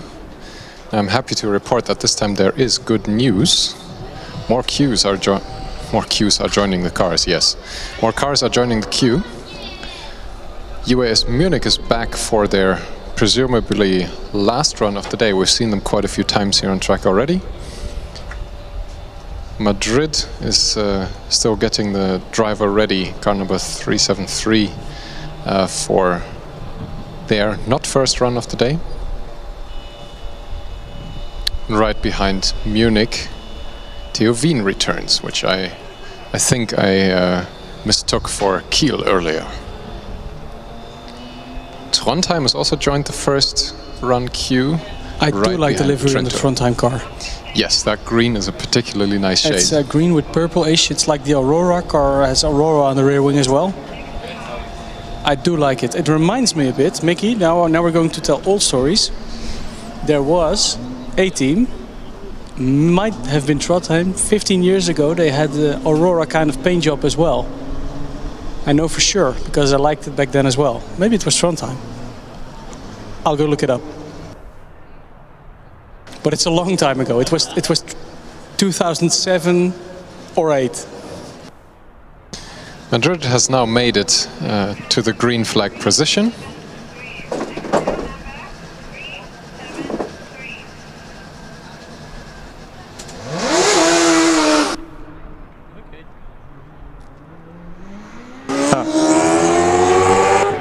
Steve just did a bit of a dance. He spun around in place. He's not moved from his box, so that won't be a penalty.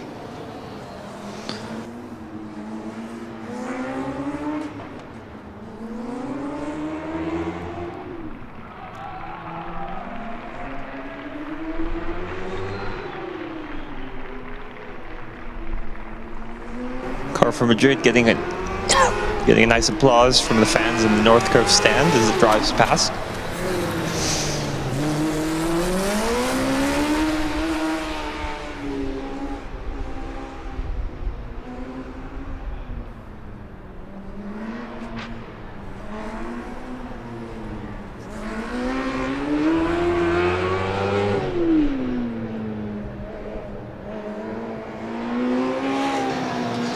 Munich UAS now joining us at the green flag position as well.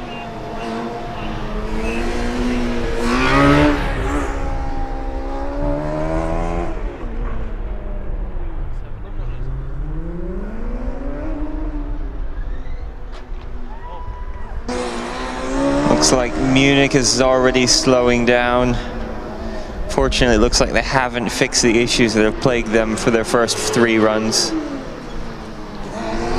Unfortunately, this won't affect Madrid. However, something did affect them. They are collecting the last 3, or the 3 most prominent blue cones right after the finish line.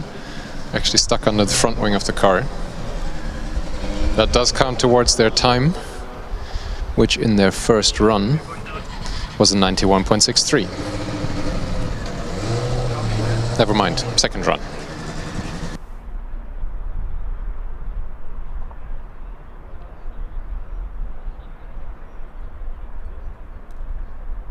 Fortunately, the Unitrento car 111 was at the front of the first driver queue.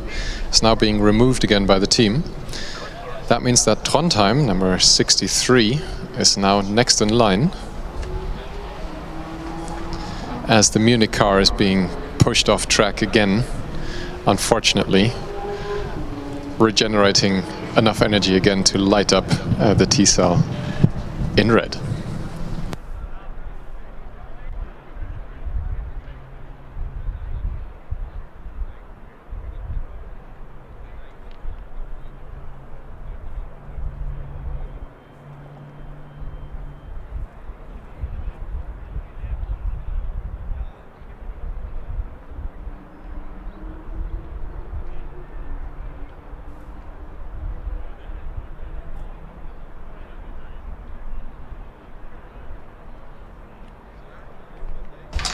I think this should be interesting now, this performance from Trondheim. We have seen very good stuff from this team on the skid pad and acceleration, and that was a very spectacular turn into the clink, wasn't it? There was some tire smoke, there was drama, and yet there was absolutely no cone being hit at all.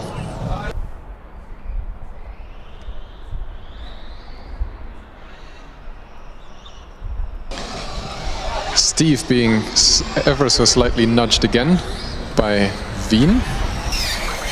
Not coming out of his box though. Trondheim is looking very fast. Yeah, if their Sector 1 time is anything to go by, this could be a very fast run. They've done quite well in the dynamic events that took place yesterday as well.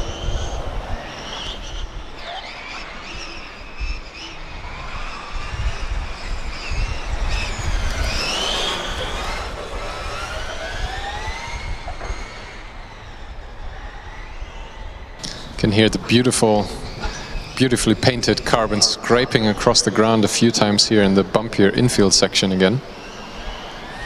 Now for the final straight and the tricky run up to this finish line. Unfortunately collecting 1 cone on the way. But with an 81 dead, that's a very respectable time in their first run. They're immediately opting for a second run from their first driver. And I found out which team had the Aurora livery 15 years ago. It was a team that doesn't exist anymore. It was Luleå from Sweden, very high up in Sweden. They have a lot of Northern Light there as well. They had that 15 years ago.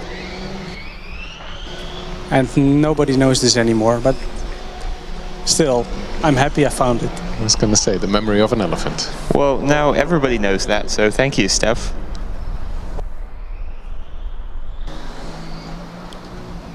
Wien finishing and immediately continuing for their last run of the day. This was an 88.88.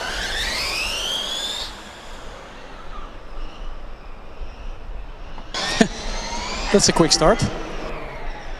Yeah, it looks like the Wien driver wants to extract the maximum amount of performance out of the car in the last run.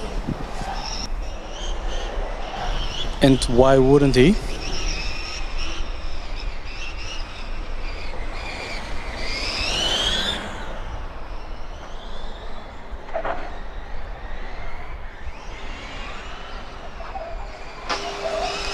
Trondheim now for their second lap. This is 70 seconds, just passed now. They are 75. already faster, Sector 1. Yes, it's below the 80. It's a 78.61. very fast time from them. To be honest, Austin, it didn't look that fast. It was very composed. No, they did just clip the first blue cone after the timing line, but I think the corner of it is still in the box, so that should be okay.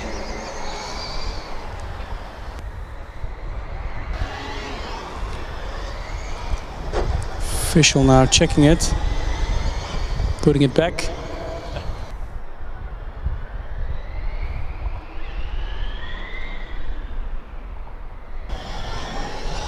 Now Vienna. Unfortunately, that's not an improvement for them in the last run.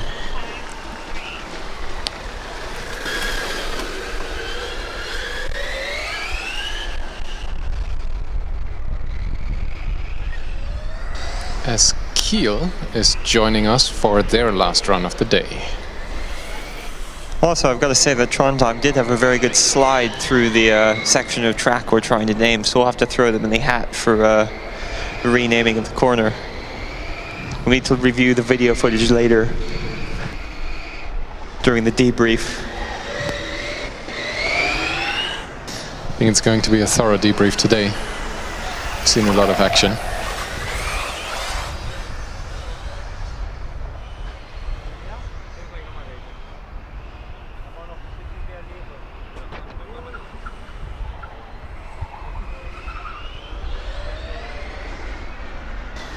Looking towards the queue, we see car number 372 from the HSU Hamburg in the second run queue.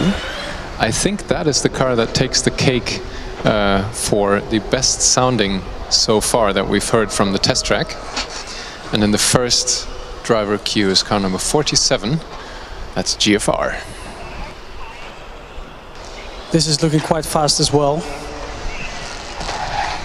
Let's see where's Kiel on the last run. It's 80 flat, 80.1. Car's making some sort of scraping sound. I think that was their front wing that they bottomed out quite heavily a couple of times. Might be that it's a bit loose.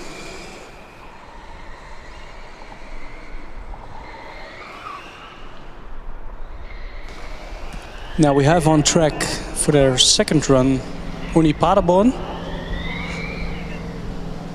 You know, we haven't seen yet, Austin. Green team. That's a very good point, Steph. Or did we? I don't think so, no. No, we saw red team, but not green team, as far as I can remember.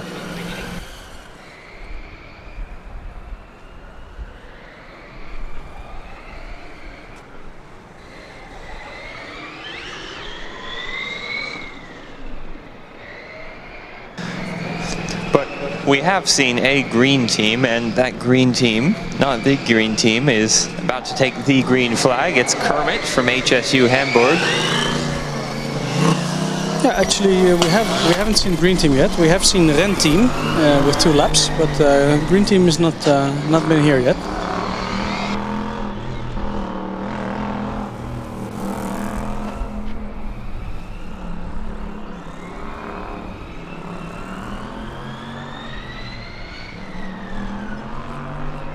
Looked like a pretty good run from Paderborn. I don't know if the clock agrees with me.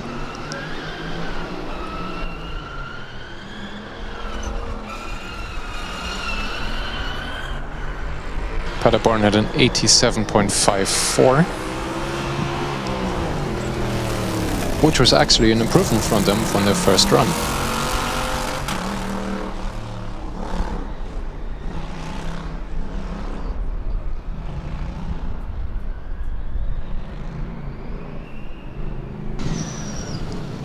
GFR, their first lap.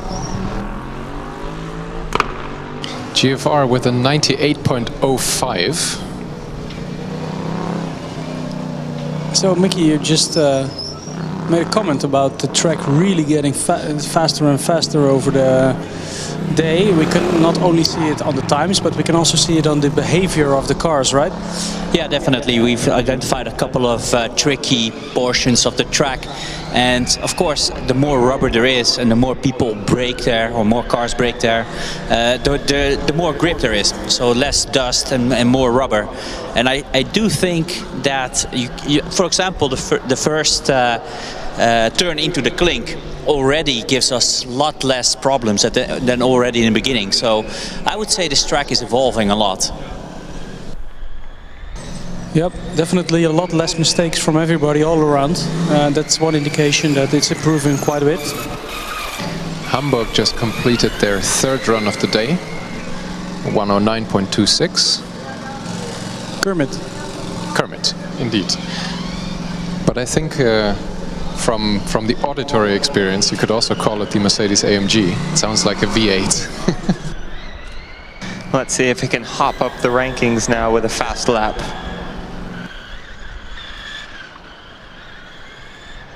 Yeah, leapfrog the competition.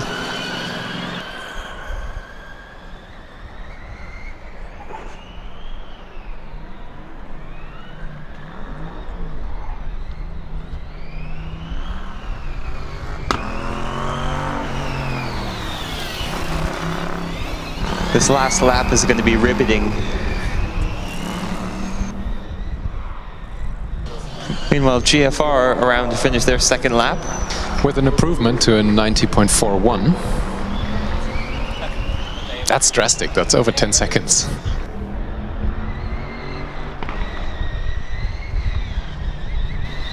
The Hamburg car. You know what it has the best on the car? What's the best components on the car? What is the best component on the car, Steph? Bracket.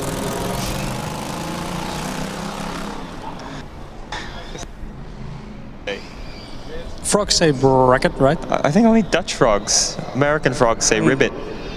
Ribbit. Bracket. That's bizarre. Is anything ribbited onto that car? Meanwhile, the car from Embrek-Weiden crosses the finish line. You'll notice the distinct color of the chassis. It's actually flax fiber composite bodywork and chassis.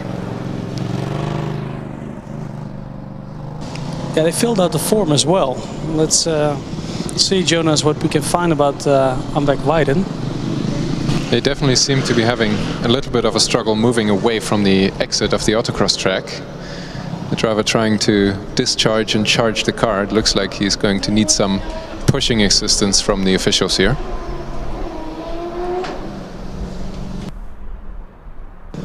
And Kermit finishes a lot of stuff, his final lap.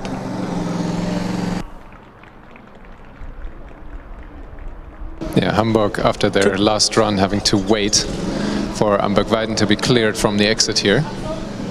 There's a bit of a queue leaving the track, but I think Kermit can jump over it. Actually squatting quite a bit. The rear suspension is quite soft, so when it's accelerating, it's like it's hopping like a frog as well. Enough Kermit jokes. Embrek-Weiden wants to shout out the Mainfranken racing team and all the snails in the world, as well as Fitzla and Timo. And yes, apparently every O of that Timo was important. I think maybe we should keep the rest until they come around again, because they are now being pushed out of the dynamic area. We save some for tomorrow. There's enough, there's plenty for them to go around.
Nürnberg, in the meantime, has joined us on track for the second run of the day.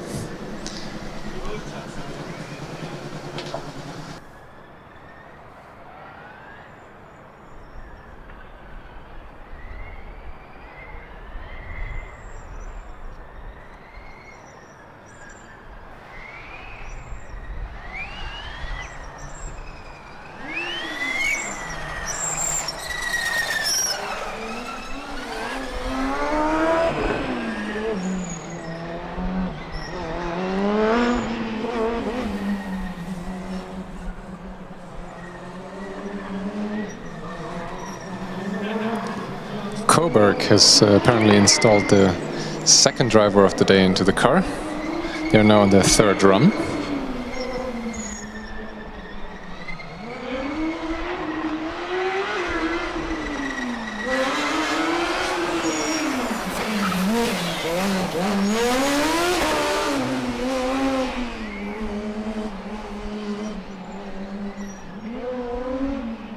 Nürnberg is looking to improve from a 95.37. They're coming around to the final straight right now.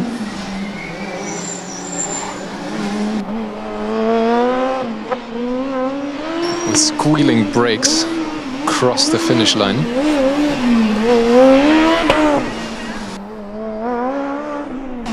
And are able to improve to 93.78. Another car that we've seen before joining us on track, 294 Esslingen. And the Angry Cat from Coburg is coming all over the line as well. So looked really, really fast. Let's see what kind of time it's at, 85.77. So it's not an improvement for them, for now at least, but it's the third run of the day for them. And I think this driver is going to do the second run immediately after the first one. So I think he has very good timing as well, because the track is clear, he has heat in the tires, so he will be able to push and not be hindered by anything others, other cars or anything else on the track. As is the case for Esslingen. So two very fast cars now on track. One combustion, both combustion actually. I didn't even hear the Esslingen car. Now the fan goes on. Here we go. It's a bit on and off. It's not on continuously. It's on in the beginning, then it isn't, and then at the end it is again.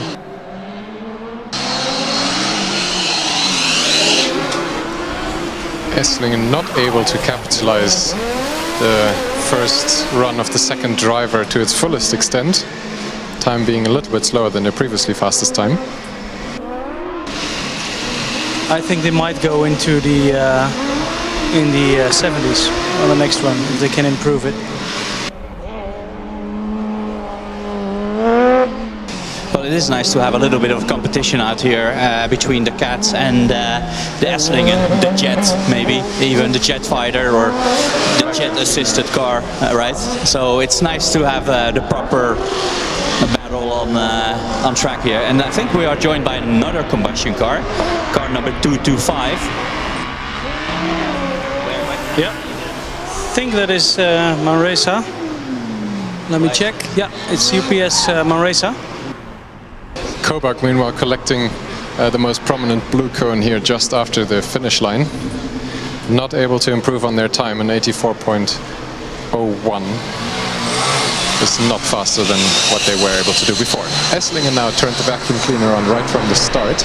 Last lap of the day, they have had a 77. And immediately collected a cone in the clink. Still, I'm curious to see if how both drivers hold up against each other. The first driver apparently was very fast and was a 77. I think by and large still the fastest time of the day in the combustion class by a margin. And actually I think car number 225 will have to hurry up, because Esslingen is catching them really fast. I think there's of course there's some room between them, but it will be quite close in the end, I believe. You see the Esslingen, yeah, and you can see the dust behind Esslingen. They are fast approaching. I think they might get lucky if they catch them. This will be very close. I think it's okay. It's going to be very close here. Yeah, I think they're fine, but it's quite close. Well timed, I would say.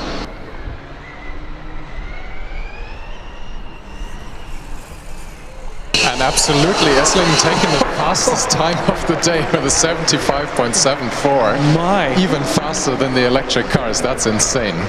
The Jet wins again. That's And, really amazing. We saw one cone, and even with that one cone, it was an improvement of their own time, although it only was 1/10 of a second, but still an improvement.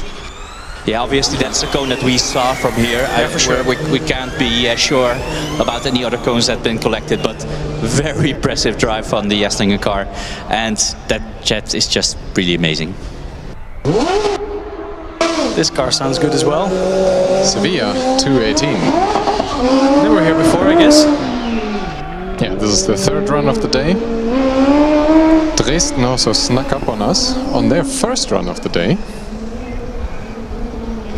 That is fashionably late.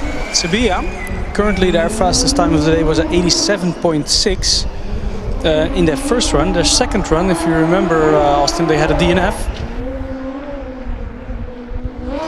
And as Dresden comes through the horseshoe, I cast my eye over to the queue, and I think Happy Hour has started. There is a queue. It's super busy.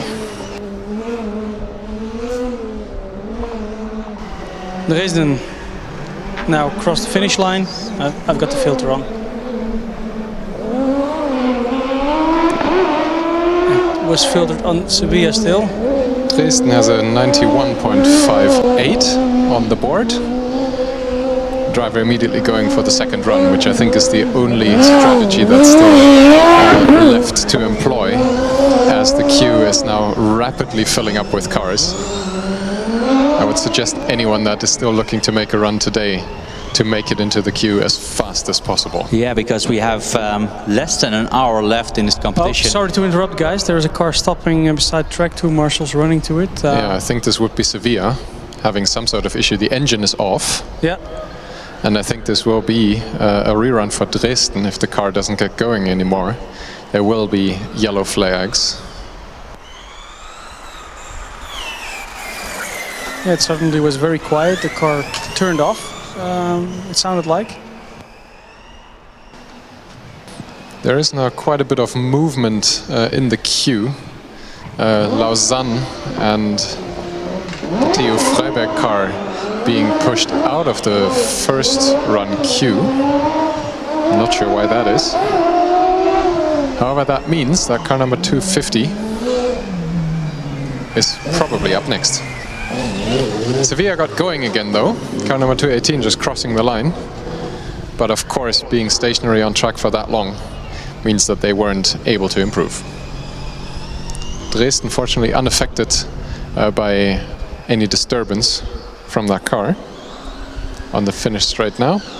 It is fast on the last straight. I think the top speed in this car is one of the fastest that we see so far. And it's an improvement for them at 86.4 in only their second run of the day. So it's like an ant farm over here. It's so busy. Yeah, we have car number 26 from Green Team up first in the first driver queue. Right behind them, car number 77. I can't quite make out the team name. That's probably Diepholz. Car number 318 right behind them also in the first driver queue. Then the second run queue is led by car number 250. Right behind them, car 13, the TU Berlin. I recognize that car. Behind that, car number 43, car number 90, car number 284, car number 85, and more. There's just a front wing poking around the tent. It's getting super busy. And this is classic FSG, Jonas, right? Last hour, less than 60 minutes, 55 minutes to go, even 54, and everybody just goes at the last moment, trying to catch the perfect timing and the evolution of the track, and everybody hoping that the evolution of the track is in their advantage, right? Yeah, for the teams that can take advantage of the first run queue, that might be the case. But I think anyone that is now hoping to still do their second, third, and fourth run in these conditions is, at the mercy of Lady Luck. You know what the nice part, guys, is this is new for us. It has been 15 years ago or so that the Autocross queue was here.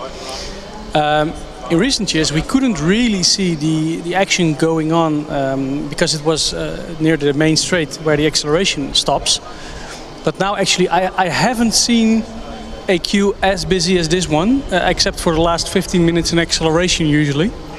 It's so busy out here. It goes all the way to the beginning of the dynamic area. Which is about a good 20 meters or so. I think a bit more. Stuttgart now being motioned towards the green flag. Since we have no other cars running along with them, they will be able to start very shortly. Yes, and this is where the new rules come into play, don't they, Jonas? Because it means that if a car is in the queue, it has to be ready to drive within a very short amount of time. So they don't get the time to stall and restart again and stall again and needlessly delaying the rest of the queue. So this is actually one of the benefits of the new rules. I'm not so sure if this is a new thing. I think it's always been the case that the teams were expected to be ready to race once you join the queue. But now the officials are being very stringent with removing the cars from the queue if that is not the case, which is a good thing. It keeps the queue moving very swiftly. If teams are not prepared, there's much less hold-up. So you just did the numbers, as the names: Barcelona, Aalborg, Constance, Milano, Delft, Hanover. Steph, I have to interrupt you. I think Stuttgart is absolutely cooking out here. Their first sector time, I think, is the fastest that I've seen so far. They're just coming into the horseshoe with a big slide, not collecting any cones though. I think this will be an incredibly fast time on their first run. Just coming into the final corners, there's 2 cones, one actually being knocked off, but nevertheless a 74.36 is rapid. Their first try, and even though there was one cone collected, because I think that the cone that was collected or hit the other one, so it does count. Well, if the officials adhere to the rules, then it counts as one cone. But anyway, still with even one cone, it's a very respectable time, 74. That's just even faster than the jet that we saw just a couple of minutes ago.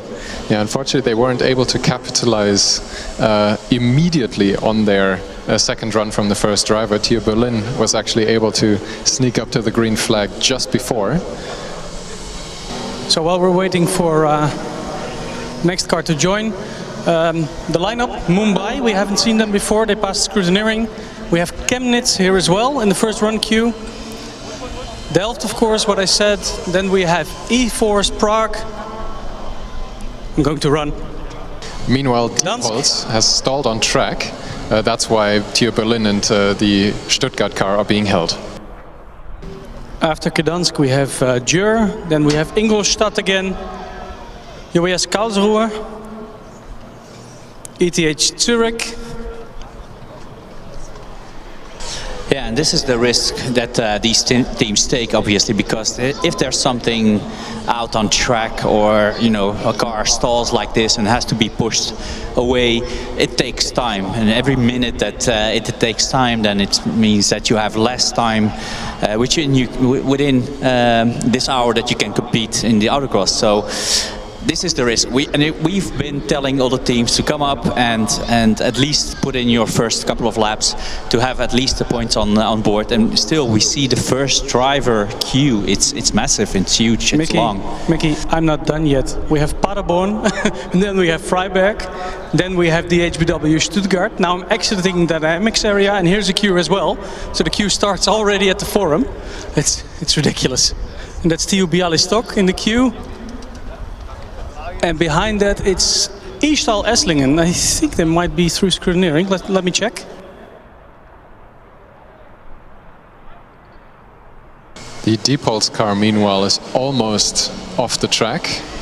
I think we'll see TU Berlin on track here very shortly.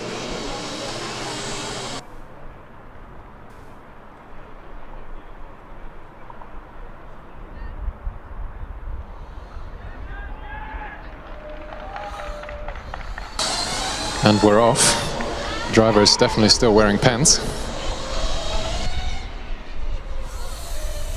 The officials giving them a little bit of a breather before letting Stuttgart onto the track. I think it's pretty much a given that they will catch them at an absolutely rapid rate if their first run is anything to go by.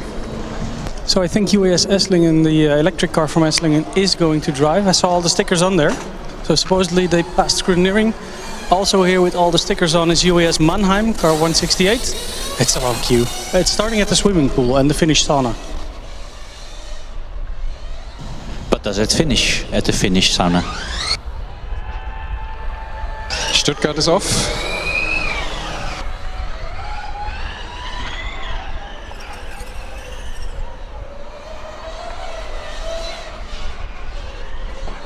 Yeah, and we're going to keep an eye on for Stuttgart because they are flying out there.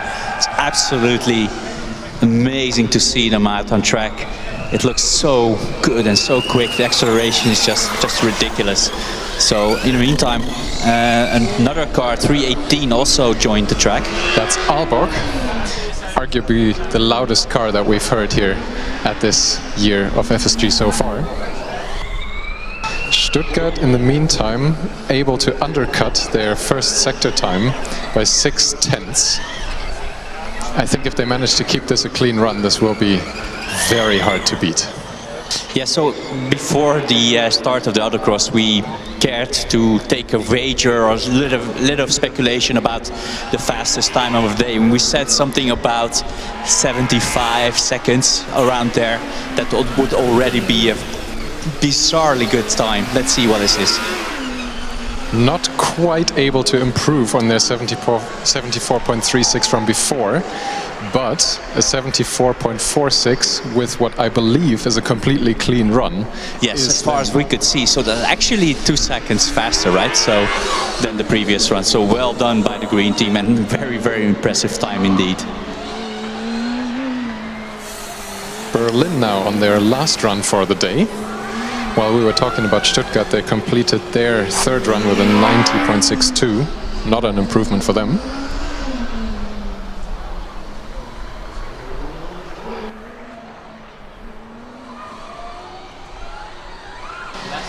Now on track for the first time today is Barcelona, car number 54. As Aalborg makes it onto the last straightaway into the finishing chicane with a 102.87 in the first run.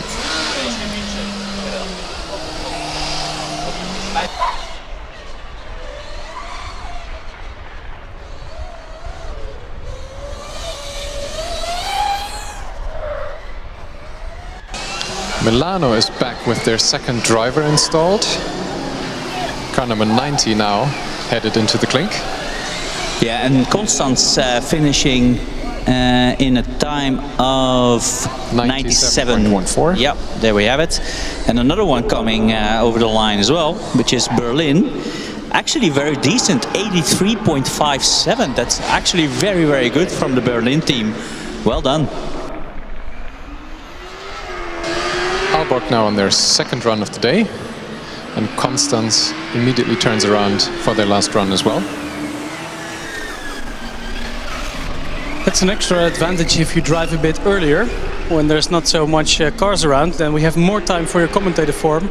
Now it's happy hour. We don't have any time anymore. It's too late. But we still have tomorrow, right? So we can repeat and more. Of course. We're a little busy at the moment.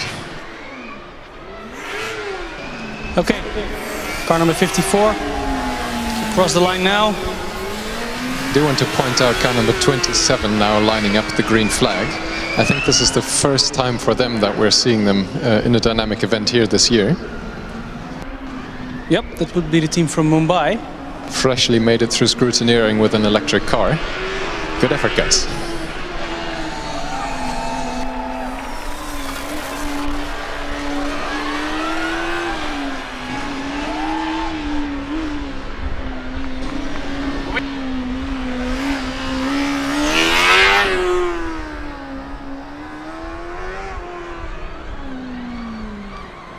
Milano completing their third run with a 97.47. Unfortunately not able to improve just yet, but the last run of the last driver is still available for them. Barcelona made it round to their second run of the day. Aalborg on our second run of the day in a 1:01.14. They will be closely followed by the team from Barcelona. Constance, I mean, on our last lap of the day. Across the line now. And yes, it's an improvement for them, 89.36. Milano now out for their last run of the day. I saw some puff of smoke from the electric car here. Yeah, I think that's getting more common now, that the cars are actually breaking into the clink and smoking the rear tires a little bit.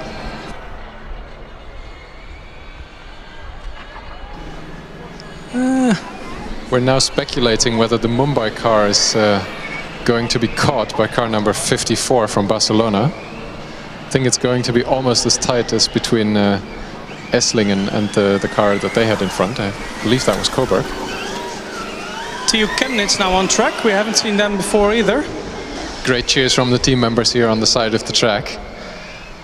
Proud moment for them. So car E27, car from Mumbai, car named Lemnos, named after the city of technology following their team name Orion Racing India. Barcelona with a respectable 92.17. Their current best time. Orion Racing wants to give a shout out to their alumni, and especially the team members of 2020 and 21 who made it possible that they're here. And as Chemnitz joins the track, Steve unfortunately gets knocked over yet again. Yeah, for the people tuning in a little bit late, we have one cone that's been getting clipped all day, every once in 5 runs or so. We called this cone Steve. It's the third cone on track in the left-hand turn. Milano just concluded what is their last run of the day. Unfortunately, they weren't able to capitalize on any improvements that the second driver could have brought.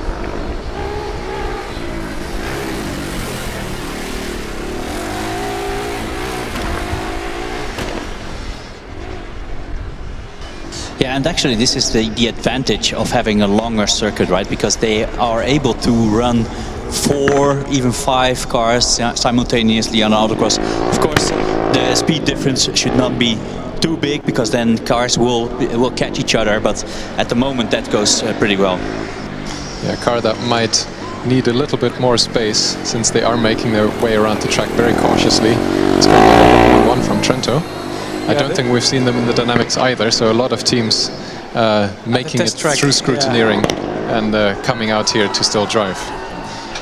With a Finishing the autocross is Chemnitz. Big cheers. A 119.49 in their first run of the day. Sorry to interrupt, but the Trento car does seem to have some issues. It nearly stalled around the north curve. A little bit slow. Yeah, I think the next car is being held for a little bit, since they are going a little bit slow. I see yellow flags on track. Yeah. Could that be Mumbai? I think it is Mumbai. Let's take a look at the live It looks that way. stream. It's car number 27, as I can see on stream. Yeah, that's that Mumbai. means that the car waiting at the green flag now, car number 85 from Delft, will probably be held until that yellow flag situation is over. And actually we can see on the live stream that it looks like a suspension failure, because we see well, the furniture movers being placed under the car, and actually the marshals are picking up the car and trying to move them up to the side. So it will take a while until this car is out of the way, and I think already the car just behind them will have to slow down. That was Trento, so they will be able to do the rerun probably. Yeah, they were on their first run of the day. Gives the driver a little bit more opportunity to learn the track. Small update on the queue. It's super long. We can't see the end of the queue. Well, two queues here from our position up in the Brunel Tower. But there are definitely a lot of cars waiting, and the trend of teams having to be moved out of the way to since they weren't quite ready to run continues. The car is moving along swiftly.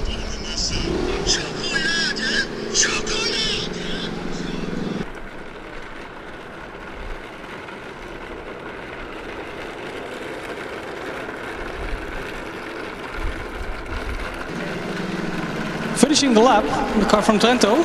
They will get a rerun if they elect to have one. They can of course also keep this time and be happy with what they have, but it will be a rerun. And we now have a bit of a rerun queue forming here. Well, not reruns based on yellow flags necessarily, but the consecutive run of the driver. Delft is now led onto the track, which will likely be followed by Chemnitz, Hannover and Trento. Delft had one lap so far. They had some time between their first and the second run, elected not to go right away for the second run. Let's see what they can do in this run. I saw them working on the car as well in the dynamic area. Yesterday they had a minor suspension failure on the test track, but it's good that they are back again. And they're really flying out there, Mickey. I think time is moving fast here. That was actually this morning. Is that this morning? Wow. So good to see them out on track. As car number 284 from Hannover also joins them, clearing a bit of the clock that was starting here in the queuing area.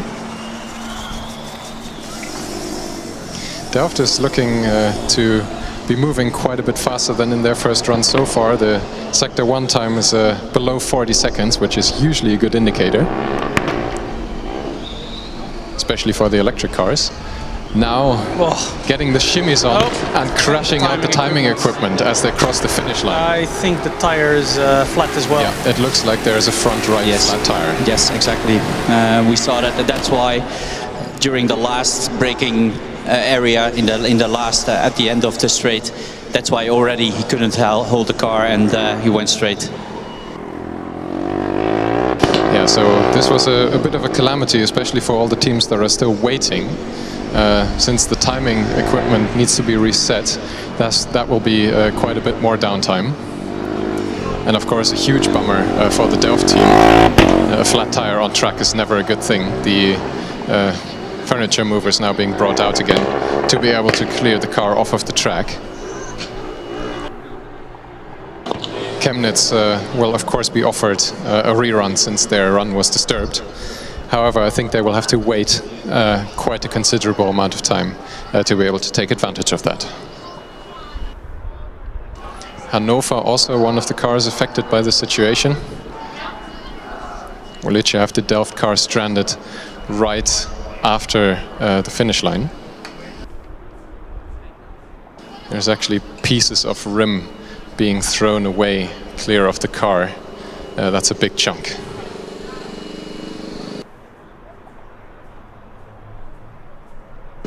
So there are no cars anymore on track, so I will be going on to the dynamic area now. Let's see up close. There is indeed a cart under the car. It's difficult to move the car at all. You can see some techie tube coming out as well.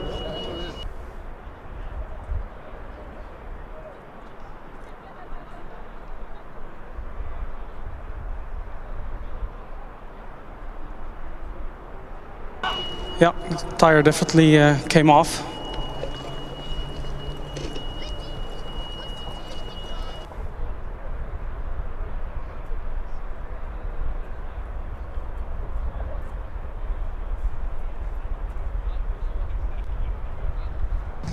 We already were saying, Mickey, that the car was bottoming quite vigorously. I know that they increased their ride height by quite a lot already for this track, and this is really an indication of how harsh this track can be on the cars. Yeah, if there's any track out there in the world where where you will break your car, it's this one, because of the bumps, because of the evolution of the track with the grip. It's just very, very tough on your car, and you need to have your load cases pretty good, and it looks like the suspension, the wheels are getting hammered here. Yeah, so far we have seen relatively few failures here today, but this is just one run each. I would expect tomorrow in the endurance we will see quite a bit more carnage. Especially in these conditions, it's quite warm. There's a lot of grip, so that puts a lot of stress on your suspension and also the drivetrain components, of course. Happens. So they luckily they brought the truck, so they have a bit of possibilities to fix the car, but well, I think for Autocross for today, that's it for them.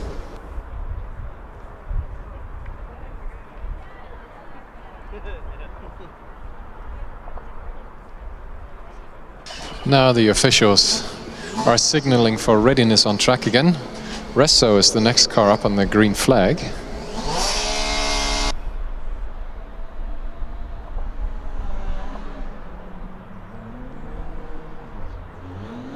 This is the third run for the day, and now we can also start clearing the rerun backlog that the Delft accident caused here.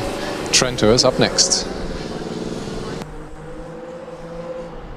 And I definitely don't know how they will be able to clear the whole queue, because as you know, Steph made just a little round, and the queue goes back all the way to the fence of the dynamic area. We have a bit more than half an hour of official time left. I would like to stress that it's official time, so we don't know whether there will be any extensions because of these failures. I can imagine that they will add some time to it, but it will be very difficult to add a huge amount of time because of all the appointments that we have in the evening. We have the first part of the award ceremony as well, so this will be very stressful. Absolutely, there is very little that we can do about the schedule. Also lined up the green flag. Yes. Hannover on the rerun. So the fourth car on track now, getting the green flag, but having a bit of difficulty getting it off the line. And it doesn't engage the clutch, so I can hear the car revving but not going. Rezhov, Jonas, what is their time? They managed to complete their run in 95.18 seconds, which is not an improvement for them.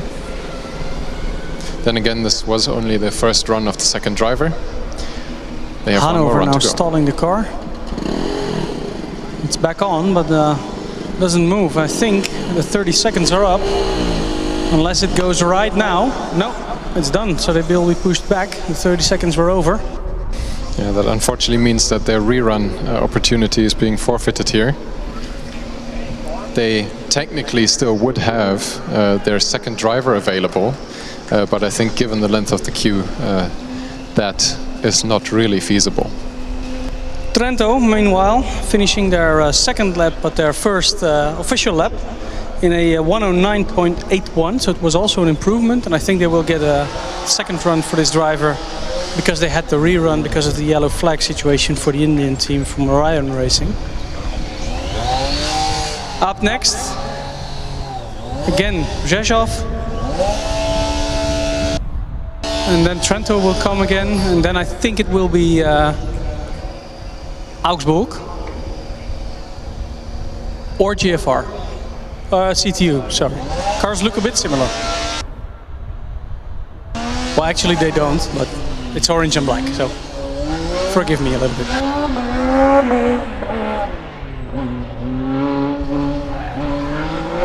Okay, Polish car back on track now. It is their last run of the day. So far. Their best effort was a 92.79. Meanwhile, Trento is on their rerun.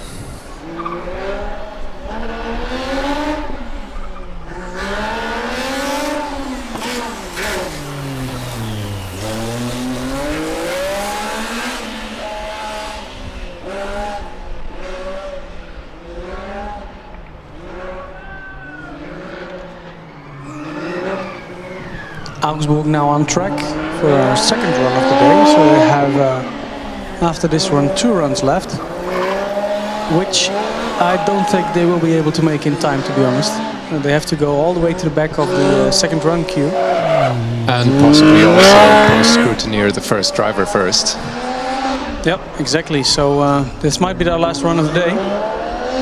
E94 on track, Esslingen, UAS. the electric one. Well, there's an award for not giving up. US, the Eastlingen, or Eastal, as we call them, they had a lot of issues getting through scrutineering, but they managed to do it. And meanwhile, Rzeszów very impressively crossing the finish line here, just taking out 1 cone, but I'm pretty sure the driver had a great time in that car. It's an improvement in time, but indeed they did clip a cone. They might have done on previous runs as well, I don't know exactly.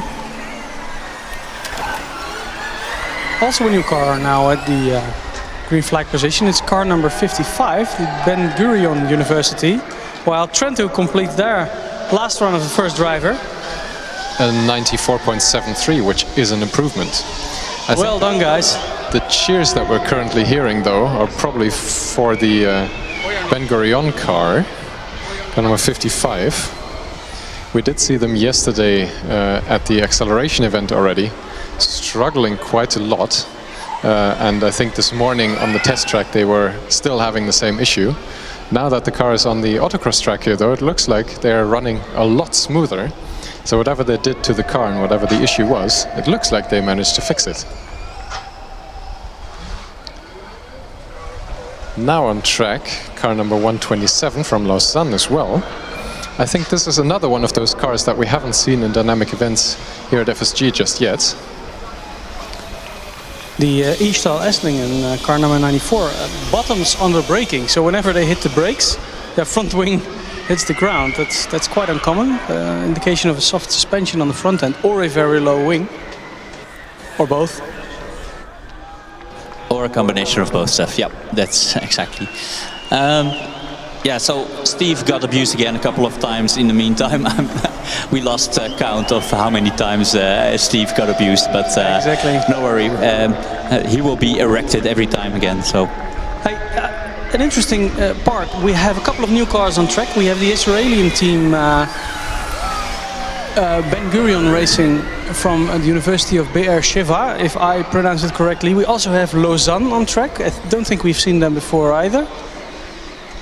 So yeah, it's good that all these teams managed to pass scrutineering finally in the end. I do believe that we saw Lausanne take part in the, I think it was the acceleration event yesterday. Oh, yeah, that could very well be. Yeah, I'm sorry. In Skidpad I don't think I saw them, but well, car number 55 at least, they finished now the Autocross with a big cheer from the crowd. Very happy team. I think that was the most aggressive full lock braking that I've seen from the Ben Gurion driver here as he crosses the finish line, to only have to brake after the finish line. Lausanne finished as well on our first run of the day with an 89.44. And here we come with Augsburg. This did look a lot better than previously, but still it was a bit binary, I would say, in the car control. Oh, a car stopped. That's Esslingen. I think they arrived there on own choice. I think the car coasted from the wing section all the way to the position where they are now. It's a good choice to get into a safe position. It will be an off-course, of course. Ben Gurion, meanwhile, making acquaintance with Steve and another cone here in the first turn. 2 cones out of position for them. After the autocross, we will make a smiley face on that cone for the endurance tomorrow.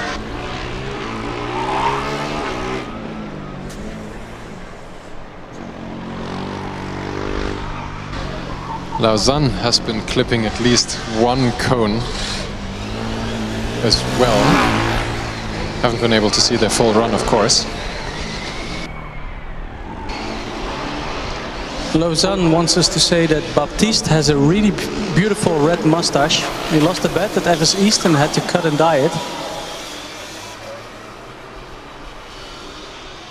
And I want to have a shout out to Richard Kiel.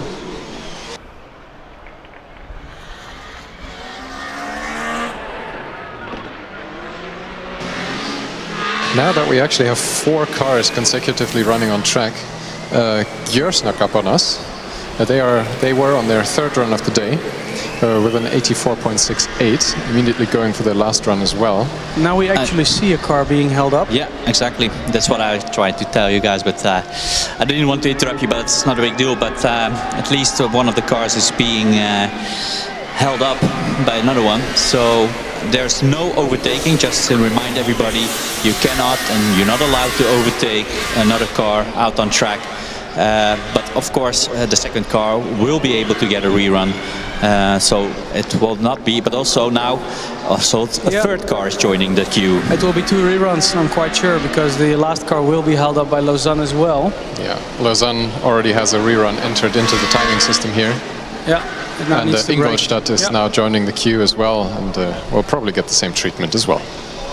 They should. They are held up. So this is well, a lucky strike for Lausanne, because they have had 1 extra lap to get to know the track.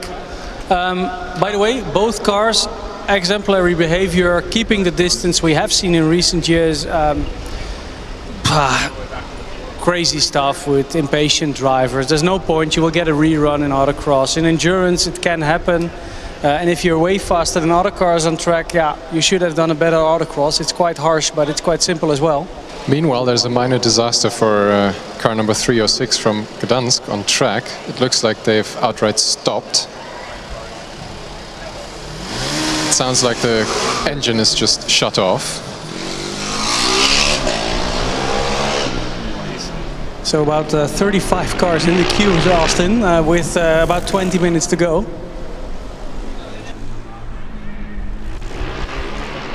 Car stalled is Gdansk. Well, it is quite. They're releasing Lausanne again. The car is safe, but it's also a bit on the. Yeah, that's definitely not a safe position for Gdansk. And I know that the marshals are trying to. I would push the car back actually towards the white van, because that's the safest position that they can push the car towards, but they're pushing it the other way. I don't know why. Anyway, because now we have a situation that a couple of cars are coming. This must be a yellow flag. You see where the car is now. Yeah, okay. Gjør is now coming up on the section where Gdansk is stranded. Definitely needing yellow flags there to slow the car down to keep the recovery team safe. This will be another the first rerun for Gjør in this case. Well, Lausanne is there already. Yeah. They might get another rerun. Lausanne is coming. Looks like the car is pretty heavy to push.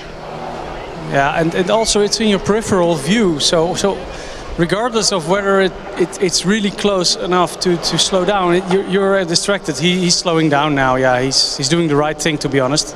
I don't understand why there's no yellow flag being waved, because definitely there's a car in the braking zone in the peripheral view of the driver, so they should always give the next driver a yellow flag. I don't understand why this happened, but anyway. I hope for Lausanne to get a rerun, because officially they didn't have yellow, but they did the right thing, so they should get a rerun, to be honest. I think it was even the case that the driver was being overly cautious and actually discharged the car since the marshals were coming up to them.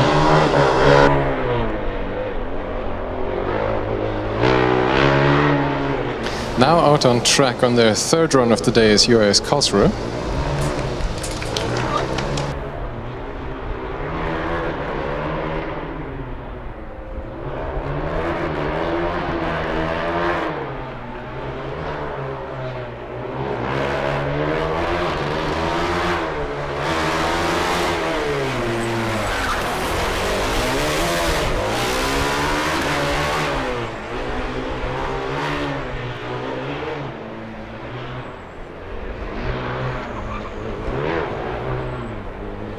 Okay, next up is cars 279.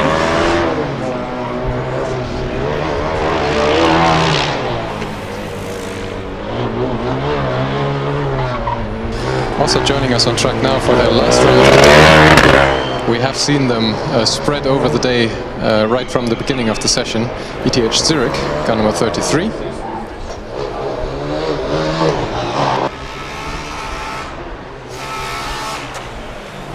Karlsruhe making it now through the slingshot.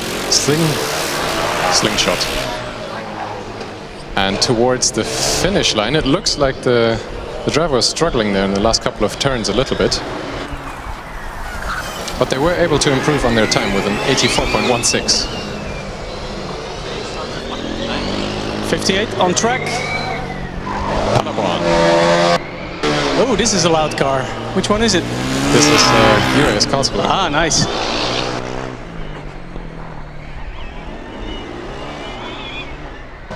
I think Lausanne now in the end will get the rerun. Cones are now being removed. That's a good call. Well done.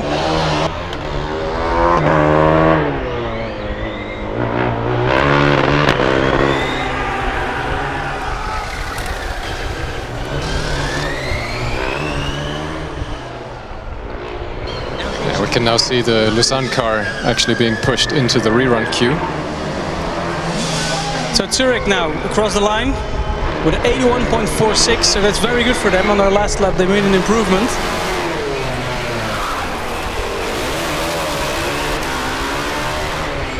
Now we have 4 cars on track again. Car number 369 from Bialystok in their third run for today. Lausanne on the second rerun of today.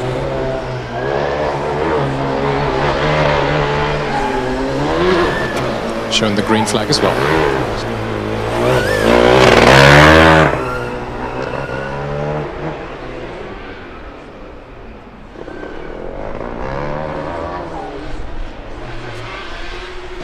Across the line now, Uni Paderborn with 87.75. They have 1 run left for the day. And Karlsruhe now, watch them closely.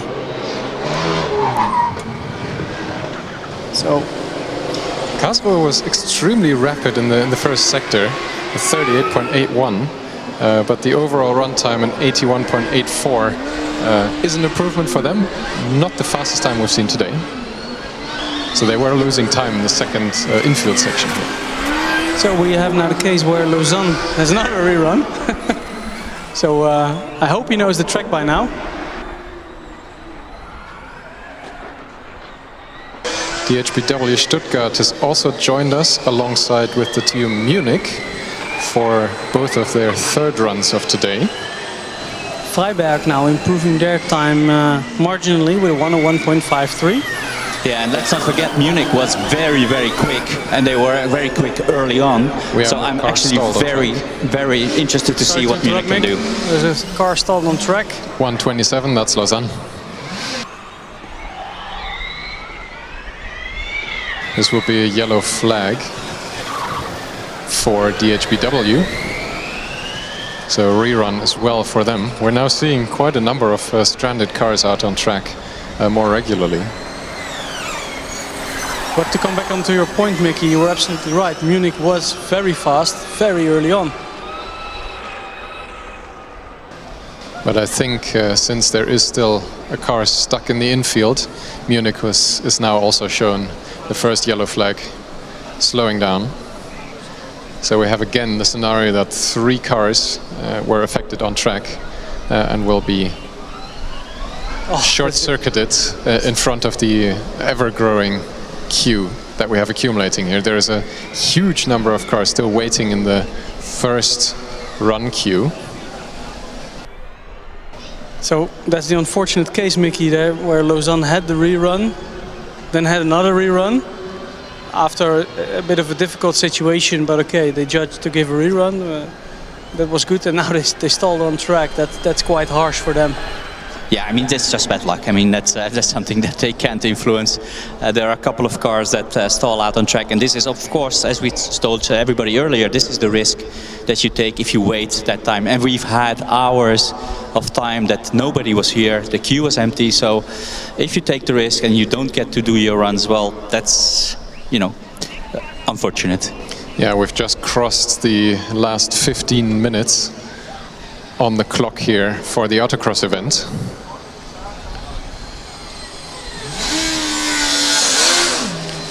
Bialystok now back out on track for their last run of the day. Lining up at the green flag after them is Cadiz.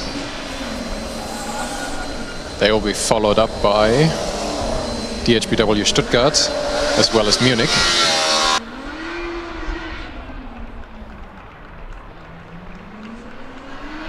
Strange thing, Jonas, we can see in the queue that the Ren team cars there, but they're in the first driver queue, just behind Valencia. I think what they did, one of the cars. I think what they did is swap around the queues because the second run queue had to be crossing the first run queue. So I think in the interest of business management in the dynamic area, the queues are now swapped.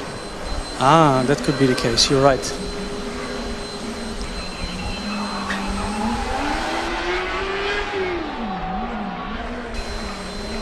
It's quite the cheer from the grandstands as Cadiz makes it past there.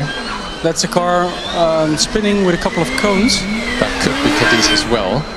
We have another potential yellow flag situation. Probably. DHBW also had a pretty spectacular slide though in the clink. At least 3 cones are dislodged from their position. Cadiz got going again.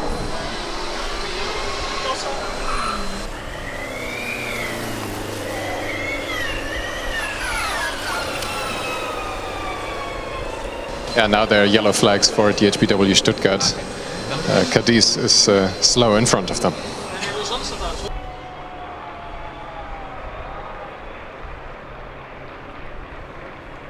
So it will be a second rerun, I guess, for DHBW.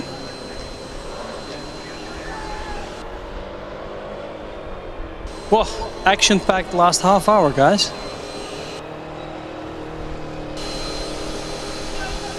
So we have quite a high attrition rate at the moment with all these cars.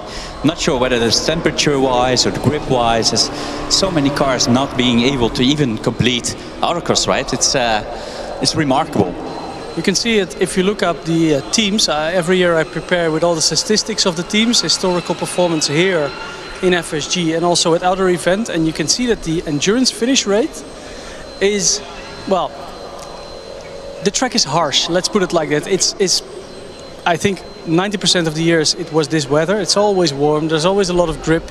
The track is bumpy. Then again, the top teams all over the world come here to Germany, so that compensates a bit for the endurance rate, but you can see it in the statistics as well. This track is brutal on the cars.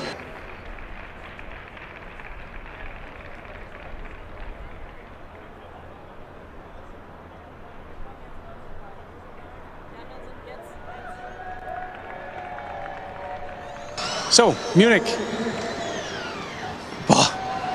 The rate at which it changes direction, Austin, did you see how fast it went to the right there? Yeah, that was really impressive. It was just like on a dime. Now, we've been speaking about the past few days how some of these electric cars can actually spin in place, and that's just about what that car did.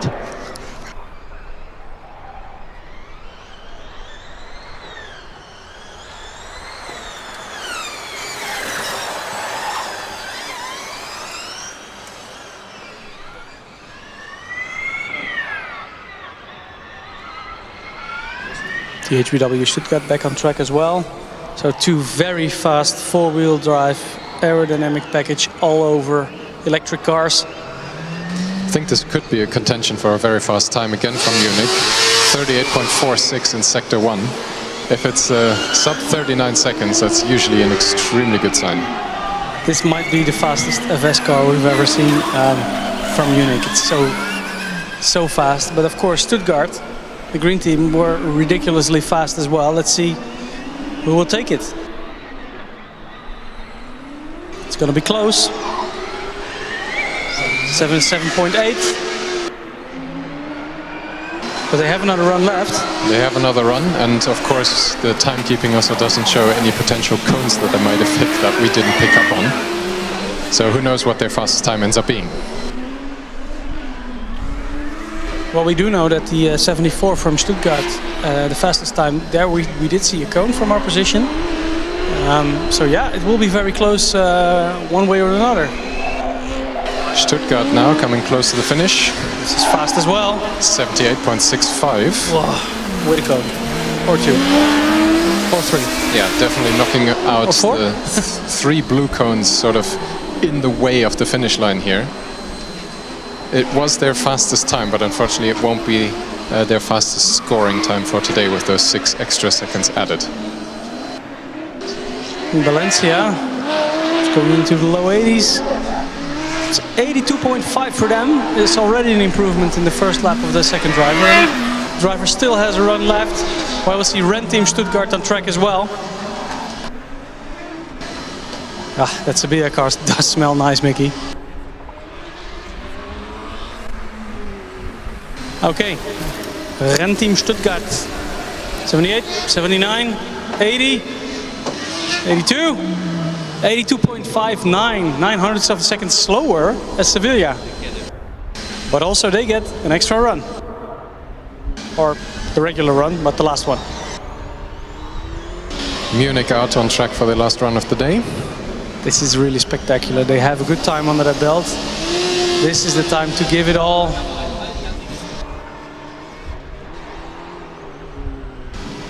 Now coming past the grandstand on the north curve.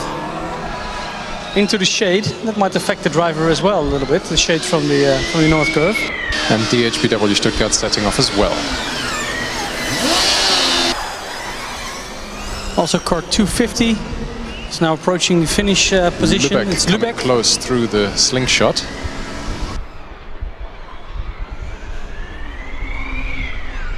Valencia for their last run of the day. Oh, it doesn't shift. It's in the rev limiter all the time. It's stuck in gear, I fear. Doesn't shift up. As Lübeck completes their third run, Ren Team is ready to go on their fourth run. It does seem like when the car is stationary, especially the Ren Team DRS is a little bit twitchy. Keeps opening and closing at a rapid rate. 76.53 for Munich. Wow, that's really close with the green team. Yeah, a lot of these good teams around the 75 second mark. Some below, some above, but it's very, very close and it's very exciting. And we have a proper EV battle as well. DHBW Stuttgart, it's now 70 seconds, 71. 79.11, sorry. It's a bit delayed. I thought it was going to be a low 70s. I thought, what is this? They've had so many reruns. This was their 6th run of the day. Plenty of opportunities for the driver to get used to the track.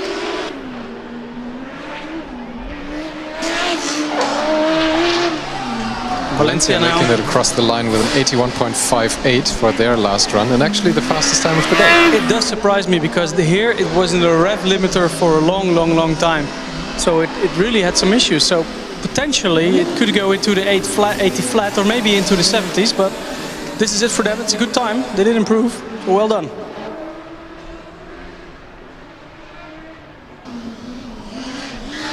So Ren Team Stuttgart in an 80.1. It's an improvement for them as well. Of course, now with the track being this busy, it's incredibly difficult to spot any potential cones for us up here. So all these times, just as a reminder, without any additional penalties being applied for any cones the cars might hit. Cone is 2 seconds extra.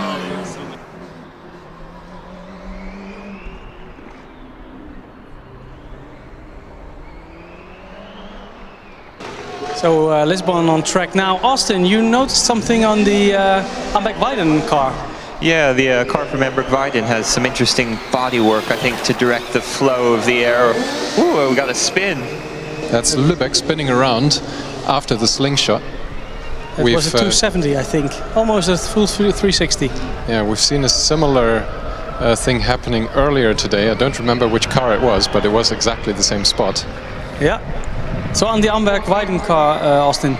Yeah, it's got some ducting or some bodywork to direct air off the front wing that looks a bit like a mustache on the car. I can't unsee it now that I've said that. And don't think you will be able to now either. Well, we have the Schanzer racing team. This might be the Schnauzer racing team then.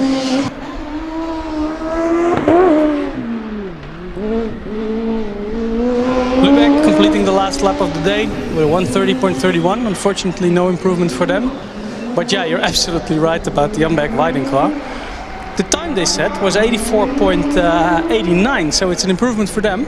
I don't think they will have the time to drive with the second driver, to be honest.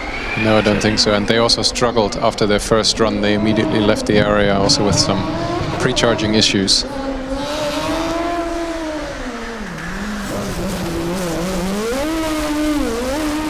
Lisbon whizzing about. The currently fastest time they have set so far is a 88.5. Let's see if they can beat that. This is a 99.88. It's a little bit slower. Good news now that the rerun clog has cleared up somewhat. We have a few first-run cars joining us here on track. Although I am getting completely confused. The queue is now a complete mess of cars that definitely have run before. I think as Terrassa is being pushed away from the green flag position, which was the first run car that I was going to be excited about, Ambeck-Weiden now goes for their next run. Sevilla now with a 92.11. I think it's their final lap of the day. Yeah, they go back into the pits.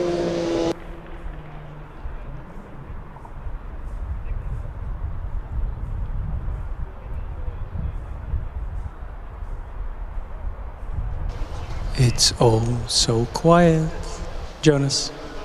Yeah, it's eerily quiet. I'm not quite sure why there are no cars on track currently. Ambeck-Weiden hasn't been given. Yes, now they get the green flag. Here we go. Das geht schön. Lisbon up next on what is surely this last run of the day.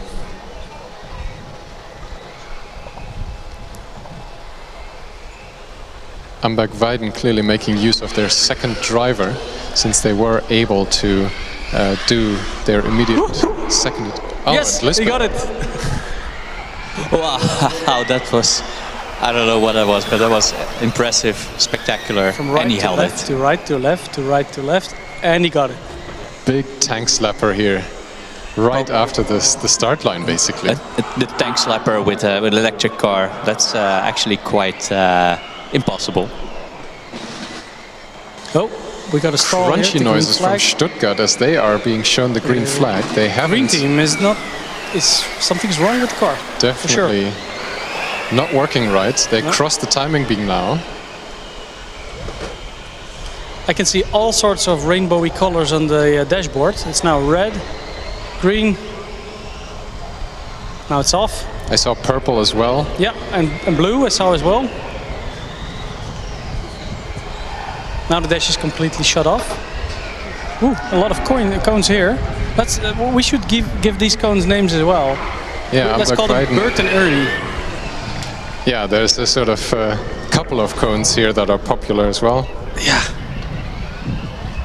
But yeah, Stuttgart sort of blocking the entrance to the track a little bit since they are currently stuck in a bit of a dangerous situation, so cars are being held again. We are across the 7 o'clock mark now. Lisbon finishing their tank slapper lap with a 91.98. It's not an improvement for them, unfortunately. Green team now being wheeled off the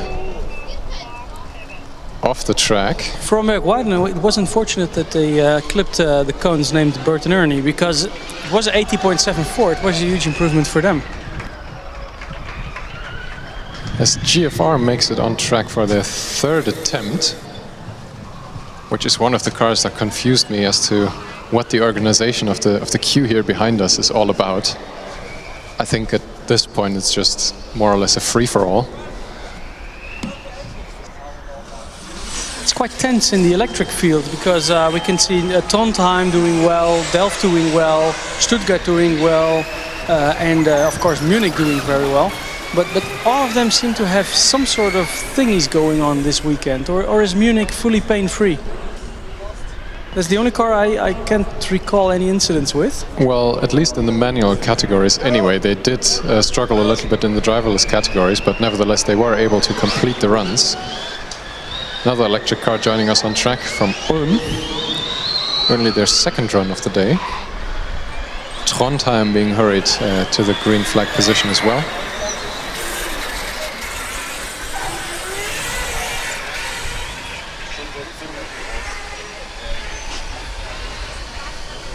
GFR bottoming out heavily through the horseshoe. You just beat me to it. I wanted to say exactly the same. This will be for tomorrow in the endurance. It's a suspension setup. It's not even the right height. It's quite high up, but under braking it just slams down. Very soft indeed.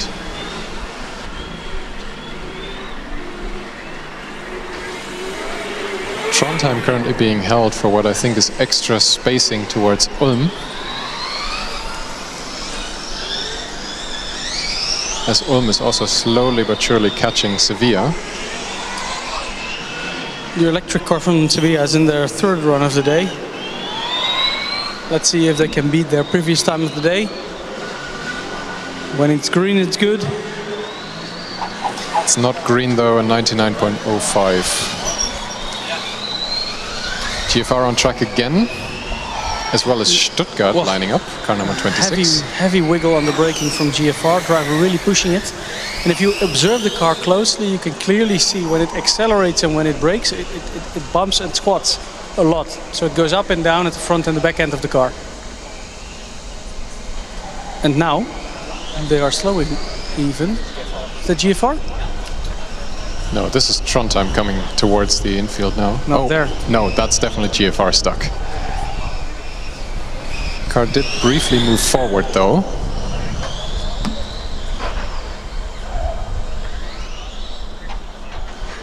I like the Trondheim car. I don't know if she likes me, but I like the car. A car, Mickey, as you should know, of all people, is always a she. It's a good time, but no improvement for them, an 80.90 in their third run. I think, yes, they're definitely taking advantage. You would think they will go right away. At this point, absolutely. If you go out now, you're done for the day, basically. We still have GFR stuck on track, or at least it's been pushed off to the side, as we can see on the live stream there. The car position is completely invisible to us here. This is Green Team Stuttgart being back again. It's good that they at least are going to try another attempt.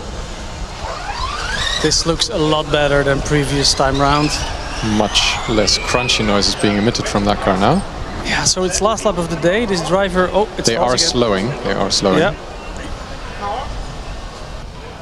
Driver doing a good thing and getting out of the way. I'm quite sure he will park it and leave it there to collect it later after the Autocross. There's no point in pushing it away right now. Yeah, I think at some point the drivers just know that it's been enough for the day.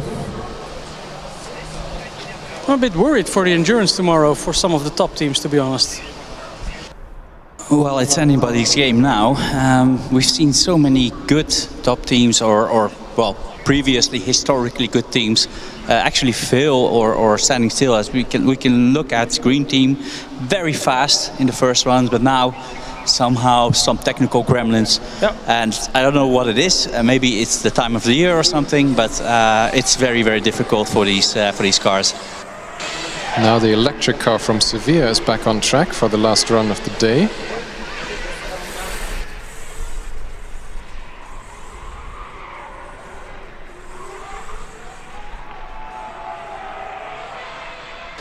Next car being shown the green flag is Trondheim, again for their last run of the day.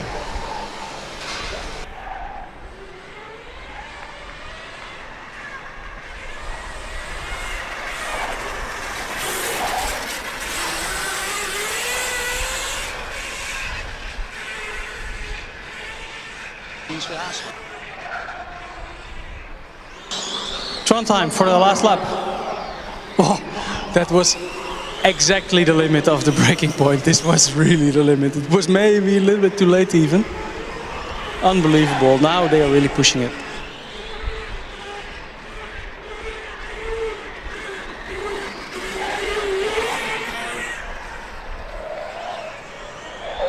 Dresden now on track for their third run of the day.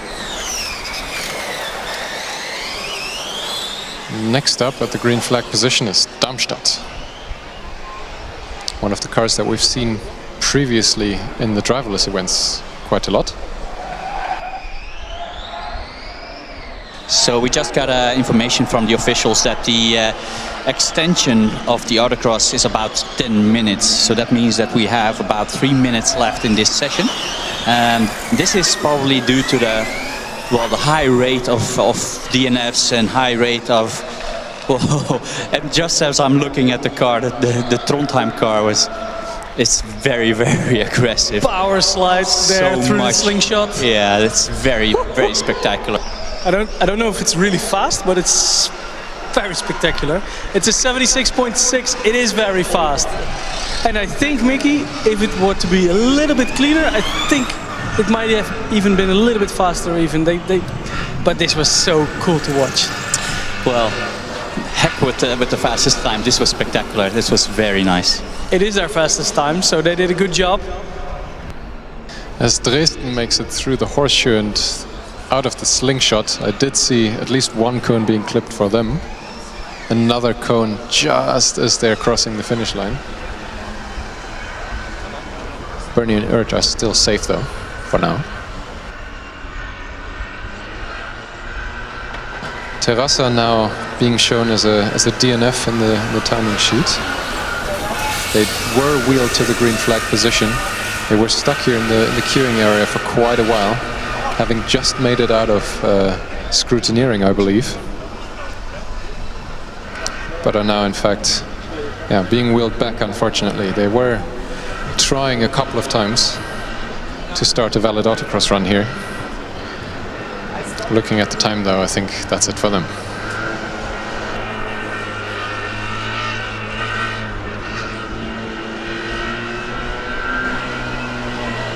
Only car still out on track is car number 249. Niederrhein with quite a leisurely pace. Now actually stopping in the Trondheim chicane. And another one bites the dust somehow. Another car stalling out on track. And I do hope that the marshals are able to resolve the situation, because there's another car coming out, and that's the Dresden car actually. They are still on track and closing very rapidly towards the stalled car. But I think it's out of the way on time, so that's very fortunate for them. Yep, they're now pushing it back to park it near Lausanne and, I don't know, the other car.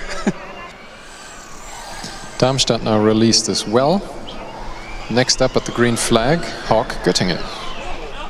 They should go back a little bit more, to be honest, because they're right in the braking line of one of the most difficult corners on track.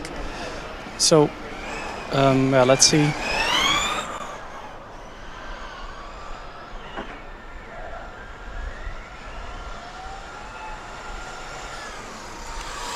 Now they push it back.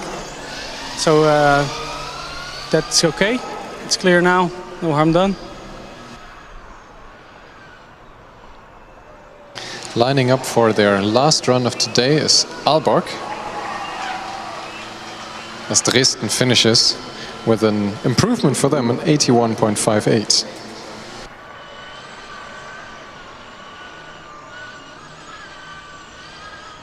Steve getting maliciously run over by Aalborg.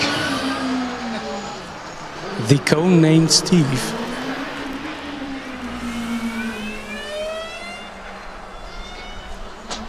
Oh, heavy bottoming from Darmstadt.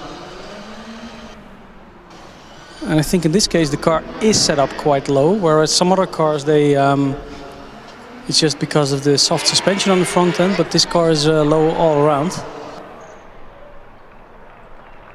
Actually, I don't think the wing is that low. It's just very softly sprung. So is it? Yeah. I thought it was low all around, but you're right. Yeah, now but it's standing still. I can see it. Yeah, the front wing is quite high actually, but it's so softly sprung that it's... Then it's the suspension. Yes.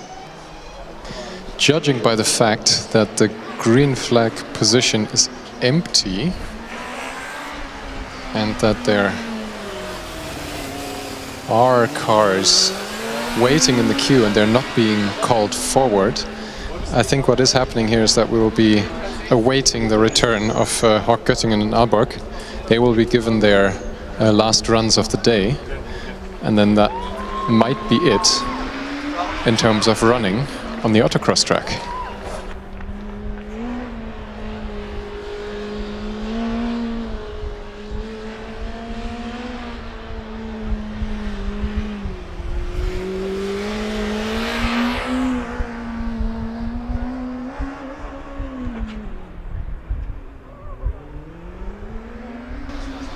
Aalborg now on the third lap, so they might get in a last lap as well.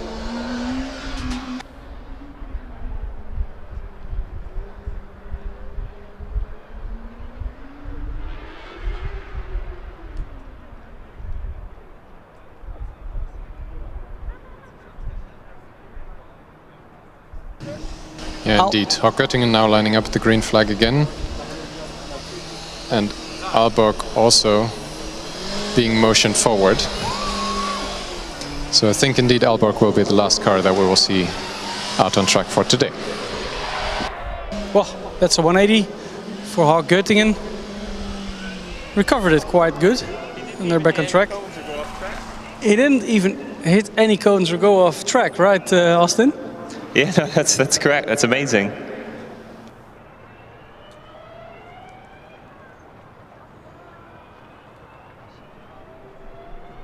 Reminds me a bit of those situations in Formula One where they lose it in a certain corner and then they let it slide for a while, and then just before they come in the grass or hit the wall, they got it back. Yeah, or sometimes when they spin and they end up winning. I think Max Verstappen did that earlier in the year, and it just makes it a little bit more exciting. And just as they made it out as the last car on track for today, Aalborg gave Steve a little bit of a goodbye kiss. He did stay inside of his box though. It was more of a friendly hug. Steve has had enough abuse today, so that's okay with us. Let's see if the two cones named Bert and Ernie here just after the finish line will be caught for one last time as well.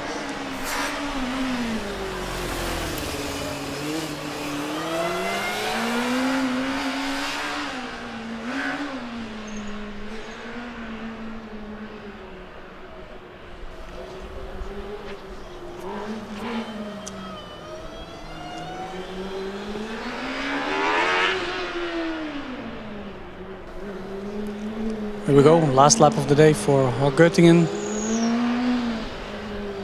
Keeping it, whoa! And a big power slide just before Bert and Ernie cones. But they kept it clean. So very well done for them. Let's see if it's an improvement as well. It is, it's a 103.01.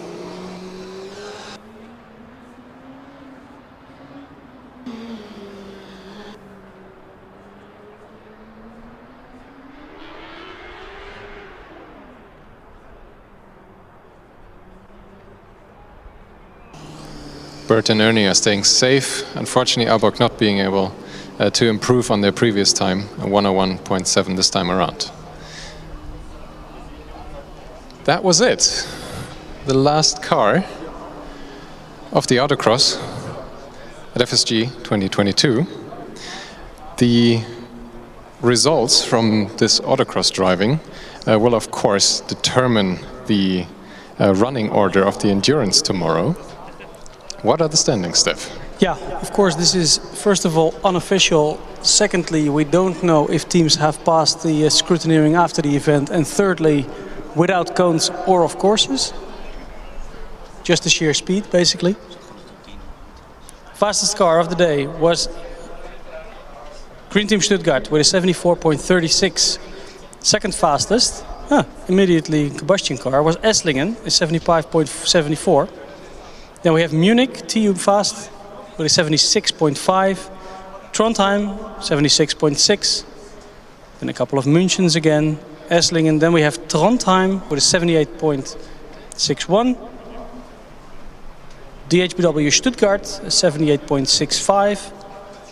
Then we have Tallinn, 79.77. Then we have Jur, next combustion car, 79.9. And I will close off with the Rennteam Stuttgart with an 80.1. So those are the fastest cars of the day.